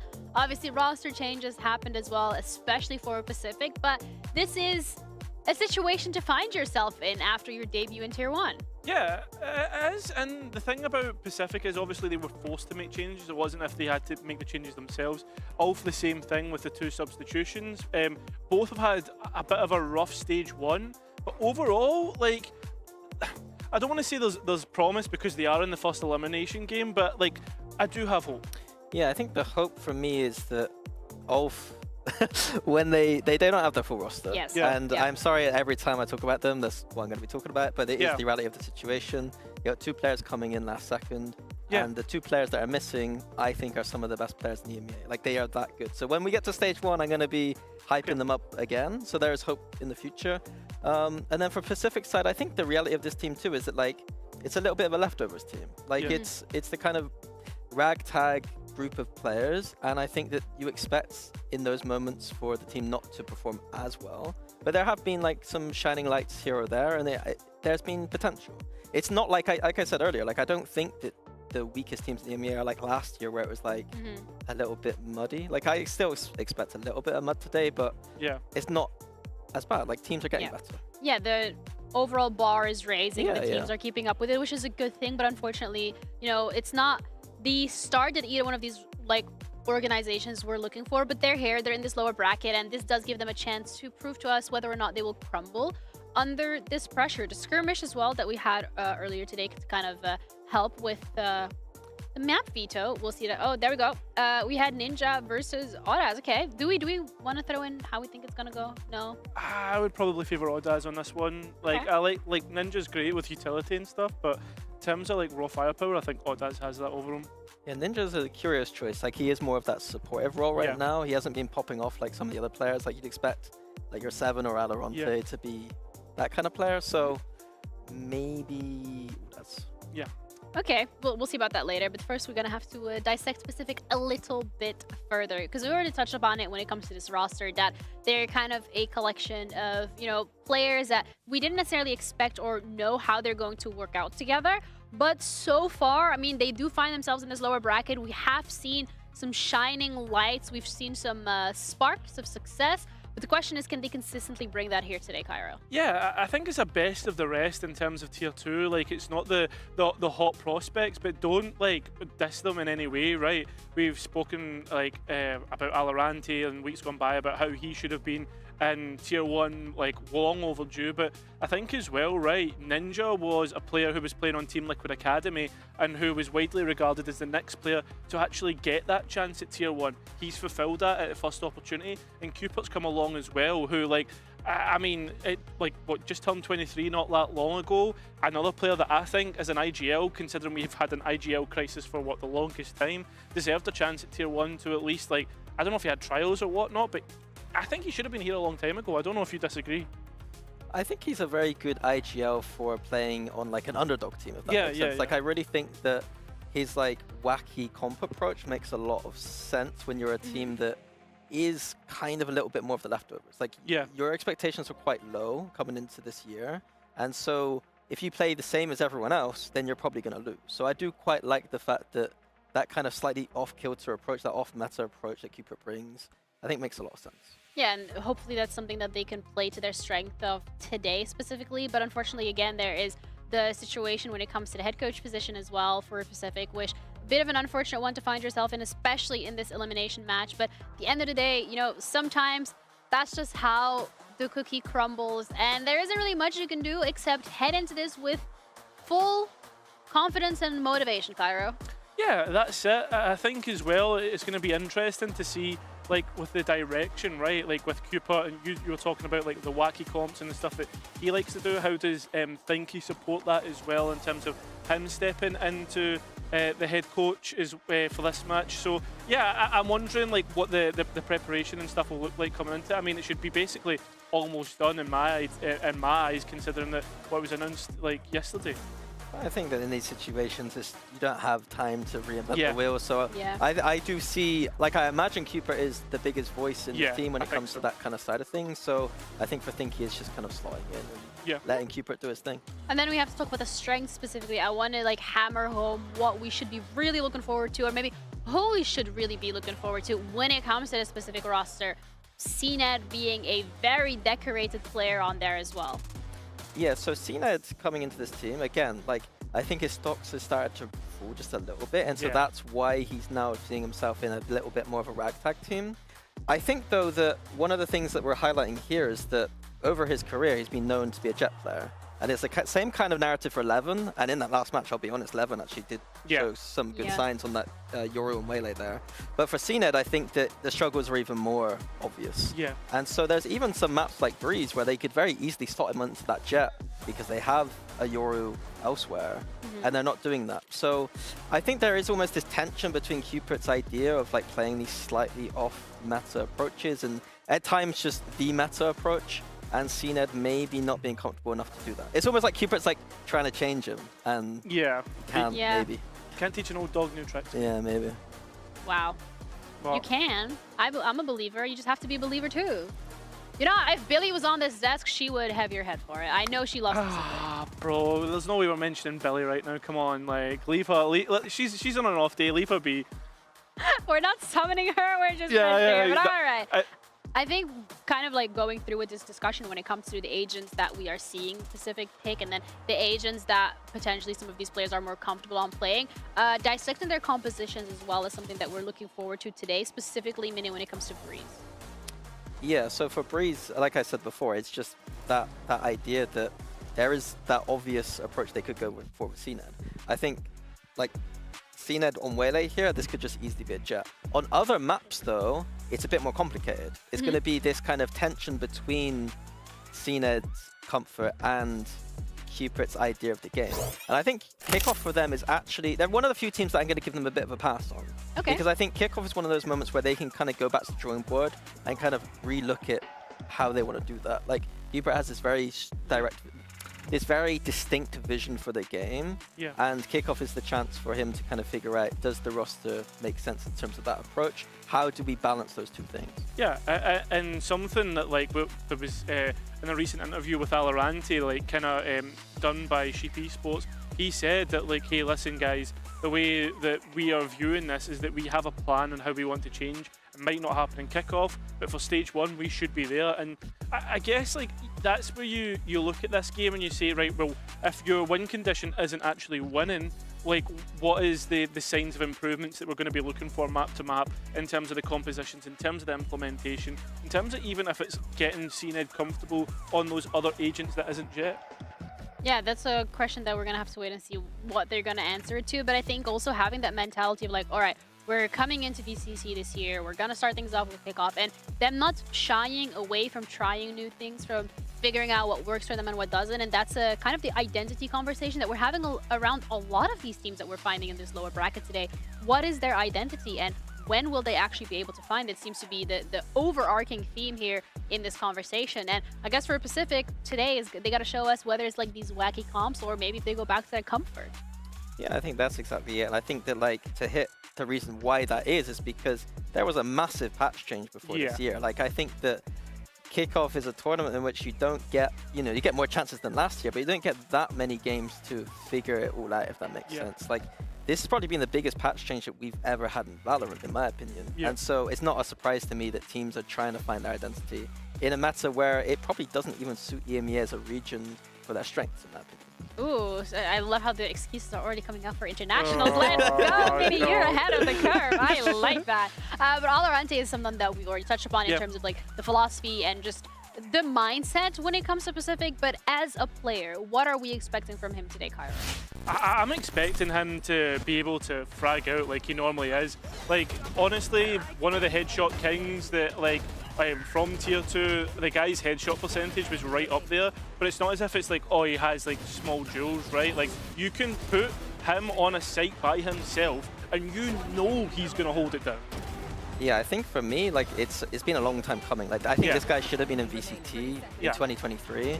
He was a player actually that I was trying to get in Fnatic in like 2021 or 2022. And unfortunately, he had school, so he rejected us. But he's that caliber. He chose education. He chose education, yeah. We could ask him later whether he regrets it or not. But yeah, like, he's a player that's been on the radar for a long time for a lot of these teams. I'm surprised to only see him now. Since then, he's had a huge role change. Now he's like a Sentinel player. Back then, he was a bit of a flex player. But I think that suits him quite well. Like, the Sentinel role right now is quite open and diverse, so he's able to fill the spots that Cupert's wackiness kind of needs. Yeah, so it seems that in terms of cohesion on paper, it should work, and we should hopefully see something coming out from Pacific today. But then we also have to shift the conversation to ULF, because ULF is another roster or team organization that has just joined VCT EMEA this year. They qualified through Ascension, and they were absolute beasts in that tournament. It was scary looking at them compete, and they are finding themselves in a position right now where they are already on that chopping block, but they have definitely giving it their all with the resources that they currently have available. Yeah, they had a bit of a slow start to kick off, and we asked them to relax a little bit, you know, accept the conditions they find themselves in, which again is having 2 substitutes. And I think last week, although it was a 2-0 loss to Heretics, there was glimpses of hope. Like, the core itself was playing very well, in my opinion, that you're going to see during stage 1. And it just feels like, to me, I don't know if this is Copium, but it feels like they're just kind of here to get the reps for stage 1 when they're back in their full power, if that makes sense. Yeah, and I think both teams are, well, considering that we already spoke what Valorant had said about Pacific, I think, like, both of these teams find themselves in the exact same position then, if it's like reps, getting themselves comfortable, and obviously whoever wins this gets more reps, right? That's the other aspect to it. Yeah, Mini already highlighting the core 3 when it comes to their matchup against Heretics, and just in general, that's what we're hoping to see again today, because Heretics, if anything, they're also in the lower bracket, so, you know, might be a rematch. Actually, no, it's gonna be Liquid. Yeah, I'm just like visualizing the bracket real quick, so that's not happening. I mean, it could happen eventually. Yeah, who knows? Ooh. But yeah, I think the game versus Heretics, it started off slow, but honestly, there was a lot of resilience, I feel like, and just a lot of that kind of Turkish turning around those rounds randomly. So there definitely are some moments, and I think coming into this matchup, a lot of people expect Pacific to win, and I expect that too, but I wouldn't be surprised if we have a close game here at all. Yeah, I think anything is genuinely possible, and if the first match is an indication of that, KC coming into this as the favorite, and Foots did manage to find a map. They did manage to push KC to their limits, and that's a testament of how, even though these teams are in this lower bracket, Cairo, it is still a close matchup, and it is still possible to make that miracle run. Yeah, and I think as well, like, for these two teams in terms of miracle runs, I'm not saying it's completely out of the way, but I think like it's possible in terms of like the fact that like if we see like for Pacific, right, if the ideas work together, but for ULF, like if the firepower works out, like the 2 subs, I don't know. Yeah, I feel like that's how it worked for ULF specifically during the session. It was that insane firepower. Panpok are trying to distract me. They're doing like Fortnite dances or something. I don't know what's going on. You know what? When they are casting, you should go into the casting room and you should do the exact same thing to them. But for those of you in chat that actually don't want to participate in these dances, we do have a little vote up if you can let us know who you think is gonna be winning, because I feel like at this point on the desk, neither one of you is like being too clear cut. You just said Pacific. I think Pacific will. Yeah, I think Pacific. I think Pacific as well. I think as well. Like I've got to back Cupid and Ninja. You know that. Like, oh yeah, because you were flirting with them like 5 minutes ago. Oh, listen, just because we're friends. No, it was Alorante and Cupid. Ninja's chill. Friends? Yeah. What was that? Friends. And between us, no. Oh, you have. Great British. You're getting. Hey, listen. The compliments came They're through. vibing. They look like they're in a great mood, and that is absolutely what we need from both of these rosters to be in today, because it is as much as, you know, it's we put it into perspective, their third match here in VCT EMEA, and it is a match that is elimination. The pressure is absolutely huge, and of course this is not going to be a testament to how the rest of their year is going to go, but there are a lot of eyes on them in terms of the expectations that we have from them. Yeah, I mean, I think to put it clearly for Pacific, Seven's been phenomenal, and VALORANT has been very good. They're both players, I think, in the top 10, maybe top 15 ACS right now, despite being that lower bracket. If CNED's able to find comfort on Duelist, that's three players, maybe Jet or maybe Cupid can change him, who knows. But that's three players right there who can absolutely pop off at any moment. Yeah. And that's a scary prospect. Ninja is coming in. Yeah. He can be developing as a rookie. Like, I feel like that's his spot right now, is just get that kind of comfort on the stage. And then you got Cupid running the show. So I feel like there is hope for this team. Yeah. I don't give them as much of a free pass as I would for ULF, given context for ULF. Yeah. But yeah, Pacific have got potential. I don't know if I give ULF a complete free pass either, though, because it's not as if like Audaz and the other cores are like bad players either, because they can go and play and be aggressive and win these duels. So like, yeah, I agree with you. Sure, you don't have your two like big stars that you would challenge the upper tiers, but I don't think you should necessarily write them off as like bottom of the pile just because like they've not got those other two. But you think that ULF are going to lose today? I do think ULF are going to lose today. Oh, that's out of he just caught you. No, because like the thing that I'm trying to say here is ULF had so much time to prepare to come into VCT EMEA. Are you telling me that they didn't know that these players wouldn't be available? No, I just think that the players they got, if we're going to compare them, I think Soft is one of the best duelists in the league. Of course, I agree. Versus Demir, who right now is the weakest in terms of ACS. Yeah, okay, so I agree. I think the reality of the situation is that I just give them a bit more of a free pass. That's fair enough. And I think the reality of the situation is that unfortunately both of these teams are finding themselves on the chopping block today. This is it. Do or die for either one of these rosters. You qualify as an organization through Ascension to get here with sheer firepower and determination and grit. And today, that is being tested here in this lower bracket. So without further ado, let's bring both of the teams onto the stage. We have Pacific against ULF. Smoke on my vision so hazy. Stress in the dark, you made me fall. Decisions in the past were made. All these eyes on me, can't breathe. Gotta keep from falling. Pacific Esports. Keep falling. Take a risk even though my head the fire in my chest keeps burning. I'm a crew out of sight. But it won't be falling. Esports.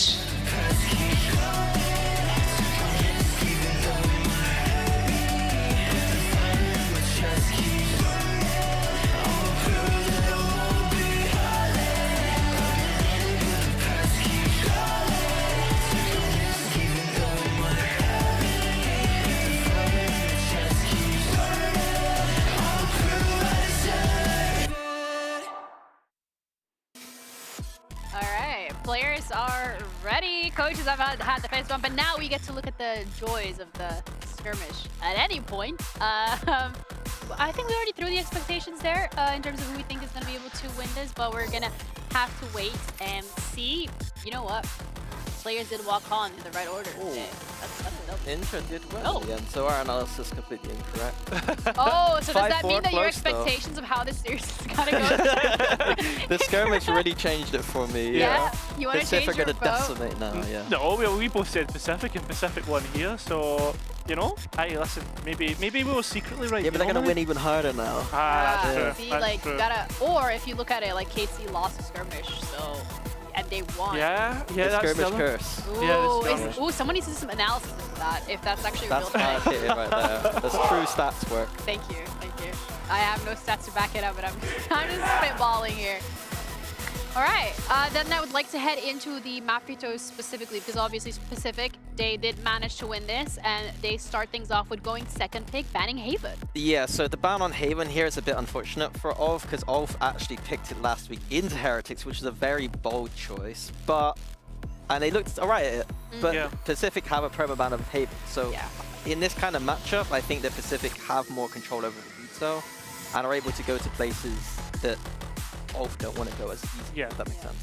Abyss is as well coming through. Nothing surprising for Pacific. They always want to go to this map. Not necessarily something that maybe works in their favor or not, but still, they're comfortable on it. Yeah, they're somewhat comfortable. I find it interesting as well that we're seeing that breeze come out that you were talking about earlier, right? Rather than the bind that we've seen Pacific have success on. So the fact that we find that as a third map is also one that maybe we've seen Pacific do work on. Yeah, so let's jump all the way to our first map because that's what we're going to be looking at. It is going to be Split. We've seen Split from Pacific. It was a loss against GX, 10-13, unfortunately, but... Yeah, I think for me, this pick from ULF is they could go almost anywhere, and I think they've picked a weakness, I think, for Pacific here. I think the composition from Pacific was Waylay KO, which is very strange on Split, personally. Okay. So I think that might be a very targeted idea. I don't think ULF really had anything that was they don't have a map in their pool right now. It's an obvious pick. It might have been Haven, it was banned, so I think it's now going into countering maybe Pacific. Yeah, going to the lesser of two evils in that regard. So when it comes to the agent select, it's ready now as well, and we've already touched upon what we saw last time composition-wise from Pacific. Doesn't look like they're changing anything there. Yeah, so that means that ULF are going to be able to look into that game and really, they should know what Pacific are trying to achieve with this composition. Are we liking the breach? No, I don't like breach. But I think in terms of actual comfort and the way that ULF want to play, I think it makes sense in setting up the Waylay. In this meta, I don't think it's particularly strong, but it makes sense for them comfort-wise, I feel like. Yeah, I guess so, but is that... I mean... I guess, comfort's great and all, and especially in this position when you're trying to get the reps in, as we've already spoken about, for the core, but will you have, I'm not saying a free hit, but should you not try and maybe go out of your comfort zone a little bit when you do have that free pass? I mean, you are on the chopping block, so do you really want to put your neck out at this point already? Do you want to try and stay in the run for as long as possible? I think there's a lot of I think questions. realistically on this map, double duelist is really strong, but the thing is ULF can't really run that with their composition. I think Pacific, in the long term, I'd love to see them just put 7 on Yoru sometimes and just go for that double duelist angle, in my opinion. But yeah, for ULF, it's going to be all on Waylay. Can all of this setup actually work? Because we saw it on KC's side, it was looking a little bit better earlier. It's that kind of approach. Yeah, we also saw it from Foot as well on the Haven, and it was a little bit of a hit or miss, so I'm looking forward to see how they can translate this. Yeah, it will just come down to Demure, someone that we've highlighted as having a little bit of problems here, but this is now time to do it. It's do or die at this point. Yeah, I think as well, Demure, from what I remember, being in Tier 2, was always a little bit hot and cold, right? But for him, when I see him on the Waylay, I don't recognise that as his agent pool. I recognise it being much more traditional in terms of Jet and Raze. And I mean, a Raze here, I think would have been decent. It is Split after all. Raze works, but listen, we don't know exactly what's been going on in the preparation.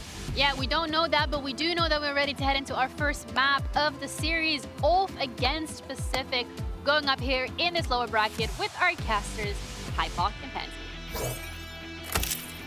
Thank you so much. And yeah, look, Mike's been looking forward to this one. I know it's been kind of, I guess, weighing heavy on your mind is, do we see CNED being more than a Skydog this game? I mean, hopefully, sure. Yeah, definitely the intention. Certainly something. We were not happy. Very unhappy. Very unhappy. Deeply displeased. To come back to kind of the expectations here, I remember week 1 saying that Pacific have a high ceiling, right? Yes, they do. We've seen some positives. I mean, last series, again, actually, obviously 7 looking great, but Alorante also wants to step up to the plate. There's another player that we were talking about has a lot of potential, but I mean, they were going insane last week. So even to come back to start off kickoff, what we were talking about with some of these teams, Pacific, for me, need to come out and have a clean win today for us to kind of then believe in the longevity of this roster, right? CNED certainly being an elephant in the room for this roster. Yeah.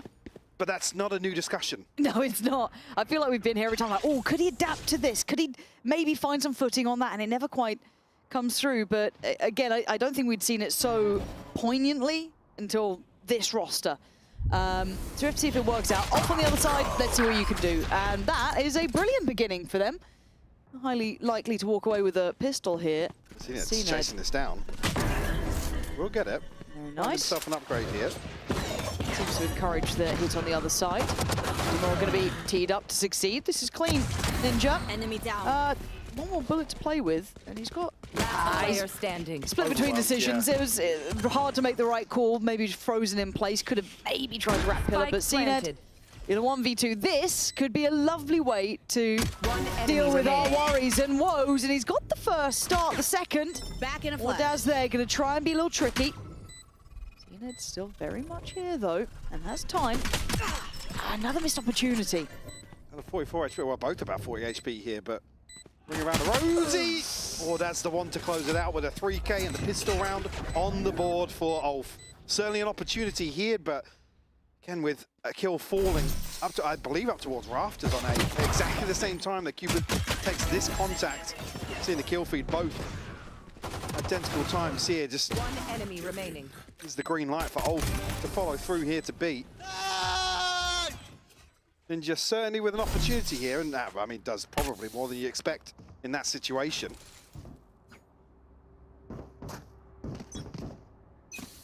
Oh, there you go. They answered the desk with the little. Oh, well, the 44%, yeah. I'm glad that we were able to distract. That's why we're seeing so many coaches go. Yeah. Who's your favourite coach so far? Who's gone up for it? You asked me this last week, pal. Did I? Yeah. Actually, oh, no, Milan put up, like, actually made a bit of a show of it. Yeah. Milan certainly takes it. Yeah. Round 2 here. Pacific stacked up. Toxins going up. Stern really going to be feeling too much pressure here. Pacific going to go hunting. Force is good. Cupid once he gets the trade, so still 3 healthy members of Pacific, but B-side falling once more. 7's going to be the earliest here, but only on a classic. Yeah, and again, kind of been the light in the fog for us here, really. 7, thrilling player to watch, but yeah, to really get going, this is super early. See what he can maybe make happen. However, having to clear mailroom will make this difficult. And they seem completely unaware of the possibility. Is Neki going to farm too? And just 7 left alive now. Not too many options, obviously. That, I think, could be a shoulder. It is. Fabian there, just fine. 2-0, comfortable stuff. Nothing really to write home about. Handle the threat early. All good. You're already Pacific. I mean, even with the pistol here, looking to get very proactive on the defense. Well, that trend will continue here now that rifles are in hand. I mean, Ninja's seen it already with... I've seen matches, bro. with good progress towards their ults. A couple of kills here would certainly make that feel even better for Pacific going forwards, but a very well invested bonus on the other side of things for ULF. And spread very thin once more, and Pacific this time. It's not like there's going to be a challenge on either extremity. Cena towards mid now in vents. Yeah, seeing Cupid and VALORANT trying to hold on to that B site. Not going to be the one potentially testing it, but there is still that split on A, so don't think it'd be too quick just yet. They want to at least show a little bit of presence. Maybe just catch one rotation. Got that so far. The control of ramp will be filtered over to the hands of ULF, pulling in 3 players in reaction. Oh, Stern's going to be ready for how many are here. Nicely done. Lovely flash timing with that horn going through as well. And Seven's just so happy to set up plays like this. We saw so many examples last week. They've just seen 3 players and they're going into it. Maybe just thinking that the fact it's Stern that's fallen. I mean, Pacific have basically misread this now. Ninja got to stand his ground. Spot will come through. Great C's actually perfect. Yeah, exceptionally good, but no way to punish off it, but stalls them out for sure. So that does buy time to maybe make up for that little bit of a misread that happened earlier. However, Util is pretty low, barring 7s that should be just about in CT now. So you're kind of looking at what's remaining. He can maybe instigate something. Everyone's on site for ULF as well. Yeah, no one stayed towards ramp. A little surprised no one tried to play off potentially. So that knife's going to be lovely. At least one. Oh, actually only one. I thought I might get a little bit more. Look at the clear 3. Fault line will slow things down as well, though. Tons of util for ULF to put back in. They're all going through CT, excluding CNED. I'm a little surprised they're all trying to filter through this way. I don't like it at all. I really don't like the spacing either. They've made a mountain out of a molehill, and now Ninja can barely do anything. I don't think you're going to break this one, mate. Have a go. And where did Demore just go? Maybe fall back for a second. He's made it look almost possible not to be in the end. Off. Capitalize on what looked like a messy retake.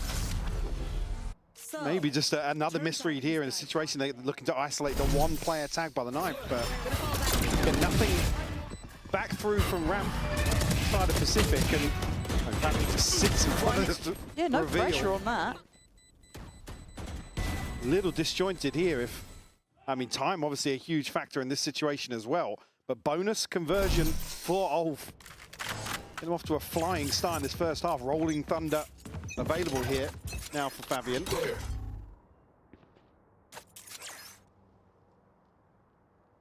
I'm just a bit stunned we're already seeing this. I know there's been issues with Pacific and, you know, coming into it. I just don't expect to see them that flat at the very start. Valorante's at least been, again, another name to put up there with 7. You know, again, even Cooper kind of, you know, complimenting some of the calls he was doing, some of his reads he had out there. This feels a little out of sorts, but again, early days. Ton of info for Valorante there, but and the weaponry certainly not going to enable any aggression here in round 4.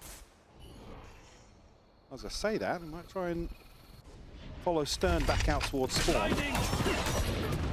That's lovely little bit of timing there. And a little bit of an attempt on Cooper, who does go down swinging, taking away what has with him, but the site's now secured. I much prefer that spacing. That looks way tighter going into this, but Neki still controlling a lot of the space in middle. Just 7 and Ninja now in both, well, upgraded pistols, but a 2v4. Probably just going to settle for some exits here. Stern going to be the first. That's fine. Potentially both kills. 7 will fall. And 4 on the board now for Ulf. Building up a bit of a cushion as well. It's another round where 4 survive. Obviously, everybody fell on the bonus, but Match actually catching onto Valorante there. Not sure if maybe he thought he was a little tighter to pillar, but operator in hand now for CNED. Obviously, hoping for a response from Pacific early on. This is certainly the round you want to see it. Issue being 1 away from the pit. Fabian's still got that Rolling Thunder to play off. Certainly an opportunity for Ulf to continue this trend. My eyes are on CNED here. And he was having some misses before, and it was with the operator. And I feel very negative about what I'm saying. And I think we were not like this. Yeah. This doesn't help. And we know how good he can be. That's the problem. We've seen the jet arrow. We've seen the highs. I feel like that's one of the lows there. However, 4v4, certainly not done yet. Site is very much under Ulf's control, especially with Demure here. That's a lovely spot just to hold from, give him a little additional security. Good amount of util left, however, on Pacific still. See, Spawn, Prowler, still got a flash. And, well, the ult going to make it a little bit tricky because they can at least challenge from that CT side.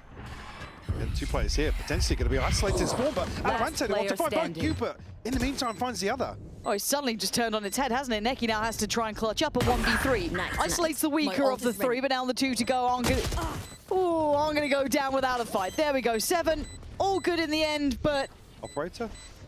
I'll say, yeah, Cooper now. Going to go in retreat Heading for a off. second. Yeah, both sitting on, but... I mean, the start of that felt like an absolute nightmare, but I mean, recovered. This is the second layer to this conversation as well. The comfort factor for CNED is always, hey, where can we put him on an operator, right? Yeah. Talk about obviously switching around agents and whatnot. Find you. Again, CNED, the times he has kind of still found comfort throughout these different matches and different compositions is with an operator in hand, particularly on the defensive side. That's what I like to see, baby. No harm, no foul just yet. Yep. Obviously, operator back in hand for him, but just another one of those instances. I mean, it's awful the timing where that happens while I'm literally mid-conversation about it. You know, you feel for him in that regard, but why's the timer stop? Silence.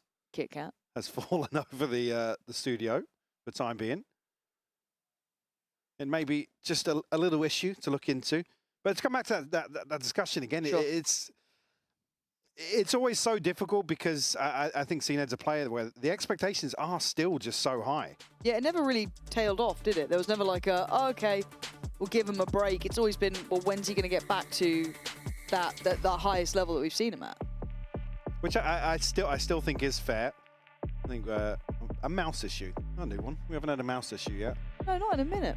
Audio issue earlier, but I still think it's fair to apply that same logic to CNET. And again, even I know the desk touched on this. There are still instances where it's like, well, why not put him back in the comfort zone, right?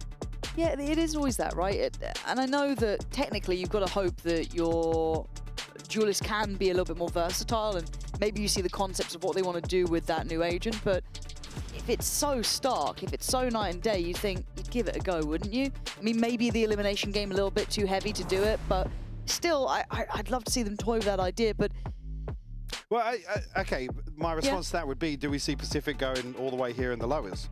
In which case, I'm all for trying it. If you're going to play anything even remotely off meta, why not just continue with that? Why force something else in? no, I think it's a fair comment. Again, it's something that I'd love to kind of have a sit-down chat with them about, get that ethos check-in, see why they're not doing it, how he feels about it. I thought there was a roast chicken on his desk, and I think it's just tissues. I got really confused. What sort of roast chicken do you eat? You know... I mean... you know, like those...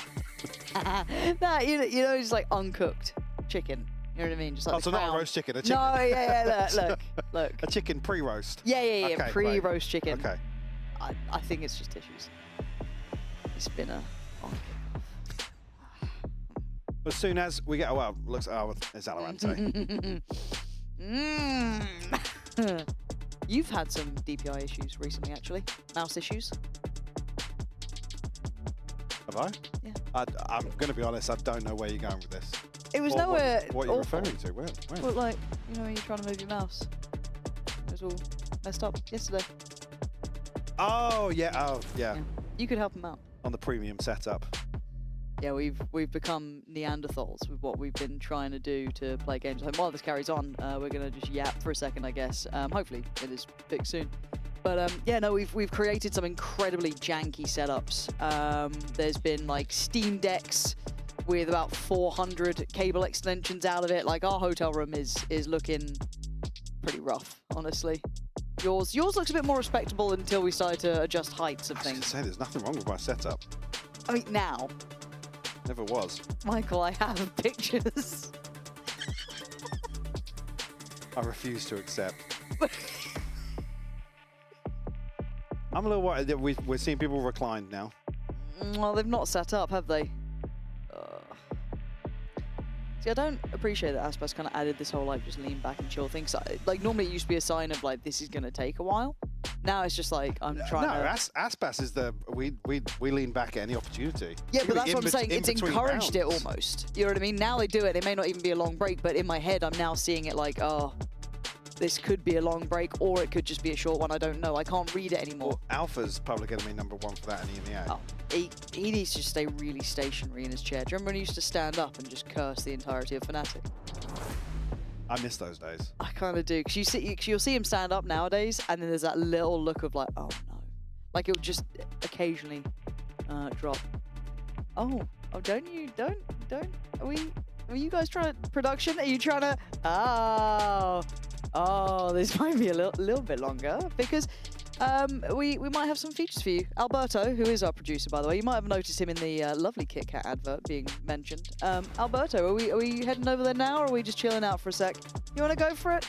I'll introduce you guys properly to Alberto at some point. He's a very special character. He's got, we were discussing with him some interesting phrases at the start of the day. Michael might treat you to that later.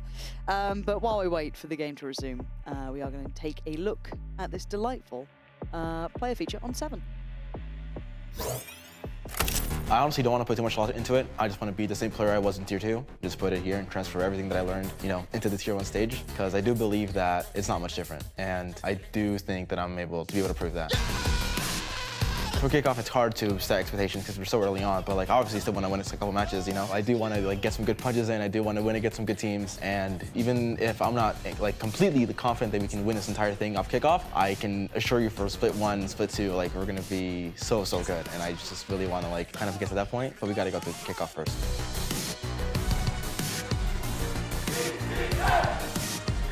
Like we've had one of the most like productive weeks like I've ever played in my entire career on this team, and we can't always keep that kind of pace. But if we do keep it up, we're going to be very, very good. So I do think that we're going to be able to surprise some people. Well, he's been quite the character, hasn't he, since kind of coming over to this side of things, and maybe not on everyone's radar, but you certainly should have heard about him. Yeah, absolutely. I mean, this is, again, with a very decorated Tier 2 run as well. Yep. And again, to come back to kind of the composition discussion as well, we obviously see Yoru here, but a ton of playtime on other duelists as well. Very versatile. Certainly been very versatile in terms of being able to probably put up similar performances regardless. And we're seeing it on the KO as well. We saw how aggressive he's happy to be, set himself up for plays, but also to coordinate things like we saw on Ramp a couple of rounds ago. Was that this round or a couple of rounds ago? I can't remember now. Seems like so long ago. But a player I think that's impressed beyond the surface level, which is always something you look for newcomers. Yeah. Newcomers, obviously inverted commas, but obviously new to this stage here and probably this audience in terms of EMEA.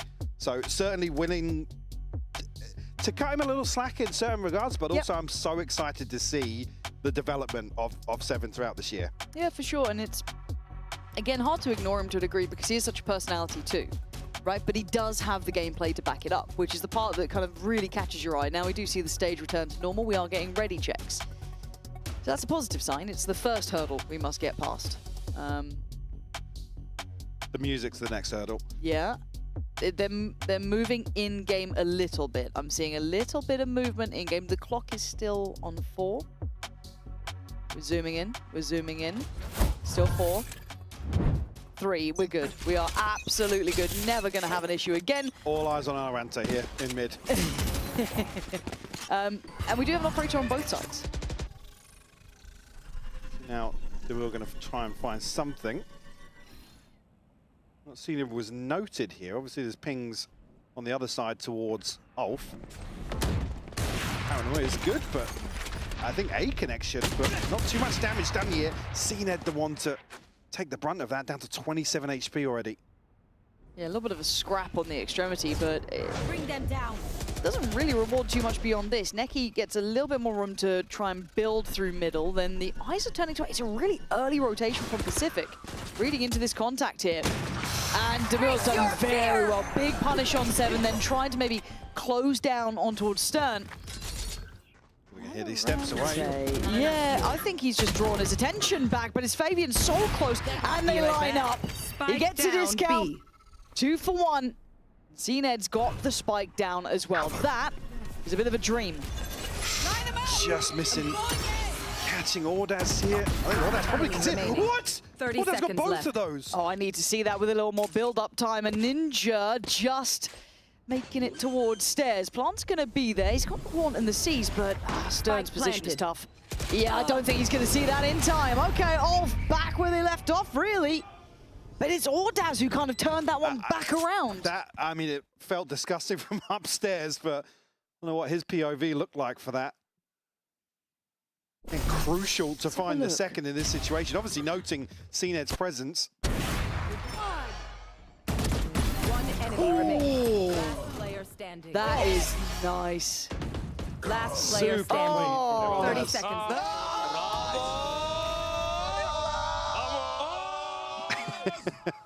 At least still having a good time down on the stage. Vibes are good.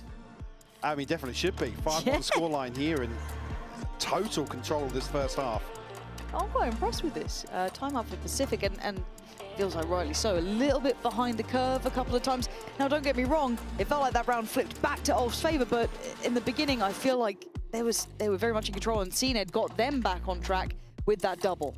Luckily had and hard to repeat, so as it stands, kind of checking in on Ordaz, and he's been kind of the quiet, I guess, top of the end for Ulf in their earlier series, in their earlier games. And look, this team, once they get that 5, I can't stop saying it, they're a very different creature. We could start paying a different amount of attention to March 24th, mark your calendars. But yeah, for sure. I mean, initially before that, we are just looking for, and again, this isn't even to beat a dead horse. It's the expectations are very low, but I'm still willing to be impressed by some of the individuals on this roster. Yeah, spot on. I think that's a fair way to put it. CNED has only a 60% op impact rate. How do you feel about that? I feel like that's probably accurate. I don't know what we're measuring impact rate by. Yeah. The clock Probably stopped. biased The to clock kills. has stopped. It has That's a stopped. scary sentence to say, by the way. We're And I back. also saw, I think it was, is this Valorant in mid? I think it is, moving his mouth like left His and mouth. right. Help me out, or I'll tell them what happened with the He's cookies. I'll he's tell them what moving happened his with the mouth. cookies, Michael. I will tell the people at home. I don't think that's relevant right now. Well, like a broken record, we will let you know once we know anything. I am seeing Valorant either spin botting in mid or testing his mouse out. One of the Crazy two. to find out this way. Yeah. Damn. We told it was a different issue. I'm just saying it doesn't look like a different issue. No, it doesn't. Something is off with said mouse. Yeah, see? Come on. We are the professionals here. Don't lie to me, Alberto. Oh, Cupid's giving us a wave. Is he goes, hiya, still in Cupid. good spirits. Hiya, hey. Actually, he's been taking some flack recently. Why? Everyone thinks he's like pushing 30. He actually did stop me earlier in the corridor. I was like, What did he say? I need you to do me a favor. Okay, I was like, okay, yeah. Is this him anything. reminding you? Okay, yeah, yeah. What Anything. did he say? He's like, I need you to let people know that I'm not nearly 30. How old is he? I think he said 22, 23. Can we get a stat check? I mean, you or Will. Will it be accurate? Ah, true. Even where do we get ages now? I normally go Wikipedia and I. Oh well, I've not got a keyboard, so. Oh. I think Mitch broke the keyboard, so. Get me a Mitch toast. broke your Prep me a headset too. toast right now. I need Cupid's date of birth and some form of legal identification because I don't think we can put that out. he doesn't look a day under 28. I can't believe you've done that to him. He's come up to you as a in a really like. Oh yeah, human and you come to the thing. worst person. Why did he not stop you? There's no way. No, I mean, yeah, or maybe like goes to Mini or I was gonna say Cairo, but. But yeah, I mean, basically, well, I'm also asking chat and Twitter now to welcome Cupid to the region and make him feel a little bit better. Cupid. Obviously, it's getting to him. Yeah, you guys need to stop being horrible. Ageist. Can't be having that. Can't be having that. How old am I? Am I 35 now? Oh my god. How old are you? Yeah. He probably Seven's came just to you unplugging thinking. things. Seven's literally pulling Do cables you need out a the back of mouse? his monitor. Oh no, he That looked actually like- is. that No, he looked like actually the is. What's he kettle lead. doing? That looked like the kettle lead. No, don't unplug it. No, go back. Change the camera back to him. Yeah, go back. Come on, producers. Seven's Don't. right. Look, they're Look trying at to him. figure it out. Is he joining the admin staff or what? He's I'll done pull the out this classic cable, Pampot, the just mouse works. Start yanking cables out. Yeah, we also don't want to talk about how he made our games work yesterday, the lengths we've gone to try and play video games in a hotel room. Good lord. Yeah, so 5-1. Hopefully those league officials are done investigating. What do you think the issue is? Let's go for a I'm going to be joined up. honest, I'm fairly certain it's either a 7 monitor issue or an Valorant mouse issue. I think Valorant mouse, but I'm going to say sensor problems. Oh, okay. Not even just like a DPI issue. I think a sensor problem. No, we're not tossing to AD, because right now Cupid's kind of serving, you know what I mean? He's putting on a show of his youthfulness. No, we're not tossing to the break yet. I'm keeping you hostage, Alberto. Unlucky. I'm looking at Valorant. Is that a backup mouse? Does it change color? Can we have a look? Because it looks like it. Mike, you've got better eyes than me. Oh, they've hidden it. It's too high. Too much headroom. Where's Can't Leah? buy a third. Where's Leah telling us to lower it down? No, because it looks like a different mouse color. I swear his was just like a neutral, normal, like, you know, black or something else. I swear it's a different color. I'm seeing green now. This is getting tense, Michael. Would you like to hand it over to the desk? Me? Yeah. Oh, the desk standing by? Yeah, because Alberto's yelling at me. Oh, Minnie's queen waving. Look at that, very happy. So we're regal. going to head back over to the desk.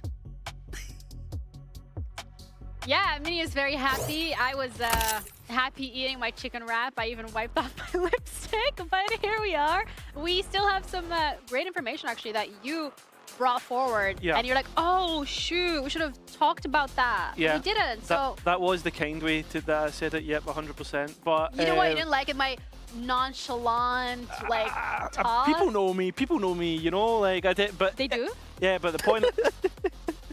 Wow. Really? Really? Right. You started today with a hype joke. Yeah, well, that's true. That's true. But the point that was being made was the fact that like Demo did actually sub in for Team Liquid Academy for Cupid and Ninja. For way both back. of them? Yeah, well, not for both of them, but playing with them. Sorry, way back when in Northeast, when I think it was like Split 1, Split 2. I don't know. Cupid will need to correct me, but the point being is there is familiarity between these two, and I mean different times, right? Tier 2, different competition, but I'm wondering like. Demo would have had that experience of playing under Cupid, his calling style, his wacky ideas, as you'd said before. So I wonder if like maybe he would like filter that back to like ULF or whatever. Or even just like sometimes, if you get to see behind the curtain a little bit, you just feel like, oh, I kind of comfortable with this. Like Yeah, I know exactly. like you humanize your opponent a little bit, so maybe there's that. Because Demira is having like a good game. A good game so far. Yeah, so far so good. I mean, we even requested a highlight package that we will play once the game's over. Spoiler alert, whoopsie. But in general, also something that I found really interesting is when they were playing the 7 highlights, he specifically mentioned that there was no difference between, that he doesn't think there would be a big difference between Tier 2 and Tier 1. So, Mini, I'm kind of like asking you this question. No, you're smiling already, you know what's coming. But it's like, would you agree with that? Do you think that maybe coming into VCT he could have like underestimated it? I was gonna be ego and say I've never played in Tier 2, so I wouldn't know. I wouldn't personally know. I think that I really don't know, to be honest with you. Like, I think that the reality is that if you're starting to play those really big teams, then there's going to be a huge difference. Like, right now, today, it might not feel as much of a difference because he is playing against essentially what was a Tier 2 team last year. Correct. But yeah, as soon as you're fighting against those big opponents that are going to be making it to Santiago, I think it does feel a lot different, to be honest. Yeah, exactly. I mean, play against some of the big dogs who are like on form, right? Vitality when everybody's on it, like ULF felt that the first time that they played, right? And yeah, it's a bit of a tough one. 7 though has been performing well. Maybe the jump for him specifically isn't too bad. I think it's like almost like a confidence thing where he knows that he can. He's one of the players that can compete with that. Yeah. But realistically, there is a bit of a difference between the level. And to like kind of highlight the difference as well, I mean, Audazi was a player that we already highlighted a little bit in regards of like the experience that he's had playing with these players, but also we do have the highlights ready. So if some of you has tuned in and are like, whoa, what did we miss? Well, you missed clicking heads, really. Yeah, I mean, Audaz is definitely like, this is the remember before we kind of threw to the game the first time, when we had the conversation about or I had the conversation, started the conversation before actually being able to shoot, and maybe the fact that SOP and that we're missing wasn't too much of a big miss. I look towards Audaz, I look towards Favi, and like these players who can go and like frag out, and I've seen it time and time again. You don't get through all the way through Ascension to VCT EMEA on 2-star players. No, that's not what I was. No, I know that, but that was like it's, more. It's like they do have those players. They have a very well-rounded team. Yeah. But the kind of their identity is this. I call it the ULF death pool. Like they would just go as a group and just charge at people. Yeah. They honestly made BBL look kind of slow. So like that is like the level we're talking about, and the spearhead of that was often SOP.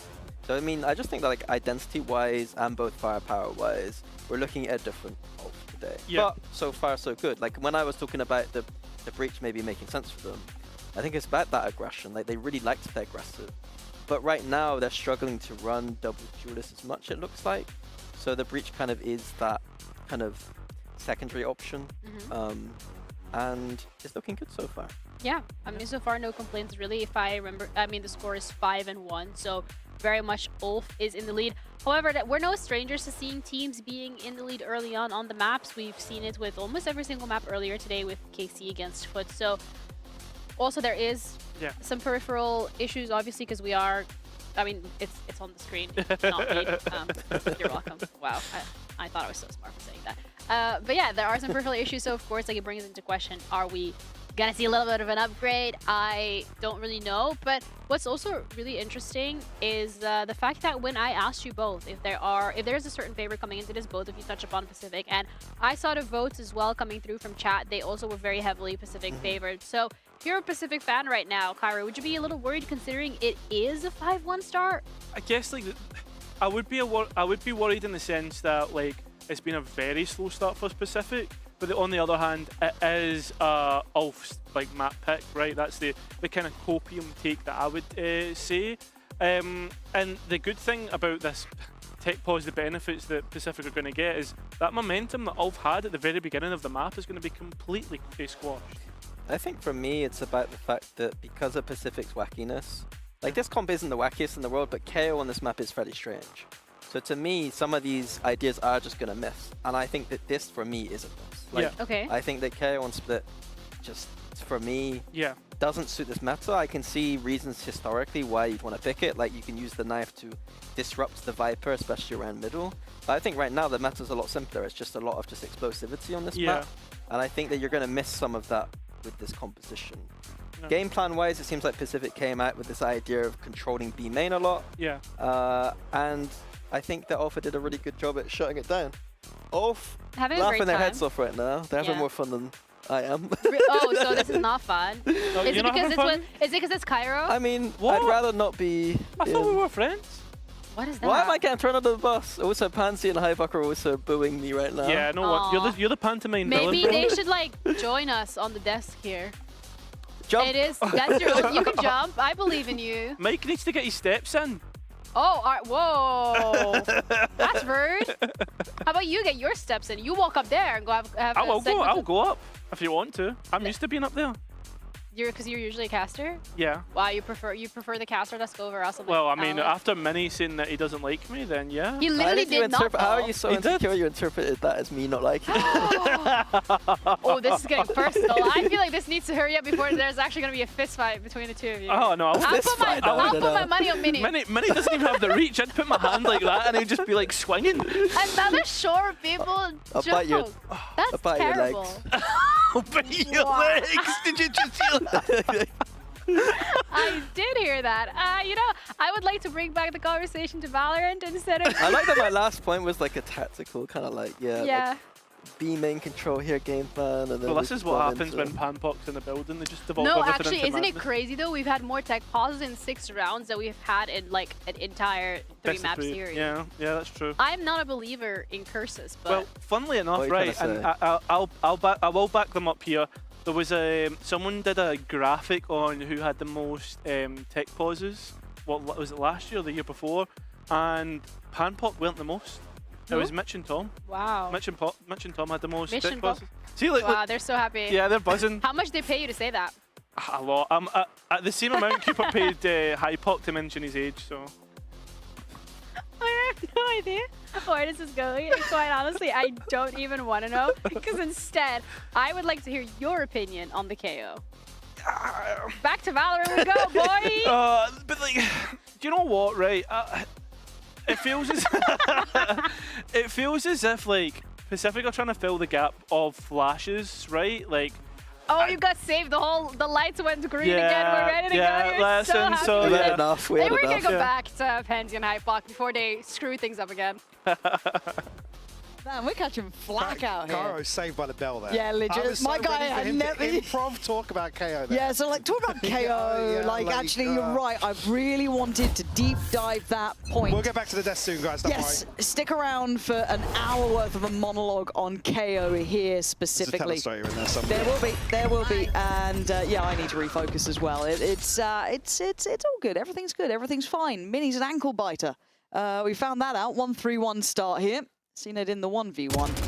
Oh, forced off the angle. Bold start, but it's mid that's working out, and Alpha just swinging today, man. Coming out of the little tech break here, taking the fight to Pacific. We'll slow down now. Again, Q put the 1 to anchor B, but he's only got to judge Ninja. Was that a tag? Yeah, it was a tag, yeah. Down to 78 now. Oh, well, Q put. Bouncer at the door. Shadows traveling. Not going to let him in too easy. Oh, I thought he might have had an extra second. But the pace that ULF are coming out with, I don't know what's gone into this side, but they're just there to go and take a fight. They did not appreciate the tech break. No, they're going to make up for that time. They're on a timer. Ninja and CNED. Player standing. There's no synergy there. It's all very individual, and well, CNED will be lucky to live at this point. I think he's going to at least get out of initial danger, but I think ULF just have that W key pressed down. Might just see that death ball that Mini was alluding to in full effect now for the rest of this half. He gets a consolation here, but again, further damage done, 52 HP. They've got some decent bank to work with too. Obviously, they want to keep that sitting pretty, but someone howling now. Yeah. We've started it. I think that's definitely from the ULF side of the stage. Yes. Unless it was CNED. EVS, the confirmation here. Any confirmers in chat. Who was the howler? Yeah. I want to see if we can get confirmation on this one. But yeah, again, it's just blistering pace from these boys. Confidence looking there. And something that actually, we roll our mind back to kind of Ascension time. Something that impressed us with ULF under that 4-5 was the aggression, was the pace, Yes, was the... There we go, thank you. Appreciate Thank you guys, there we are. Always got our backs. They do, they do. Nice, nice. Poor Chico-ish. Ish, yeah. Ish. It's not even close now. No. It's not in the game. I've written note feral creature mini on my notepad, and that's as much as I've got. That's my main takeaways here. Michael, I'll leave this one to you. Cooper's got another shotgun. Good for one. Surely, right? Surely. Seven obviously playing a little deeper, but Cover going out. he's certainly going to have his hands full as that's it. Second member in the form of Fabian here. And been some aggression on that side of the map from Pacific, but ULF still happy to let this default cover going out. Breathe at the start of the round. Yeah, maybe trying to feel out if there's a stack. You know, the money's a bit weird. I actually don't mind them taking a little bit longer, but there is obviously that timer that I start getting curious at. CNED going to get noted off the Prowler. Oh, Ninja had no idea. Yeah, walked on. And off, just bulldozering in until Valorante's found one, but they've won out on the other side of the map too. So this would need to be clutch of the year. 30 HP. Sheriff. Needs these two. They'll get 30 seconds left. For it. Here we go. 3, 2, 1. 3, 2, 1. ULF stretching their legs a little bit now. A 7-1 scoreline. Obviously their map pick here, but Pacific, a long road to even make this doable in the second half here with how in control ULF have looked. And happy to just walk smokes. Take these very easy contact plays that look like very, very comfortable for them. And even so, Stern finding tons of value in this lurk outside A. Here. Certainly an example of something we want to see from ULF, right? Playing with freedom is they're playing with house money effectively. Watch the replay for Cairo. Jeez, I mean, and Seven's been really good actually at kind of the positioning. We were impressed with this guy in a multitude of ways, but it ain't lining up just yet. And now does CNED get to live? No one there to shut it down yet. But he's losing teammates, and that kind of puts a stopper on this round. Unless he can bail him out. Something marvelous if he can. That's not bad, okay. Leaving just CNED alive, and now, do you want the op? Can you keep the op? You're gonna have to fight to keep that op. Yeah, I don't think he's getting off this angle. Oh, actually does spot, but Stern's still the one to win out here. Oh, for kind of nuts, man. Yeah, that gap increasing. It's the howling. It's well, certainly a big buff for them. Yep. More certainly starting to find his feet as well, looking way more comfortable in some of these solo situations to go forward and find value time and time again. Knowing they've got Pacific up against the ropes here, starting to play into that heavily. Ultimates here for Pacific, no command and the pit, but yet to see the Superstar 7 really get off the starting blocks. It's in a 1 and 8 usually. Well, there you go. He must have heard me. Yeah, off those starting blocks now. Has a little underhand and has a swing. That felt brave at the best of times, and he gets caught on it. So back down to a 4v4. Prowler's going to note Cupid's progression as well, and he needs to get out of there because Neki was fancying go. These guys are fired up today. Ulf just playing hyper-aggressive, it looks like, taking big risks and getting big rewards. I thought he was getting away. Luckily, Cupid catching him in the heels just before he was able to get around the corner. They have no idea about Ninja's progress either. Ninja playing into some space here, but really it's going to rely on Cupid once more to potentially catch wind of this. Nice. He did. Experiment. And he saw the cross up the stairs, yeah. Yeah, that's pretty solid. Yeah. This should... Ninja just keeps this space. Should be good for it. Should be hearing a lot of this too. Maybe a little bit worried there was someone split from the pack, but no, we know they're both together. We can hold this for the post plant.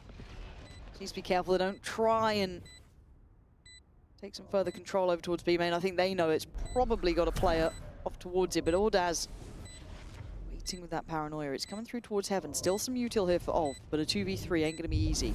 That control not really there for them. Back to the wall. Gonna hear the drop down now. What is the plan? That's gonna do it. Oh, and I thought he was on for the follow-up, but now Ordaz is in a tough spot here. Trying to parachute that smoke down. Double swing and get some. Nice for Pacific. 2 remaining and a little bit of hope. I'm going to give them a little more progress towards some other ultimates. CNED just 2 points away. Still sitting on the pit and the null command as well. 7. Again, I guess valid criticism raised. He's trying to do a little more here just to get them some sort of win condition. Again, I guess the longer term discussion of that is then the agent pool, right? What do we put them on if we're going to rely on individuals? Better. Nice! I'm so good at the game, man. I like Cupid. How can you not? I know. I'll find you. I'd never say he's above the age of, 13. Ooh, the pressure on the site. You can see it now. Ulf didn't like what they just saw, what was done to them now, so they just go in, hell-bent on no mercy. That was blink and you miss it. 120. Spike planted. 3 down. Cupid and 7 just left on the other side of the map. Pacific just gets swept off their feet. Again, the penny has to drop really about a number of times they're caught up by, I mean, this util early on in the round, and it basically makes it impossible to recover. I switch up from Ulf though, because this feels like a little more invested, actually a step up in pace as well. Beautiful set piece. Demorda again, 2 on the entry. So he's starting to find his feet. Again, just that synergy. The Haunt doing bits for them too. There was very little you could do to actually hold from the site itself. So again, you can see the look, as much as it is really tempo-y, it's really aggressive, it's well set up. It's got, it's covering all of the aspects there. The Pacific instantly put back down to just these 2 rounds. And there it is, they're all just really set up. Beautiful, beautiful exec. And this was, again, Ordaz on that line is oh! Yeah, I mean, yeah, you can see Ned just throw his hands up. Second time, a little bit of a cursed position for him in this first map. We'll come back in with, well, I mean, Ninja's down on a bucky, but a decent buy here in round 12. Ulf set up once more outside B. Doing a thing. Does CNED get to live? Yes, okay. It's just these recalls are shocking. I feel like he was actually on for something there. Luckily, Ninja's still around. Ordaz can't quite connect this time, and they've actually sent them back. Last player standing. Crucial. I was going to say, if Stern finds something here. See Neki able to slip away. Now into a 1v4. Everybody from Pacific here. Valorant, 47 HP, got a recharge, and will find the kill. 9-3. Potentially an opportunity for them to claw their way back into this first map. Switching sides. Potentially. We will find out how this goes as soon as, so do stick around. Let's get this one done.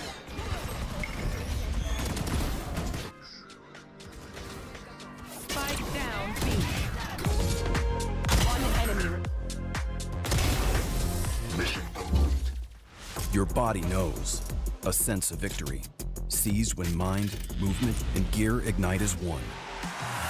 Now, Step into your zone. Designed to win.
Well, 9-3 was certainly not what Pacific had in mind here. I think we are seeing some of that original sort of DNA behind ULF that got us quite excited by the prospect of them coming up here. The foundations are still there. Yes, they are. And you see it in these moments, right? And look, they had a really hard start.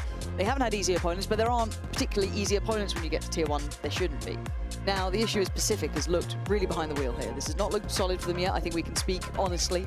And for ULF, though, this is a bit of light, because they got, beaten into dust by Vitality at the start. No respect shown, and just run over. But from this point onwards, maybe we start seeing them just get a little bit looser. And again, also, just talking about bigger picture-wise, it's almost, dare I say it, a benefit to lose out in such a way to a big name once you step onto the stage. It's like, okay, guys, here we are. Pull out all the stops. Like, now, I don't want to say nothing matters, but now or never. We can play totally risk-free. Yeah, I think there is some benefit to that. I think that's why we're seeing this sort of performance now. Yeah, and for Pacific, obviously, I don't say higher expectations, but there's certainly a higher caliber of player on this team that you might hold to a higher standard. Now, let's see how these executes look. Now, I like what we're seeing here already. That slip back towards CT. I think that was from Neki. Yes, it was. So kind of understanding that B-side was never going to be held in that moment. So slips back and waits for a retake to get started. Spike planted. Still, I mean, a little bit of chip damage done, but crucial engagement here potentially. Fabian actually managed to escape with his life there. Pressure comes through. Cupid will fall immediately, but it gets down before he fell. 7 needs that, gets it. Any more? One by one, you're going to feed him here. One enemy remaining. Well, that's a little bit disappointing, really. I thought you were on the same page. Apparently not. Pacific going to get the first round in the second half here, and that's building blocks. Good 9-3 certainly makes it doable, but ton of work to do to kick off the second half. Cupid actually does really well to even get one in that situation. See how much pressure was coming his way. 7. Enemy remaining. To swing things back in their Man, favor. one time at a round. One time at a round? One time at a round. Nice! That famous phrase. That's how you have to approach this. Gonna write that one down. Iconic from 7. We'd never say anything wrong. No, never have. Never will. Don't you dare There's get a no clip. evidence. Don't you dare clip a thing. Don't miss it. Now I'm terrified, and it's probably going to be appalling, but CNED actually going in fine. And sight shouldn't be too much of an issue. Very direct in approach. I'm only seeing classics, so nothing really to worry about here. I'm not seeing Pacific shy away from the pace here. Certainly a positive.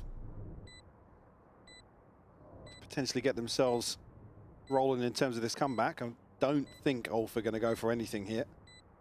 Can you give this up? Maybe try and catch somebody on the backside of the spike going off, but opportunities here. I mean, VALORANT can stay late on this. Potentially Cupid as well. Want to protect the rest of the inventory. Let's see if they shuffle out soon. Could be about now. Yeah. See, a little bit concerned that there's someone sitting deeper behind. Not the case. And I think everyone will kind of get what they wanted out of this. ULF will be able to go down to the spike. And everyone from Pacific will survive. So 5 rounds. Good opportunity here for the bonus as well. Obviously want to establish a bit of a cushion early on. And the old progress going to be lacking a little bit. Probably looking more towards round 4 on the rebuy, but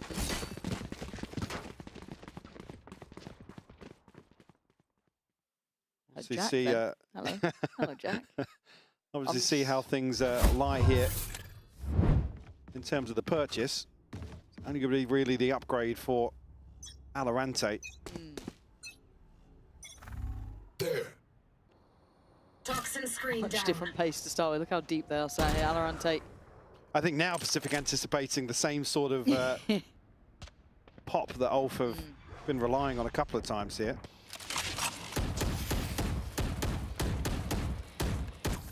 Being quite patient about this. Ooh, Stern. Almost a bit rough. Yeah, reveals his hand a little early here, actually.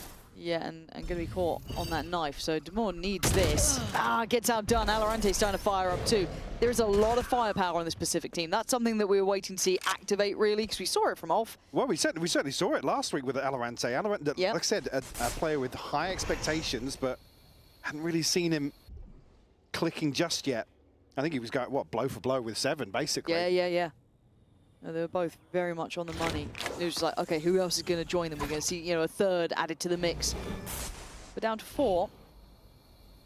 Well, do have 3 players on the right side of the map. Good timing on the smoke here, and they walk on through. And Neki is in the right place. Good Prowler as well. Going to identify that CNED has made it towards sight, so they can keep great track on this. Lovely crossfires on the way in.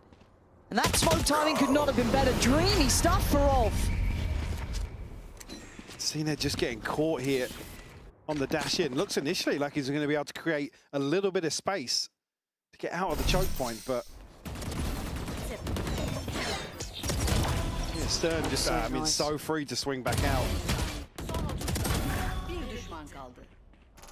He's looking very comfortable in terms of the hold here. Nice! Not enough disruption, like you said as well, already having 3 bodies in the right place. They can take a couple of risky trades ahead of this site here. Still a Guardian in play for Fabian here. Hold on, that was very fast. Speaking of pace, look, they've just turned it up again. Lose out on the first hit, but maybe this was the concern that Pacific had when they were playing super deep and cautious, because we know that ULF will get aggressive. Doesn't work out for them this time.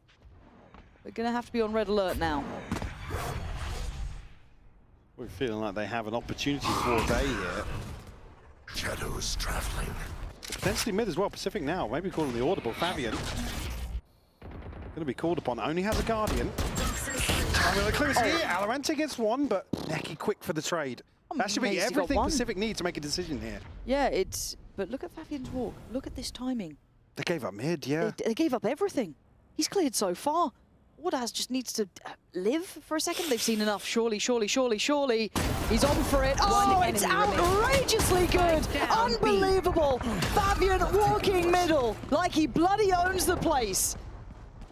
They could not have got the timing better there. Simply could not have. Again, like I said, had all the information to make a decision here, but I don't know if we're just waiting on cooldowns or something. No contingency. Somebody guarding mid here to prevent Fabian from just taking absolute liberties. No! That's 11 on the board now for ULF. The buy is still there for Pacific, yes, but not a lot left behind this. Now let's see how Demore does, because we were seeing the scene kind of struggle from this spot, getting away from it, getting caught up by it. Let's see if that continues here. There is a 1v1 actually against CNED, funny enough, but that might take some time to develop. A 1-3-1. Stern, there was a moment where he almost got caught by Vents a couple rounds ago.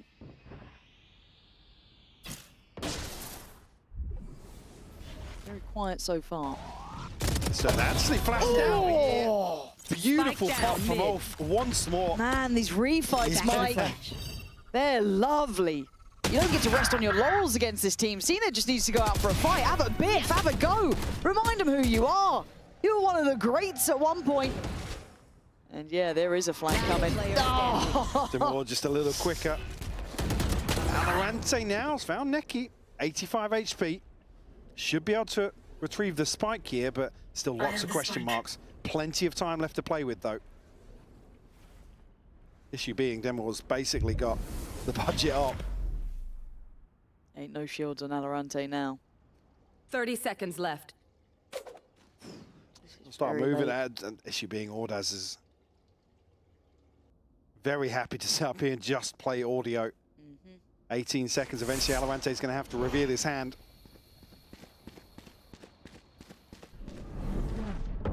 That paranoia 10 seconds was left. just perfect as well. Valorant hoping someone would make a bit of a mistake, but so far they're not. Oh, that'll do it. That'll do. 12-5, Mike. This one might be wrapped up. Yeah, ULF just been able to take control of this half once more. Like I said, just so on point with some of these clearances. The timing's been there for them, and I guess the contrast is the Pacific have not been as diligent in terms of map control and awareness. We call a timeout here in the 11th hour. Again, on the brink of ultimates, but they're not going to have anything to bring into round 18. Buy will still be there or thereabouts. 2 Guardians in the mix. Meanwhile, actually, Demure just 1 point away. Fabian rolling Thunder. A huge tool if they want to continue playing aggressively. Try and punish this default early on. Yeah, and I want to say, just looking down the board of just scoreline, everyone from ULF's turned up today. Yeah, yeah. 5 on it. It's not just been that one-man show. It's not just been, you know, duelist go kill or anything along those lines. It's been everyone kind of pulling their weight. And conversely, actually, credit's due. CNED putting some numbers up here. We already talked about 7 and inability to do as much as he has done previously. Yeah. Which again, in some of these rounds, just not really had the opportunity. You don't feel you get a look in some of these.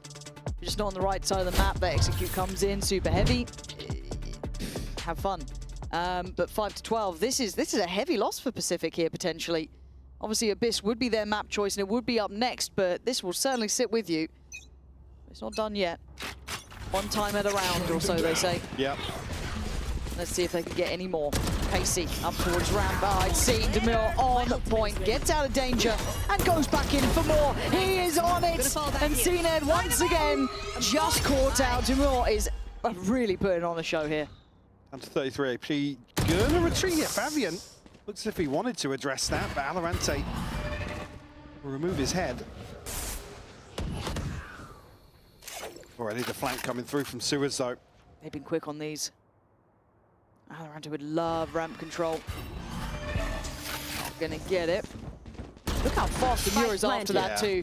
You kind of feel like it might just be a passive haunt, but it wasn't. But Valorante's reposition is rewarded. Oh, gonna come down on top, making a second. Demure is still on this. 3 kills this round, 33 HP. It's all 3s, and it's down to 1. 7, the last to fall. And 13-5 will be the scoreline, Mike.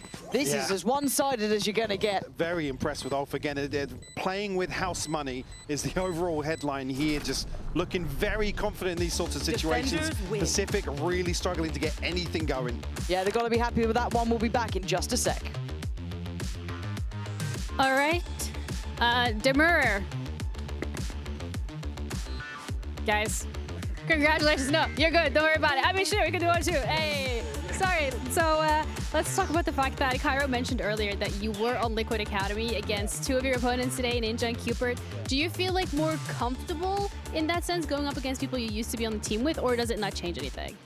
I mean, to be honest, for today, like I'm not even thinking about the enemy. Like we're just out, like we're just playing our own game. So yeah, I don't really think about them. Fair enough. I mean, you look absolutely locked in. What are you going to do to make sure that you keep this consistency going into the next map, because it is their pick? I mean, we have a really good game plan for next map, to be honest, and it's going to be fun, to be honest. Yeah. Okay, well, I'm looking forward to it. Thank you so much for hyping it up. Good luck. I'm going to let you go. We're going to be going to a break, and we'll be back with our second map of the matchup.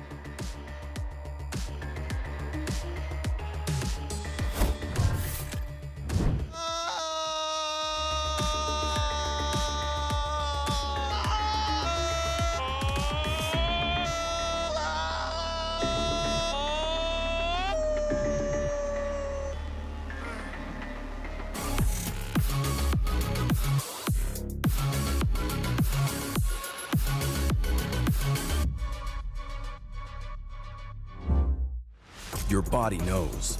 A sense of victory. Seized when mind, movement, and gear ignite as one. Now, step into your zone. Designed to win.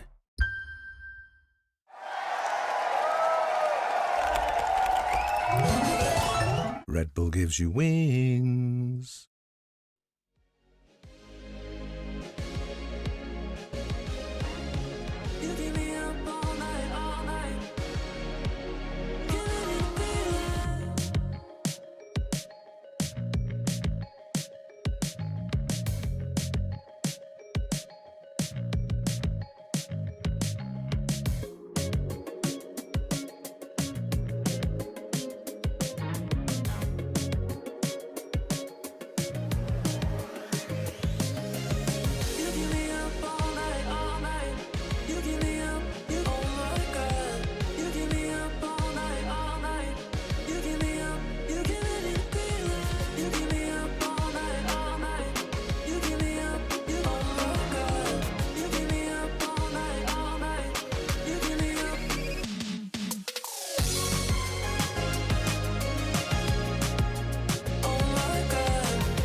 Could you give us some insight into the KO on split and how that fits into the identity you are trying to carve out for yourselves in VCT?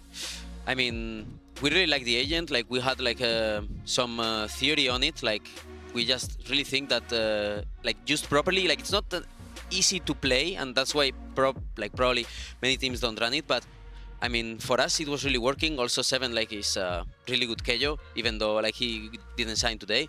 And yeah, like in practices we were feeling comfortable, and yeah, like there's nothing else like to say really. Like we just like the aggression from Seven. Like you guys can see it. Like right click flashes for me. Like he's one of the best in the game to do that. And yeah, like that's everything. All right, thank you guys so much for the insight, and welcome back everybody to VCT EMEA Kickoff. The KO, a hot topic of conversation on this desk, because Mimi, you were so happy to see that agent locked in, and you were like jumping up and down. And like, what I'm happy Yay! for is that Cairo was going to give us an hour monologue of why he does or doesn't like it. So Well, go listen, ahead, Cairo. We can filibuster later, right? But I don't want to take up all the pre-show No, with the you're KO chat. But one thing I will say though, right, is the Pacific seem to be very keen on using the KO, and we can see that Seven is comfortable on it. But I'm gonna like more for you, right? Because you're the theory man, right? You're smarter than what I am. But like we've seen like other initiator players actually move on to like playing Yoru as well. In terms of like we've seen Yampi play it, we've seen Mimi play it in Game Changers. I think we've seen Seven play it. Yeah. So why are they so like? Yeah, I mean, I think against that would be my point here. In this series itself, we're going to see Seven, if it goes to map 3, play Yoru anyway, something he's kind of comfortable on. I think Split is a map where traditionally that kind of double duelist approach is the most easy to run. Even there, you could have seen it on the Jet, you could have him on the Yoru. Like, I think that would make more sense going forward.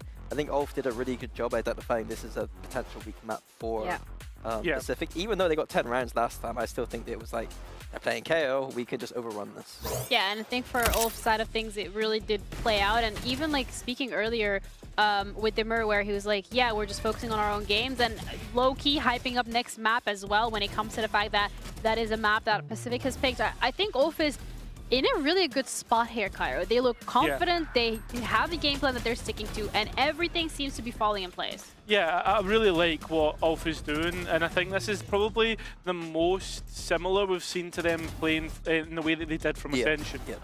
It was two things. It was both in the game, just like deathballing a little bit more, a lot more confidence. Yeah. Even when they went 4v5 down sometimes because the entry wasn't like getting picked apart sometimes, they were still then as a group collectively just doing what they do best, is shooting their gun. And then you see how much fun they're having on stage. Like, that is what I saw at Ascension, was them just having a lot of fun, just being very confident and cocky. So both things here are looking very good for ULF.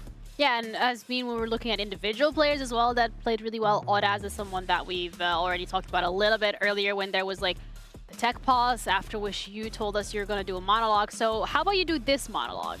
What monologue? About Audaz. About Audaz? I mean, hype him up. Sell him to me.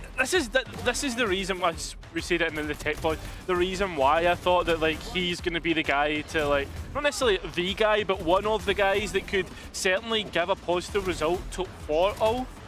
He was definitely like a big clutch player back when I remember him through the first Challengers EMEA tournament that I saw him in. And yeah, I think honestly, like one of the top prospects from the Turkey region, like since we've seen this new age of Turkey kind of dawn in VCT EMEA. All right, that was a echo that, yeah. Yeah, I agree. Solid job. Thanks. Well done. See, I'm not just a pretty face. Pretty. I mean, we can put a question mark on that one as well. But to be fair, you just like picked up the shovel earlier today, and you just. Yeah. Hey, listen. I'm usually up there. I'm not usually down here. So. Oh, yeah, you keep saying that. Yeah. But, you know. I'm trying to give myself an excuse, please, man. Stop giving yourself excuses. Lock in. Locking in though, both of these teams have to do it. Specifically though, Pacific now, because this is their map pick. What's coming up next? Abyss. That's where they want to go. Yeah, and the irony here, talking about the KO, looks really good on Abyss. I'm a little bit more of a fan of it here. I think it makes a little bit more sense than on Sport, a lot more sense than on Split. And a map where Pacific, you know, you've got people like Sliggy out there saying that they think that he thinks that this is like the best theory on the map right now in terms of what Pacific are doing. So high praise from a smart man there. Pacific looked very in control, but what I liked to hear in that interview you gave was that there is a game plan coming in from ULF here. So they've maybe identifying some of those tendencies from Pacific with that post-plant comp, I would say. Yeah, and I think the only thing that I would say about that is if we were going to draw comparisons right now with with Pacific and other teams, again, Team Liquid Academy comes up because Cupid was at the helm for that. They played almost, if not the exact same comp, right? And ULF have beaten it in the blender with the full 5. Maybe a bit different with the 2 substitutes, but there's a real comparison to be made here, and maybe, I can't believe I'm going to say this considering what I was saying at the start of the series, I can maybe see myself favouring ULF if it continues the same way and performance-wise from Split. What is it specifically about their performance that has made you sway your opinion? Because of course, like Abyss is Pacific's map pick, so you'd not want to sway for them? I mean, yeah, normally if this was like the first time ULF had played against it, but this isn't. They know what they're coming up against. They know how to play against it and win. And as we've already heard from Demer, they have a game plan. So is it similar to what they played against, or what they did last time against Team Liquid Academy, different team, etc.? But listen, there's some real things to be taken away from that game. Yeah, and we don't have to really ponder any longer because we have the agents like ready. I mean, nothing crazy from Pacific side of things. The KO is still in there, so hopefully this time around they'll be able to capitalize off it a little bit more. But ULF's composition is what I want to have a look at. So all in here. Breach, Sova, Jet, and Waylay. We're literally just sending it. And starting on that attack side, maybe this is what the game plan's about. It's just, let's just go kill. Overwhelm them. These XX are going to be so strong. They got double dive here. They got the recons coming in and the stun. So a very maybe one-dimensional approach in terms of what I expect from an attack game plan here, but it might be enough to just overwhelm Pacific here completely on the defense. Yeah, and I think most interestingly enough, it's like Fabian moving on towards the Waylay, who's normally the Breach player. That's his comfortability, right? So, I mean, I can see, now I can start to see where certain building blocks might fall apart for ULF, but I mean, if Pacific can live with the heat that ULF have, then I guess that's the big question. It's going to be a big test on their defense here. The attack side from ULF should be strong. It is going to be a test to Pacific whether or not they can stay in the competition, because this is do or die. Lose this game and you are done until stage 1. Win it and you can push it to the third map. But can they do it is the question, because ULF's got their number. We're ready to head into our second map with our casters, Kenzie and Hypoc. Thank you very much. Now, do you agree with the conceptual kind of work of Pacific on this map being one of the strongest? I think that was kind of what was being alluded to, at least Sliggy's mentality that Mini was being overly nice about. Very strange. I mean, yes, I do. I think we've probably been clouded a little bit by individual performances from Pacific. Let's look at it, right? So they beat BBL and they dropped versus Giant X here on Abyss. Yes, I think the theory's there. I think maybe it's just clouded a little bit by, particularly previously, I mean, the performance of VALORANT and 7, which is something we talked about previously. That last series for me, all those rounds just kind of lived and died by their input. Yeah, bang on. I'm with you there. And this is a good test, right? We've got ULF on the attacking side who've been hyper-aggressive, very all-in. Oh my god, C-Ned's having a go. And he's back out of there. It's Ninja to draw first blood on Neki. So they do manage to hold side here. 7. Oh, he'd sooner forget that. That's quite foul, actually. And it's a bit of a brawl, to say the least. ULF still at 3 standing. No surprise there. No, Ninja somehow got... Well, Spike in the name. B. Clearly. Made it around the site. Apparently no one saw it. And a weirdly extended fight now as they go 1 by 1 and decide that Valorant needs to clutch. They're howling again. Yep. They're howling. Well, I mean, certainly this is the sort of round you expect to see here. ULF just taking a ton of risks and very chaotic pistol. Even with the first blood not in their favor. I mean, just absolute snaps on 7. That low sense. I think now, starting to see maybe an off day for him. Obviously still an entire map here potentially to see. But certainly some of the desks we're talking about, feeling way more comfortable. You think back to week 1, we had Fabian desk slamming when rounds weren't going their way. The massive contrast here. And you can kind of almost understand why. If they're so used to kind of living and dying by the sword, right, this hyper-aggression, they want to get in your face, they're willing to brawl, they're, a mechanically good team. If they're having a really rough time, it's going to be hard to recover from. But yeah, hold on, and C-Ned's in an absolute sitter of a spot here. Fabian trading out.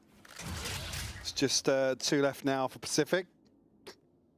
Ninja and 7. ULF, an opportunity to convert the second here. Fabian might just have a couple of freebies.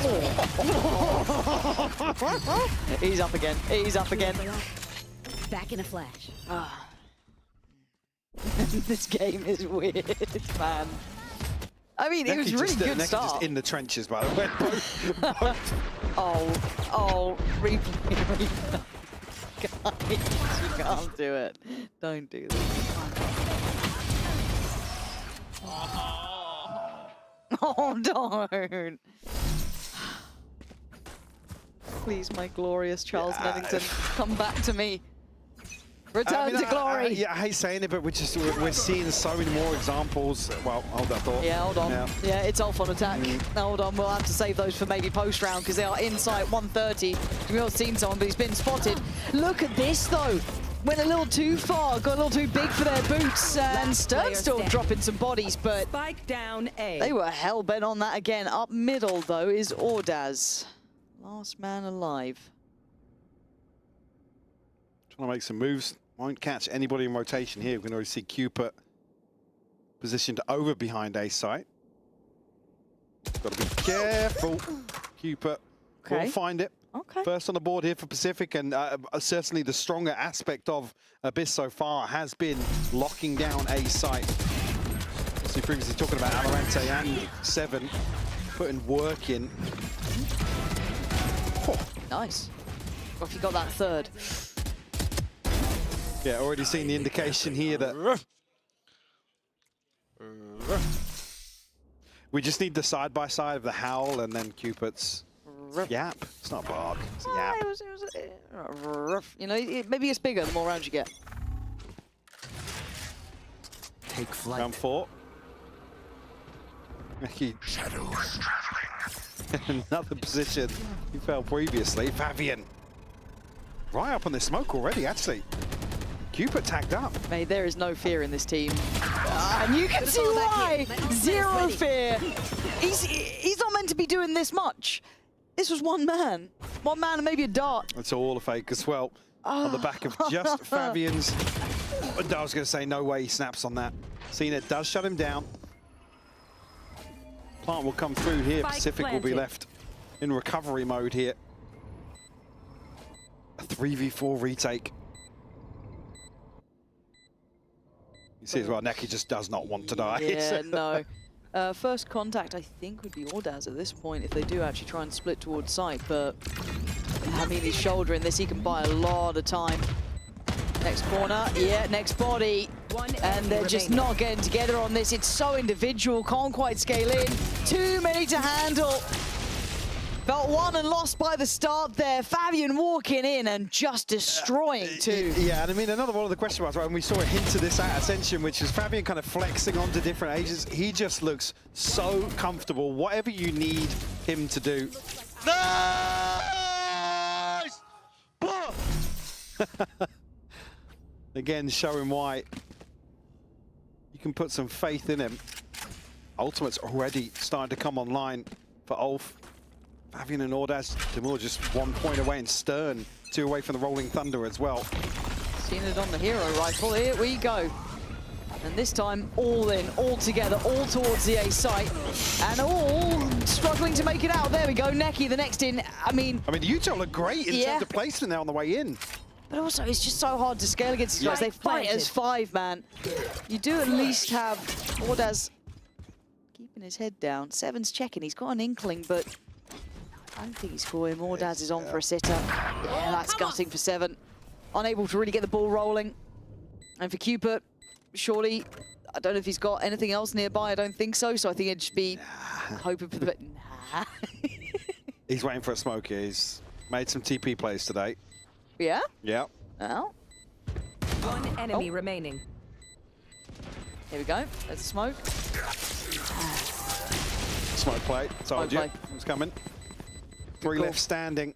Snowball already starting to develop for Ulf. Just 1 point away from a full house here. I'm so happy we get to see it. Like, I don't care if we go 3 and Ulf lose at this point. Now, I hope they don't for their sake. Obviously, I'm not really rooting for either side, but I'm just so glad we've seen... With the way this is panning out already, you've got to lean now heavier towards Ulf just closing this out. Too, yeah. But it's just that we're finally getting to see this team that impressed us, that kind of gave us like, cool, we've got a really aggressive, explosive team coming up into EMEA. We're starting to see that here. And as you said, maybe it be that lack of fear now that, you know, do what we can, see how it goes. But big info off the knife. Rotations instantaneous. Well, were. Cupid going to be forced off here by Fabian's ultimate as well. So the site going to be on a platter. And plenty of tools to invest here. I mean, Neki still just 1 off the Hunter's Fury. Spike planted. Pacific might just miss the mark here. I was going to say, unless they go now. Oh, they could be screwed. Look at that. Oh, that is stunning stuff. Rarely get to see that much impact, but that is gorgeous. Now, surely nothing goes wrong. Ooh, we're going for this one. Okay, and look at Ordaz. Oh my God, don't look at him. Turn away. Guys, this shouldn't be close. There we go, Pacific, you did so well. And you did close out the round. And the Hunter's Fury gets ripped just to buy a little bit of time, but Ordaz... Too many targets. Maybe could have taken his time there. This is so nice. Yeah, fantastic combo here from Pacific. Like I said, with all those tools as well, they could have potentially missed the mark a little bit. If Ulf were allowed to reset. Come on! Nice! A very, very well constructed retake. Costly for sure. On both sides, actually, Ulf using basically everything but the Rolling Thunder. Tricky little outro. Lots of info, lots of pace. Trying to slow him down, trying to hunt them down. Fabian is just unstoppable. This guy is everywhere. Ninja trying to hold back the flood. But at this point, it's already a 4v2. Who's going to try and fight this through? An underhand flash and a bit of hope. 8 HP. It's not going to happen, Cupid. It's still in middle. Got himself a 1v3 now. Paranoia, sure, but this all looks wrapped up from offside.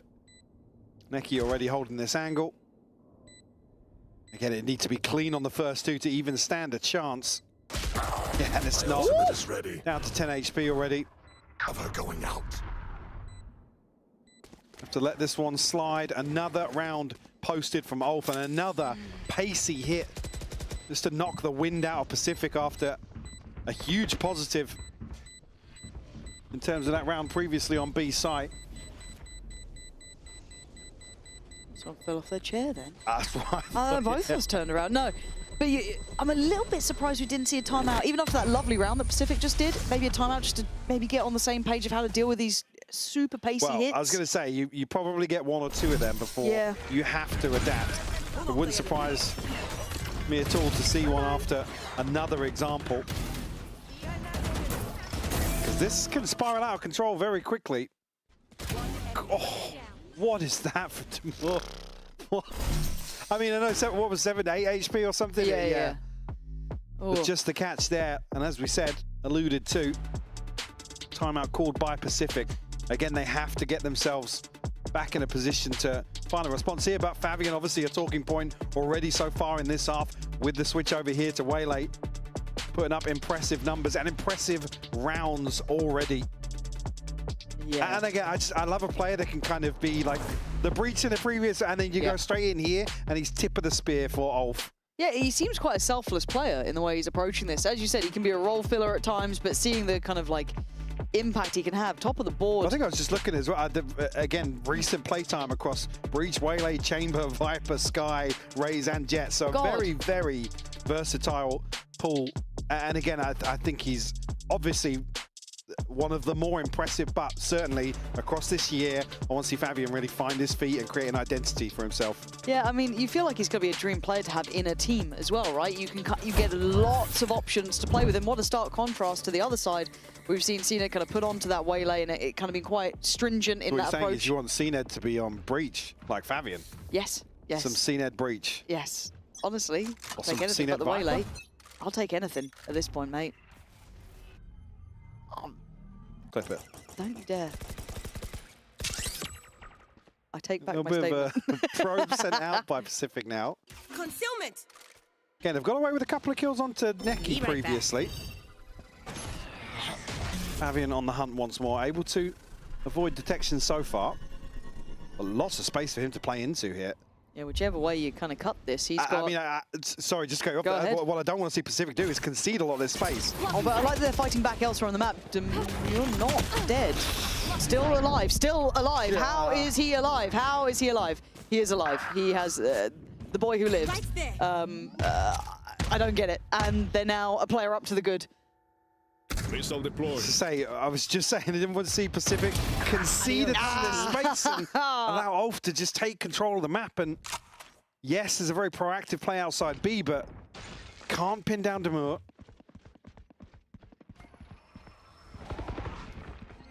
Now in a position where it's 5v3. Oh, man. Fabian finds another 1-7. Eventually trading out, but it's a 2v4 now. I think they're already calling it on this. Yeah, have to. How did they not close down? I mean, again, EVS POV of how he's got out of that one. Because I feel like that first smoke, he's not just getting spammed. There's two of them on the angle. There's the updraft as well. Yes. I think he even played into Stern's fault line. I'm so confused. And that's after timeouts and everything. You're kind of hoping things start going a little bit better, but even just rolling our minds back to the fact that Fabian was able to not get that early fight like he's had in the last couple of rounds, but the space take and the manipulation on the map there. And Pacific seem very passive in this. They're not having that same sort of say on what's going on. Yeah, they gave up map control and they did fight in extremity, but they then looked scared to commit to it. You know, somewhere in between, you caught someone. That's what you wanted. Just quickly, the issue being, obviously, talking about I don't want to see Pacific start conceding all this space. Now they have the issue of the economy. The finances are just going to be a little off kilter here. Really, yeah. I mean, it's a fairly awkward engagement on both sides of the coin.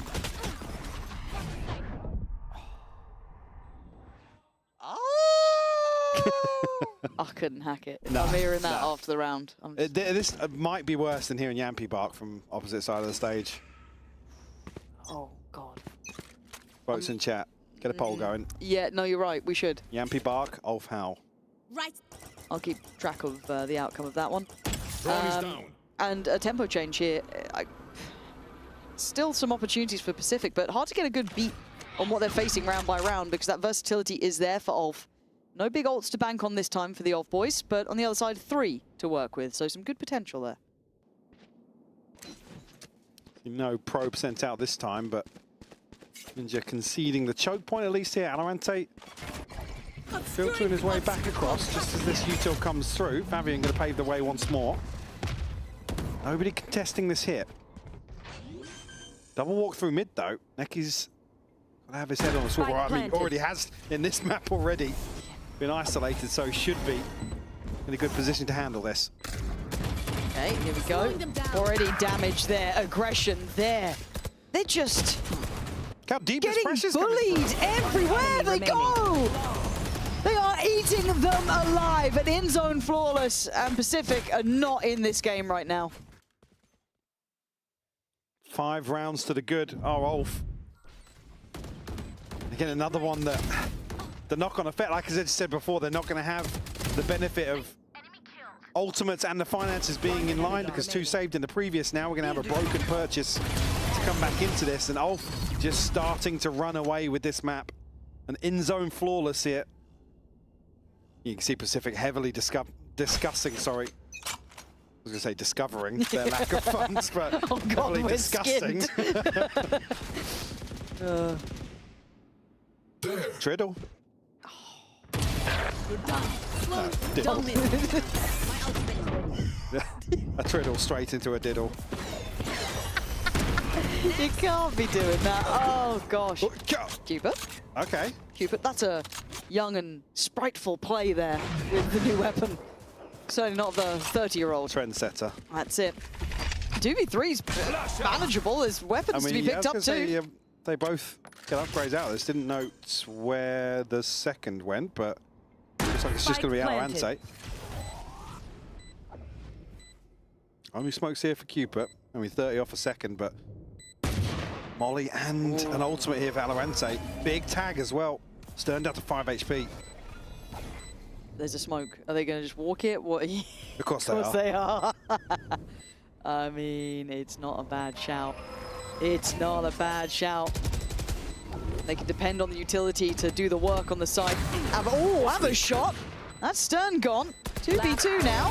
2v1. Maybe some opportunities. Alorante, look, this guy's an aimer, but this is not a fun post-plant. Needs the shot. Ooh, it's clean, but it doesn't make a blind bit of difference. Ulf continuing to hunt them down like animals. Pacific kept on 2. Ulf again, just brilliant read. Anticipation of Pacific getting aggressive once more. Fabian's leaving nothing to chance here to play on that shorty. This should be the round that, I mean, at least we'll be able to get a grip on a full purchase, but it comes in round 11 when they're trailing by 6. CNED now operator in hand. Still ultimates to play with. On the other side though, Neki and Fabian both have theirs. Here we go. Can they hold back the hit? It is so all in. Fabian dives even further forward. Finally stopped in his tracks by 7. Tries to take more space, but they got smokes to fall into. Plant not in yet. Demure not stopping yet either. 7 now seen, and CNED in trouble. This is a tough one. They are going to go looking for him as well. Look at this. Neki wants more info. Yeah, he's having a look. Of course he'll have a look. Oh my Thunder sent through, yeah. Ulf don't want to leave this down to the clock. 7, good for the first, but CNED cleaned up. About summing up this half for Ulf on the brink of maybe even making an improvement from map 1 and finding a 10-2 here. God, yeah. What are you meant to do? Give up the sight. You just can't hold it. God. A blistering pace on display here from Ulf. Again, something we were maybe alluding to in map 1. 7 just hasn't had a 7-day No, he's again. not. Which is unfortunate because we've seen his highs and they're lovely to watch. Seen the same There's with nothing right Valorante. with him, obviously. No, It's no, not no, a- no, no. But it's such a lovely aspect to have in your like team. I said last time on Abyss, between him and Alorante, they were having bailout rounds for Pacific. Haven't seen even an opportunity to. Get out of my I way. mean, they're not even getting into recovery mode in some of these. The rounds are just over necking out, opening this one up. 7 will fall. CNED will find the first. Recalls back to the waiting arms of Ordaz. Spike down B. Ninja and Alorante. Yep. Spike planted. 2v3.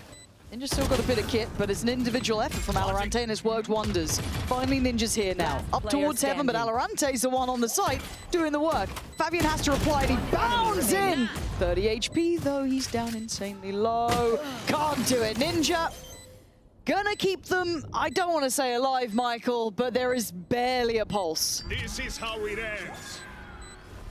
Themselves a 9-3 once more. A repeat of map 1, but ULF looking to stamp their authority on this series, Lauren. Yeah, they look a whole new team here today. Maybe with the life on the line, they come out swinging. And so far at 9-3, they have.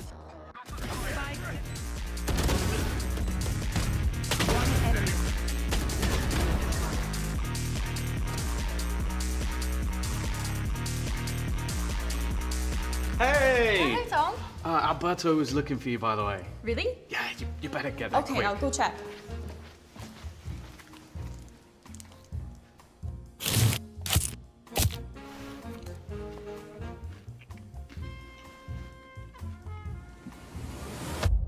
Have a break. Have a Kit Kat.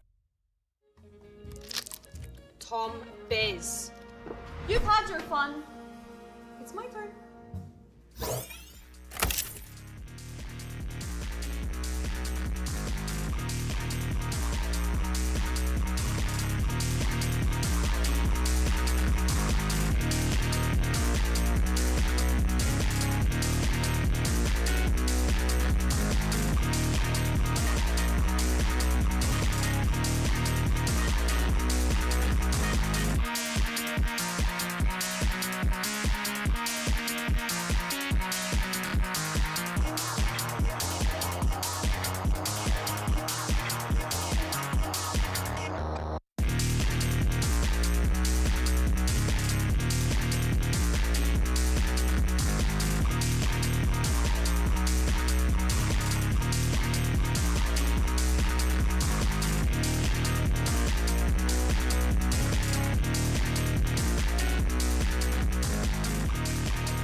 I certainly didn't expect this scoreline in this series, if I'm honest, Michael. And maybe because I've been the impression of ULF with stand-in situation was just not lining up.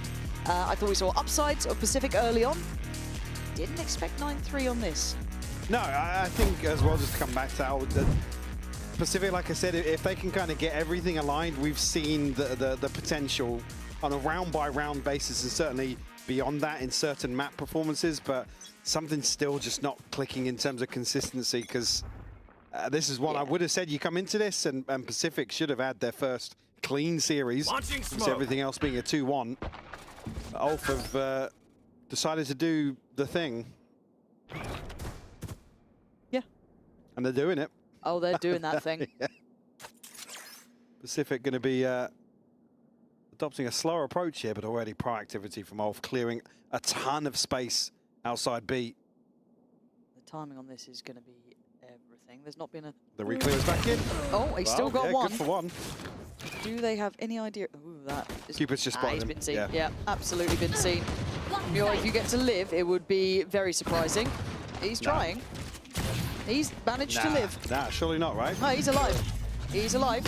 Surely not. If he gets a kill, I'm tilted. Okay, Oh. thank you. He did that for you. Yep. I hope you know that. 3v4. Alorante, Sheriff ready. Oh, Sheriff gone. Okay, hold on. That's pacey. Flash not quite One enemy connecting. remaining. And Ordaz in a 1v2. Got something for us here, Ordaz. Oh, he jumped into his own stun. Ninja gonna find it. Pistol posted now. Chance to get themselves on the board in the second half. Ninja obviously the one that's at least numerically delivering here. Which just steps into the last cast. One enemy. I mean, it's what Pacific needed. I mean, fine margins here with the pistol as well. Let's go. I don't think Pacific know just how close they were to that kind of coming apart at the seams. Yeah, it. Wait. And further Last adding player to the. standing. They want this done and dusted. Yep. Flawless. Get it over with. No sweat about that. In zone flawless. Oh, that's the old point there for 7 at least. Yeah. Rifles in hand now for Ulf.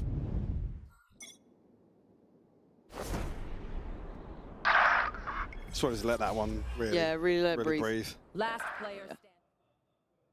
Vamp on it. Just vamp for a little bit. What? Guys, why are they dropping off the map? What? That's like when Twitch chat just hits the question marks. Oh, guys, let's get them in chat. Let's get them in chat. Weird they fell. Okay, so kind of just an extended bonus here-ish. Just, you know, I guess a normal bonus, but you look at the weaponry, it's pretty solid. Just that stinger really standing out with 7, but if he's going to be the sacrificial lamb, he goes in.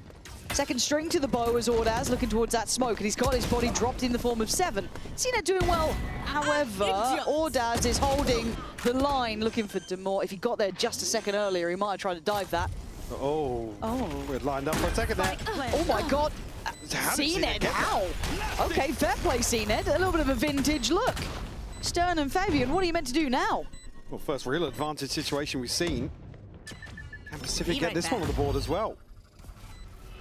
This would be dream stuff for them. Genuine steps now. Can't get out of that one. Stern set up for the first, but finding the second two would be incredibly hard now. Tapping the spike and draw him in. Not going to happen. Ninja doing nice. He's wrapped that up with the bow. You're right. And CNED getting 3. And still life left in this roster. That's right. Our neck is just constantly in positions where he's forced to brawl. Fault line lands it. Oh, beautiful shot from Ninja, Guys, let's drop actually. off the map again. Laying down a little smack talk as well. Okay. 6 I'll to see 9. you. Timeout for Ulf. You And didn't quite a jump quick off the one. map again. No, they're buying things. So bored. But you could say, what did you call the mid thing after the triddle? What is Diddle. 2? Diddle. The double middle. And then the siddle. The single middle. But of course. Yet to see a quiddle. That's the one I'm waiting for. You're most excited for? But you could have it here. This could, yeah, this actually could I'm not be it. saying it's gonna happen, but you know, there's a chance. Speaking of chances, Pacific have made one here, really, and I feel like we haven't seen Ulf get into the mix of things yet. It's been kind of dictated to them so far by Pacific, which is good, right? It's a good buffer. Not feeling too much resistance back yet. CNED starting to, you know, warm in a touch too. So, one time at a round, very well done. Like that, guys. See what you're doing there. Pacific's longest round win. That should be their slogan. 6. One time at a round. Yep. Put that on the jerseys. Just 7's jersey, actually. I kind of love that. Yeah. Look. Get the merge going. Flash. What does the other jersey say? Locating Hunt target. something. I can't remember what it says. Maybe. How many middle? Oh, Michael. Ooh. Michael. Paying attention now. But I think Stern's too far away. Yeah, for it to count. Stern's really letting the side down. Oh, Full God. triddle, though. Yeah, and the triddle's still strong. CNED able to escape with it just down to 36 HP. Nearly finding the first blood here, but very quickly will retreat back towards 8. Pacific is so cautious on approach here. Just frozen for a second. Rightfully so. Yeah. This is the sort of round where you expect Ulf to try and set something in motion. They absolutely sniff it out.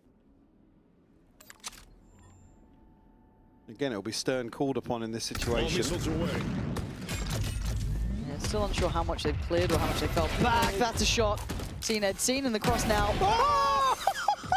Stop, bro. What the hell? How did he get that second? 30 seconds left. Now it's a 3v5. I mean, also upgrades available. And bodies to the good. I mean, Aldaz actually has a Bucky here.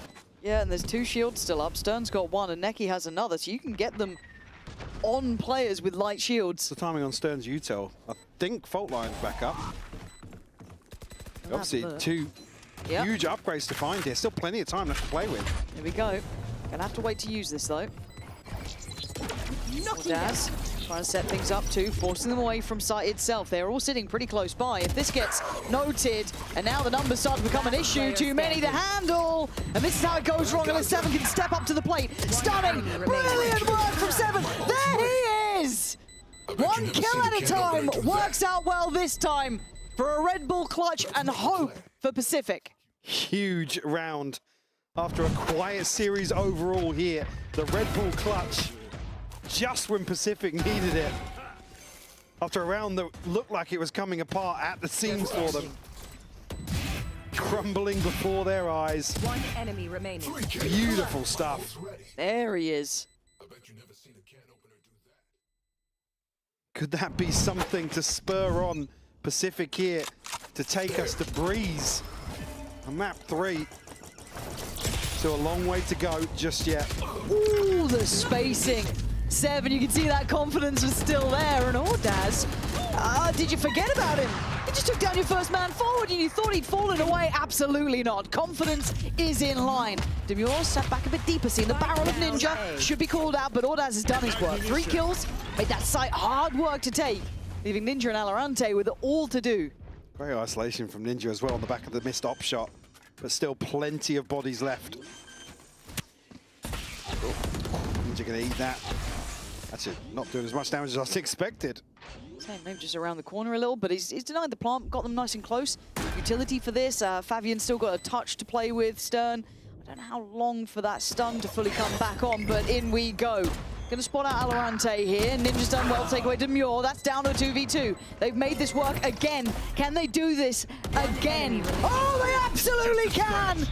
Pacific, never tell me the odds.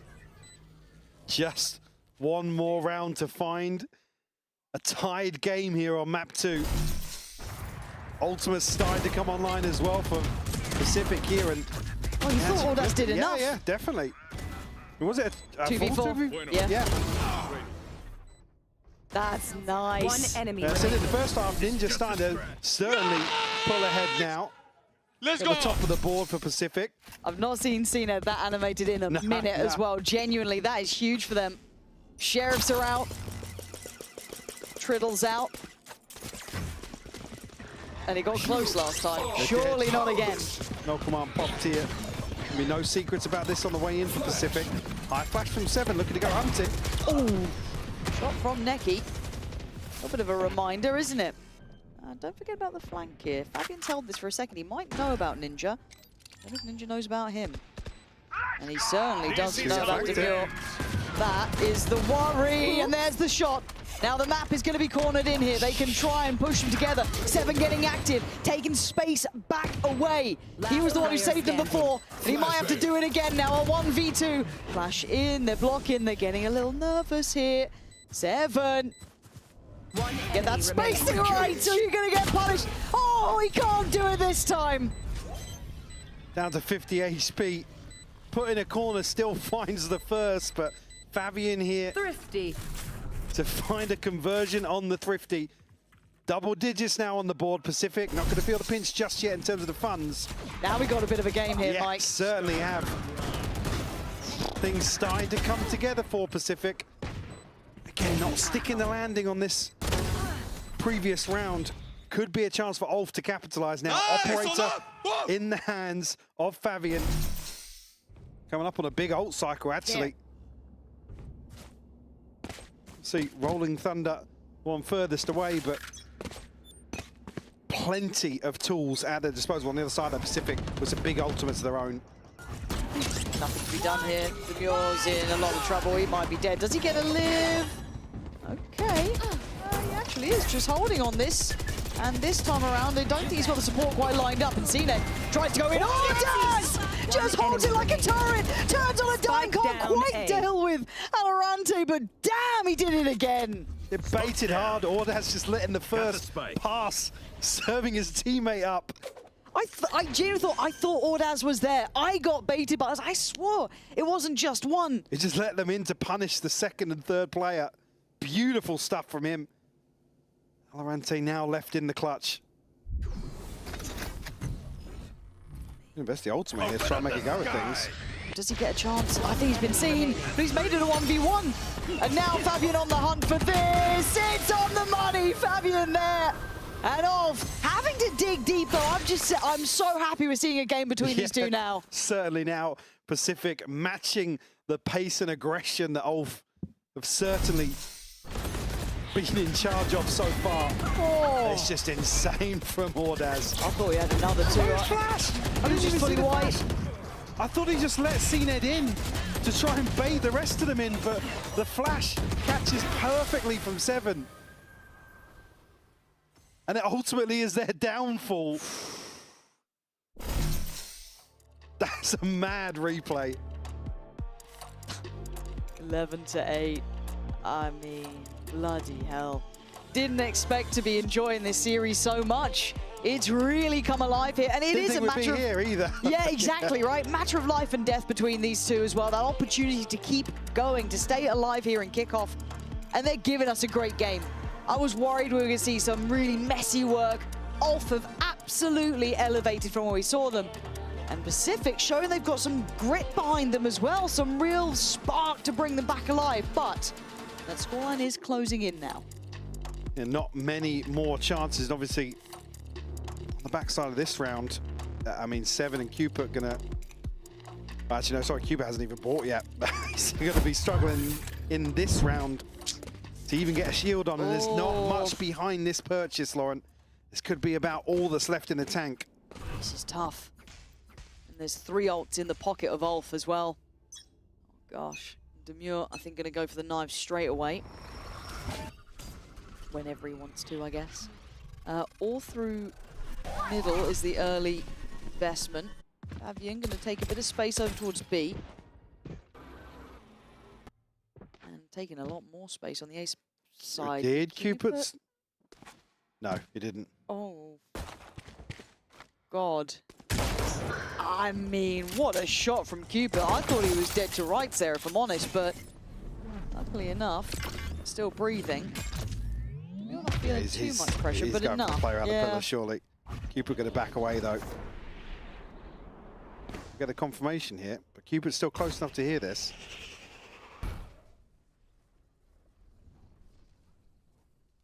They're reading this, though. They're absolutely reading it. I mean, if he cancels, he's dead. And having a look at the site, though, too many targets to handle. Fabian with a missed shot, and the tempo and the read right now from Pacific is good. Hunter's Fury not going to find its target. This is 2 of those ults that they had in pocket invested. Actually 3, I think, but at this point, Demure's still alive. Yeah. And okay, this is where I get scared. Well, he's going to call the mid lurk here, but he's going to be able to run rampant in the back lines. How much can he do beyond this? He can do a lot. He's taken away Cupid, but Valorant with a very fast shot. Necky's been waiting for this, and Ninja's probably baffled he got seen on that, but it is a 2v2 as well. Yeah, adding insult to injury, away we go. CNED needs to stand tall on this one. Easier said than done, but the operator has to be perfect. It isn't. Trades there. Necky up against Valorant, no molly. So he has to get involved. He's sitting so deep. Necky trying to go for this one. Oh, he's got new. Oh! How have you done that? How have you done that? Necky, the player that's been battered in some of these early rounds, delivers a clutch here to put ULF on map and series point here. Great trade from Valorant here off the Bladestorm. Again, they just can't stabilize, find a recovery. Oh! No! Necky is so quick with that second tap. No! 8-12.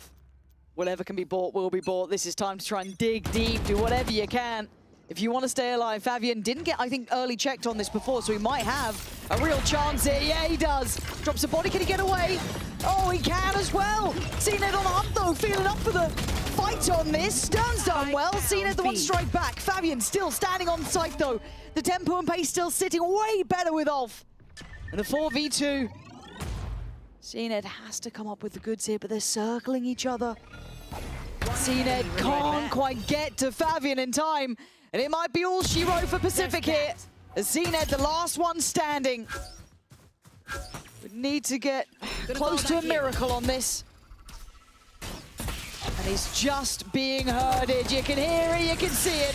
ULF with sheer grit and determination to turn around their performance thus far. Mike, I am impressed. Very, very impressed with ULF. Like I said, it just feels like they pulled out all the stops, right? Playing with house money, something I've said a couple of times this evening.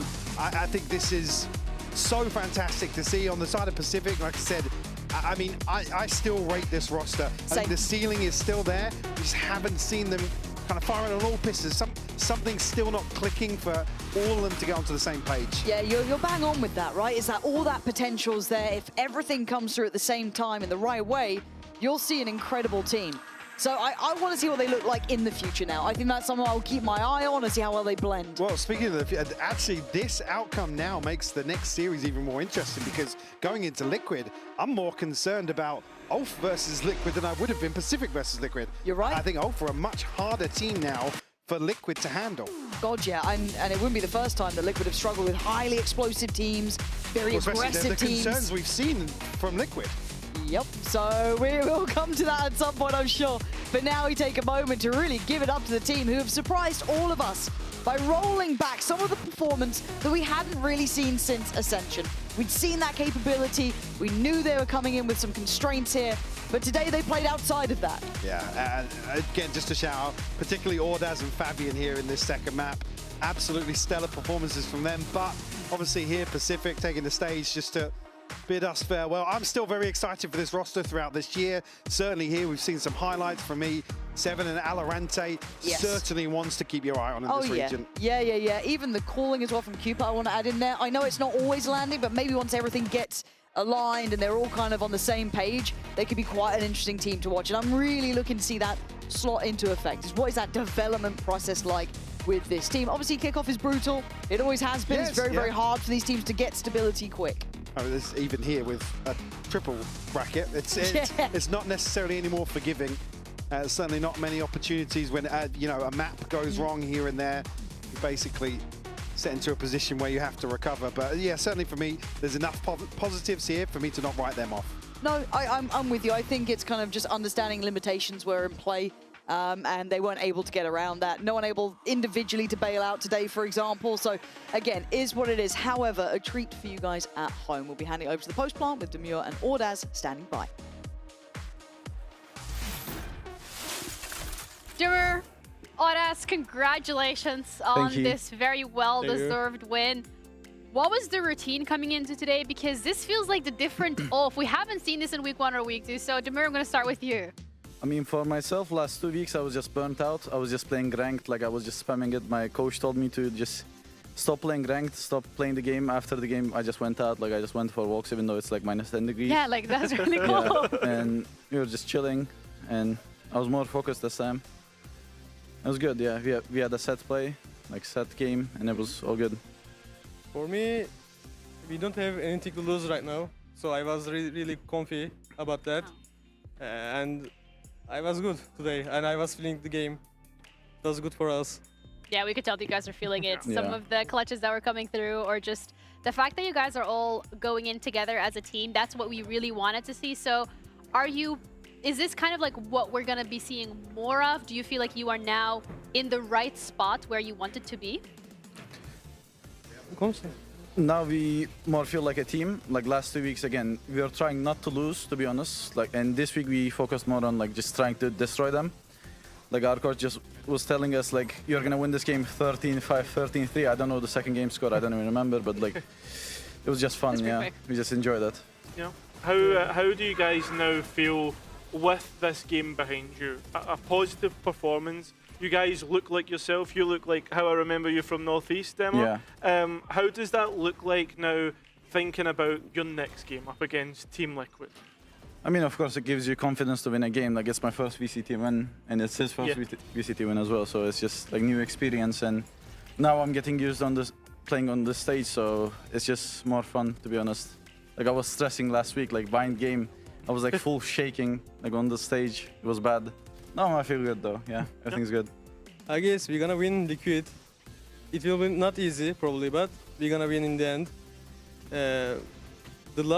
The other games like Vitality and Heretics, there was excuses for us. We can tell about that, but it was really outside unfortunate. the game we had some problems. We had so many problems outside game. It's unfortunate for us, but I think now it's gone, and I think we're gonna win about Liquid, and I think we're gonna do the lower run. Okay, that's what I like to hear, the lower bracket run, the confidence, because I feel like at the end of the day, when we are looking at you guys as a roster and just ULF in general as an organization, I feel like that confidence to be able to just go in and shoot your opponent, take their head off is what really makes you so successful. So to hear that you feel confident is a really good sign moving forward. So Oraz, I would like to talk about your individual performance today as well, because you know you're popping off both games. How does it feel to be on the stage, VCT, you're on tier 1, and to be able to put all those great performances forward? I think in the beginning I was really stressful about that. I think we're gonna be like Apex. They lose 0-8. I think it was gonna do us like that. So I was scared at first. I was so scared at first, but now I think it's really comfy. Yeah. I'm feeling the game. Today and yesterday I was really good. And you have one win, so you could not be like them. Yeah. So that's good. Do you feel like a massive relief now for the both of you? I mean, to be honest, I didn't want to go back to London without a VCT win, so like I'm really happy, to be honest, now. Yeah. Even in this weather, you would take... No, I get it. Like, absolutely. I mean, we've already kind of touched upon the future in terms of like who you're going to be playing Liquid and your expectations for that. Want to bring up the bracket as well, and it would be really nice from your perspective to hear, in terms of the teams that you've already seen here at Kickoff, is there any team that you are looking at and going, wow, they are doing really, really good? I think BBL. Yeah, okay. Yeah, I think they are really playing good right now. I mean, for me, like, of course, BBL, and they've been playing for like 2 years now, so to be honest, I wasn't expecting this much of a domination from like tier 2 to tier 1. Like, they're still dominating. It's like really impressive. And Gentlemates as well, they're new, like they're a new roster, and they're just playing really good as well. So I think they both deserve to be on like upper final. Wow. Yeah, and I think as well, like, to talk to you guys, I think you're probably the experts on BBL, right? You've played against them like last year as well. Yeah, we played. What is it that like you think has gotten them to this point, right? And what do you think that you guys like have anything that you can kind of do the same, like that? Because obviously, like, both come from that like tier 2 Turkish scene. I think they are not scared to peaks. They always they are hunger for kills. They really hunger that. I think that's it. I mean, I didn't play against them, but I like. I watched them, and like their individual skill ceiling is just so high. Yeah. So like, basically teams need to play like us today. Like, they just need to take their fights and try to win them, and otherwise I think it's really hard to beat BBL. And they are more family than us. Yeah, they've been a team for so long. Yeah, they are family, and it's a good thing for them. Yeah, absolutely. I mean, they trust each other on the server. They're confident as well. But I feel like now you guys are getting the time to gel together as well as a family. Do you feel like it's getting better with time too in the server for you? I mean, yeah, of course. Like, we are putting the time in the scrims. Like, we are playing scrims. After that, we are like going out, eating together, and then like we're just spending time together. So it's more of a like we are being a team right now. Like, last 2 weeks, 3 weeks, like everyone's doing their own thing. But like this week, we were just like hanging out all together, and like everything is good. Okay, that's good to hear. Yeah. Do you have maybe a favorite restaurant that you guys go to, or favorite activity that you do together? I think just walk. I love walking at night. Okay, at night? Yeah. Wait, it's like -15 at night. What do you mean? I don't But it's know, good. Yeah, It's really like cold. refreshing. Yeah. Yeah, today saw the sun for the first time in like 2-3 weeks. It was actually so good. Like, For like 5 seconds, bro. yeah, they took like videos of it. Like it was really, really funny actually. It really does put into perspective the Yeah. weather here in Berlin. But again, congratulations to both Thank of you. you, to the whole Thank you. roster for winning. You're now making that lower bracket run. I'm excited for it. Okay, you guys hyped us up. You know, Yeah. I'm gonna keep you guys on your toes. Gotta get those expectations straight. But thank you guys as well so much for watching. We're gonna be back again tomorrow, same time, same place, with that middle bracket. We're gonna have Navi against Fnatic, Vitality against GX. So should be pretty good. We're gonna leave you with the end of day Razor highlights. I hope you enjoyed those as well, and we'll see you tomorrow. Bye. Bye-bye.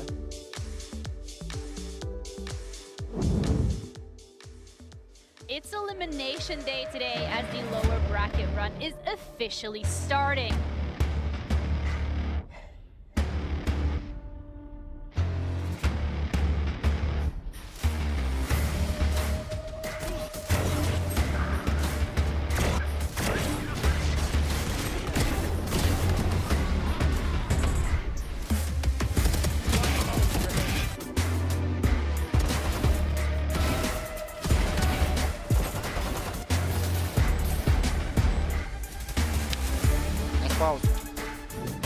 Second pause, boom! He gets two after a massive whip in Garage Cristalli! It's somehow holding the line!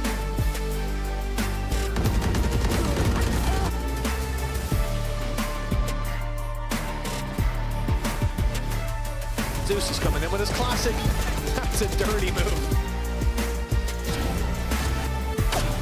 Here it is, it's backside, but it's already been cleared. Cristalli stood in front of the ult. They were ready for that play. Fantastic showing from the rookies on the side of foot. They have claimed their man pick. Look through and all of a sudden, Bahas alone. How has this happened? They're blocking it. The defuse still underway. Oh, yep. Aves, 3 kills, seems to lock this one in. KC's lower bracket run starts here.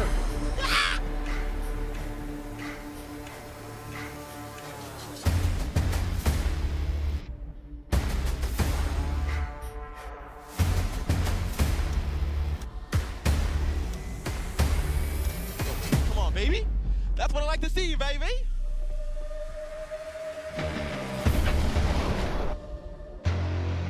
Everything's fine. Vinny's an ankle biter. Surely, surely, surely. He's on for it. Oh, it's outrageously good. Unbelievable. And 13-5 will be the scoreline, Mike. This is as one-sided as you're going to get. No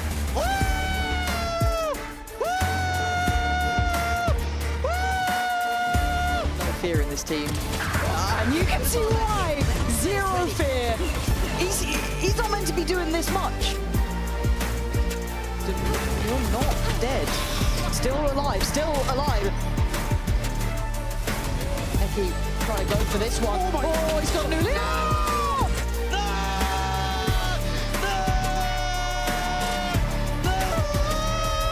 Off with sheer grit and determination to turn around their performance thus far. Mike, I am impressed.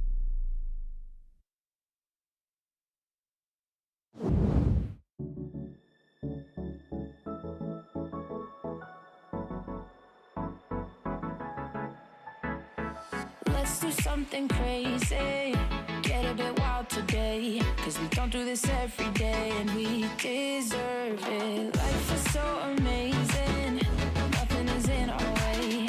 Baby, let's fly away. Do you feel it? Is your heart rushing the way my heart's rushing when you take it all in? Baby, this is where we come alive. Do you feel it? Take the world by storm, just you and I. Can't believe it took so long to realize what makes us come alive. Oh, what makes us come alive? Let's break some rules. No, we don't always have to be good. Don't always have to do things that we should. We'll feed the fire.